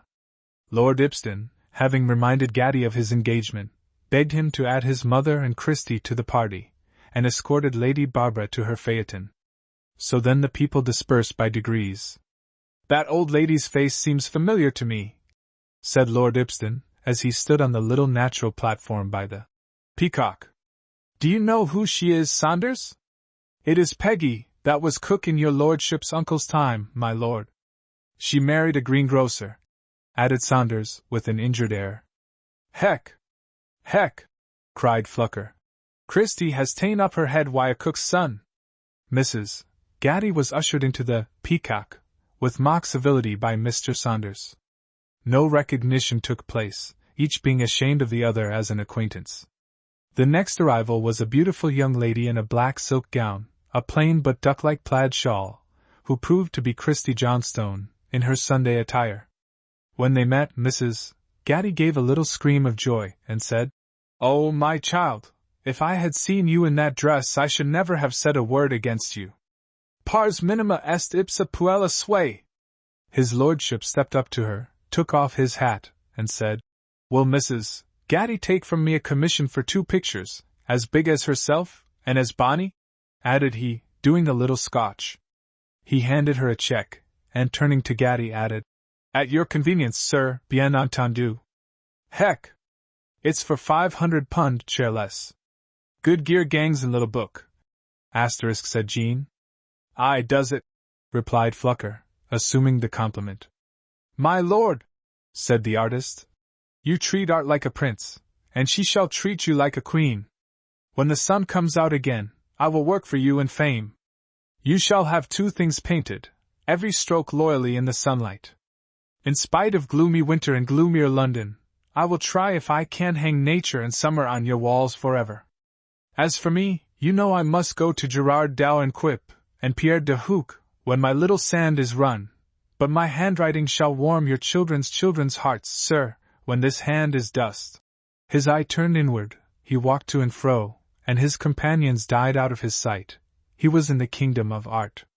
His lordship and Jean entered the Peacock, followed by Flucker, who merely lingered at the door to moralize as follows. Heck! Heck! Isna that lamentable? Christie's mon's as daft as a drunk weaver. But one stayed quietly behind, and assumed that moment the office of her life. Aye! He burst out again. The resources of our art are still unfathomed. Pictures are yet to be painted that shall refresh men's inner souls, and help their hearts against the artificial world, and charm the fiend away, like David's harp. The world, after centuries of lies, will give nature and truth a trial. What a paradise art will be, when truths, instead of lies, shall be told on paper, on marble, on canvas, and on the boards.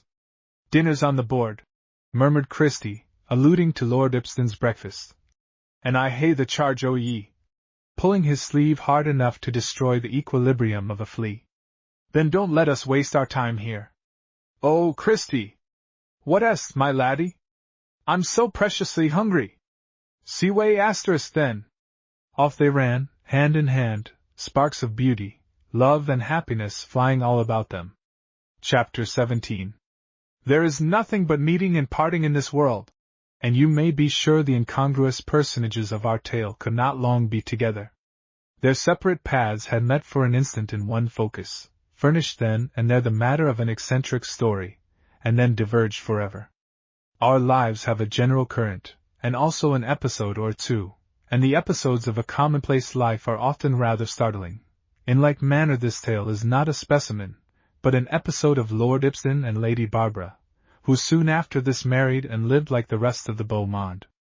In so doing, they passed out of my hands, such as wish to know how viscounts and viscountesses feed and sleep, and do the domestic, so-called, and the social, so-called, are referred to the fashionable novel. To Mr. Saunders, for instance, who has in the press one of those Cerberus leviathans of fiction, so common now, incredible as folio to future ages. Saunders will take you by the hand, and lead you over carpets 2 inches thick, under rosy curtains, to dinner tables. He will fete you, and opera you, and dazzle your young imagination with epiernes, and salvers, and buhl and ormolu. No fishwives or painters shall intrude upon his polished scenes. All shall be as genteel as himself. Saunders is a good authority. He is more in the society, and far more in the confidence of the great, than most fashionable novelists. Mr. Saunders' work will be in 3 volumes, 990 pages. In other words, this single work of this ingenious writer will equal in bulk the aggregate of all the writings extant by Moses, David, Solomon, Isaiah, and St. Paul. I shall not venture into competition with this behemoth of the salon. I will evaporate in thin generalities. Lord Ibston then lived very happily with Lady Barbara, whose hero he straightway became, and who nobly and poetically dotes upon him. He has gone into political life to please her, and will remain there, to please himself. They were both very grateful to New Haven. When they married they vowed to visit it twice a year, and mingle a fortnight's simple life with its simple scenes. But 4 years have passed, and they have never been there again, and I dare say never will. But when Viscount Ibston falls in with a brother aristocrat who is crushed by the fiend ennui, he remembers Aberford, and condenses his famous recipe into a 2-edged hexameter, which will make my learned reader laugh, for it is full of wisdom. Deliculo surgas. Miseris secura disgas. Flucker Johnstone meditated during breakfast upon the £500, and regretted he had not years ago adopted Mr. Gaddy's profession. Some days afterward he invited his sister to a conference.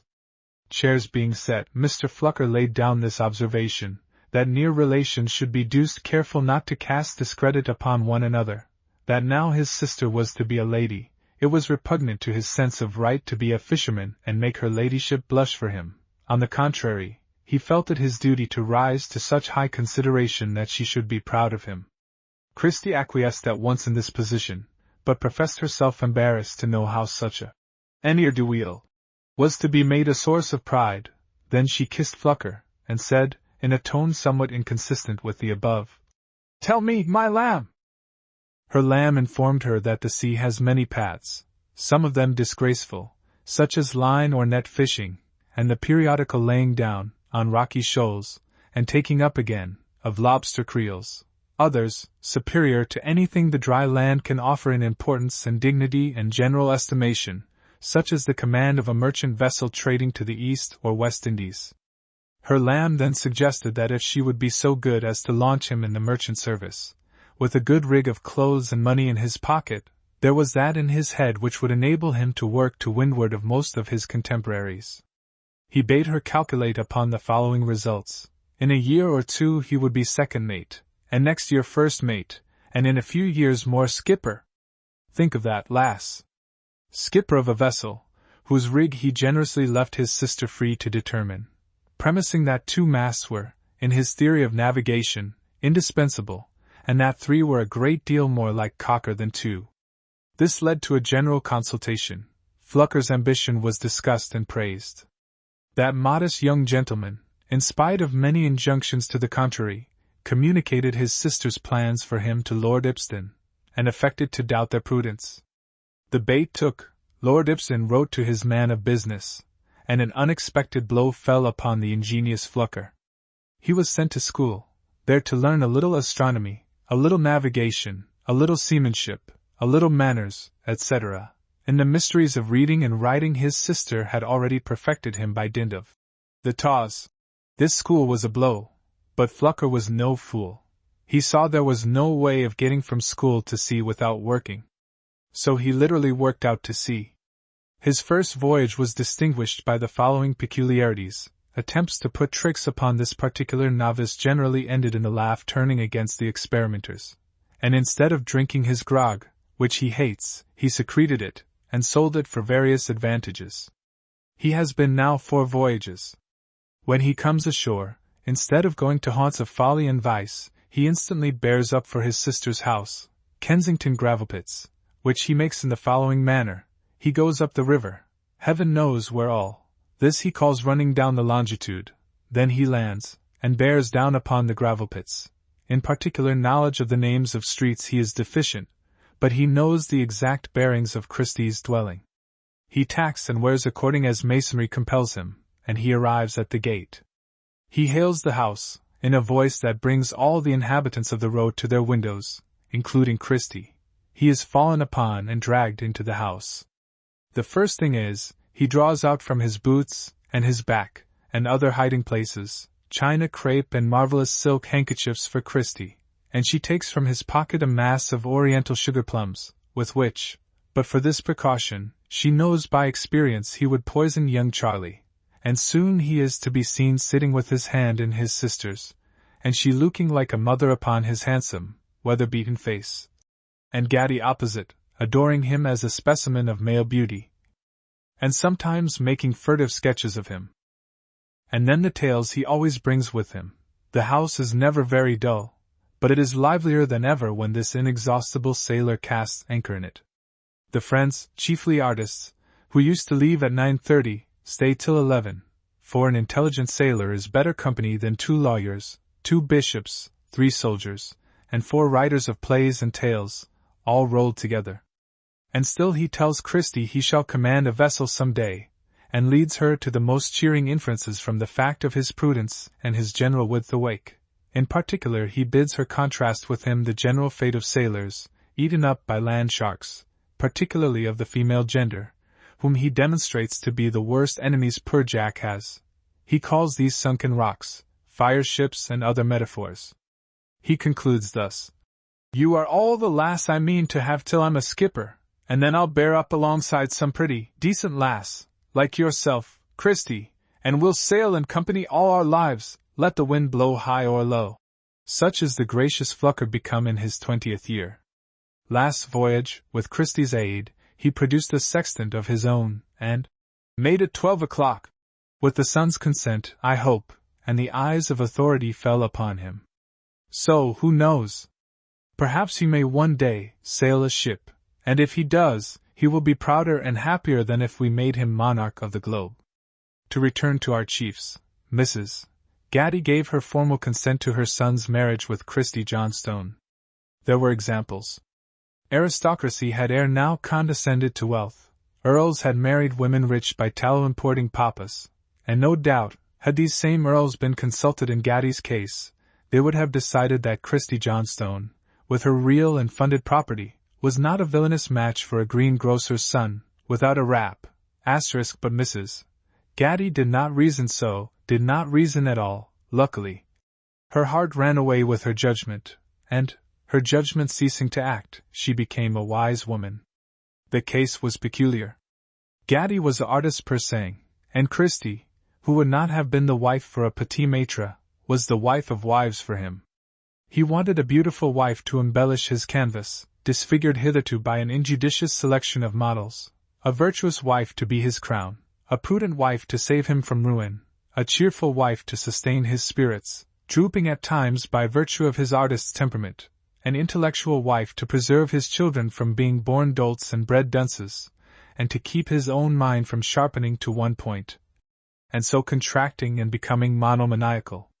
And he found all these qualities, together with the sun and moon of human existence, true love and true religion, in Christie Johnstone. In similar cases, foolish men have set to work to make, in 6 months, their diamond of nature, the exact cut and gloss of other men's pastes, and nervously watching the process, have suffered torture. Luckily Charles Gatti was not wise enough for this. He saw nature had distinguished her he loved beyond her fellows. Here, as elsewhere, he had faith in nature. He believed that Christie would charm everybody of eye, and ear, and mind, and heart that approached her. He admired her as she was, and left her to polish herself, if she chose. He did well. She came to London with a fine mind, a broad brogue, a delicate ear.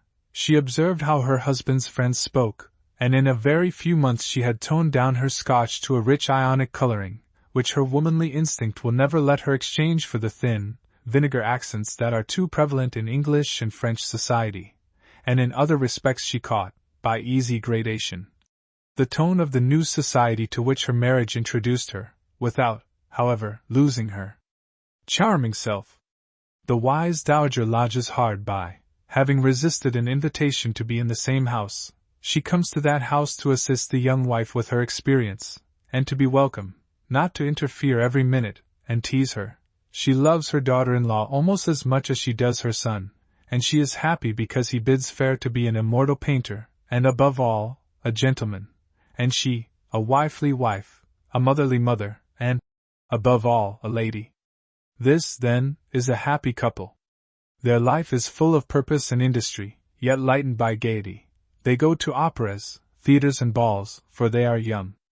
They have plenty of society, real society, not the ill-assorted collection of a predetermined number of bodies, that blindly assumes that name, but the rich communication of various and fertile minds. They very, very seldom consent to squat 4 mortal hours on one chair, like old hares stiffening in their hot forms, and nibbling, sipping and twaddling in 4 mortal hours what could have been eaten, drunken and said in 35 minutes. They are both artists at heart, and it shocks their natures to see folks mix so very largely the inutile with the insipidum, and waste, at one huge but barren incubation, the soul, and the stomach, and the irrevocable hours, things with which so much is to be done. But they have many desirable acquaintances, and not a few friends. The latter are mostly lovers of truth in their several departments, and in all things. Among them are painters, sculptors, engineers, writers, conversers, thinkers, these acknowledging, even in England, other gods besides the intestines. Meat often chez Gatti, chiefly for mental intercourse. A cup of tea with such is found, by experience, to be better than a stalled elk where chit-chat reigns over the prostrate hours. This, then, is a happy couple. The very pigeons and the crows need not blush for the nest at Kensington gravel-pits. There the divine institution marriage takes its natural colors, and it is at once pleasant and good to catch such glimpses of heaven's design, and sad to think how often this great boon, accorded by God to man and woman, must have been abused and perverted, ere it could have sunk to be the standing but of farce writers, and the theme of weekly punsters. In this pair we see the wonders a male and female can do for each other in the sweet bond of holy wedlock. In that blessed relation alone 2 interests are really one, and 2 hearts lie safe at anchor side by side. Christie and Charles are friends, for they are man and wife. Christie and Charles are lovers still, for they are man and wife. Christie and Charles are one forever, for they are man and wife. This wife brightens the house, from kitchen to garret for her husband. This husband works like a king for his wife's comfort, and for his own fame, and that fame is his wife's glory. When one of these expresses or hints a wish, the other's first impulse is to find the means, not the objections. They share all troubles, and by sharing have them. They share all pleasures, and by sharing double them. They climb the hill together now, and many a canty day they shall have with one another, and when, by the inevitable law, they begin to descend toward the dark valley, they will still go hand in hand, smiling so tenderly, and supporting each other with a care more lovely than when the arm was strong and the foot firm. On these two temperate lives old age will descend lightly, gradually, gently, and late upon these evergreen hearts, because they are not tuned to some selfish, isolated key. These hearts beat and ring with the young hearts of their dear children, and years hence Papa and Mama will begin life hopefully, wishfully, warmly again with each loved novice in turn. And when old age does come, it will be no calamity to these, as it is to you, poor battered beau, laughed at by the fair ninnies who erst laughed with you, to you, poor follower of salmon, fox, and pheasant, whose joints are stiffening, whose nerve is gone, whose Golgotha remains, to you, poor faded beauty, who have staked all upon man's appetite, and not accumulated goodness or sense for your second course, to you, poor drawing-room wit, whose sarcasm has turned to venom and is turning to drivel. What terrors has old age for this happy pair? It cannot make them ugly, for, though the purple light of youth recedes, a new kind of tranquil beauty, the aloe-blossom of many years of innocence, comes to, and sits like a dove upon, the aged faces, where goodness, sympathy and intelligence have harbored together so long, and where evil passions have flitted, for we are all human, but found no resting place. Old age is no calamity to them. It cannot terrify them, for ere they had been married a week the woman taught the man, lover of truth, to search for the highest and greatest truths in a book written for men's souls by the author of the world, the sea, the stars, the sun, the soul, and this book, Dei Gratia, will, as the good bishop sings, teach them to live that they may dread the grave as little as their bed. It cannot make them sad, for, ere it comes loved souls will have gone from earth and from their tender bosom, but not from their memories, and will seem to beckon them now across the cold valley to the golden land. It cannot make them sad, for on earth the happiest must drink a sorrowful cup more than once in a long life, and so their brightest hopes will have come to dwell habitually on things beyond the grave, and the great painter, Jan Senix, will chiefly meditate upon a richer landscape and brighter figures than human hand has ever painted, a scene whose glories he can see from hence but by glimpses and through a glass darkly. The great meadows on the other side of Jordan, which are bright with the spirits of the just that walk there, and are warmed with an eternal sun, and ring with the triumph of the humble and the true, and the praises of God forever.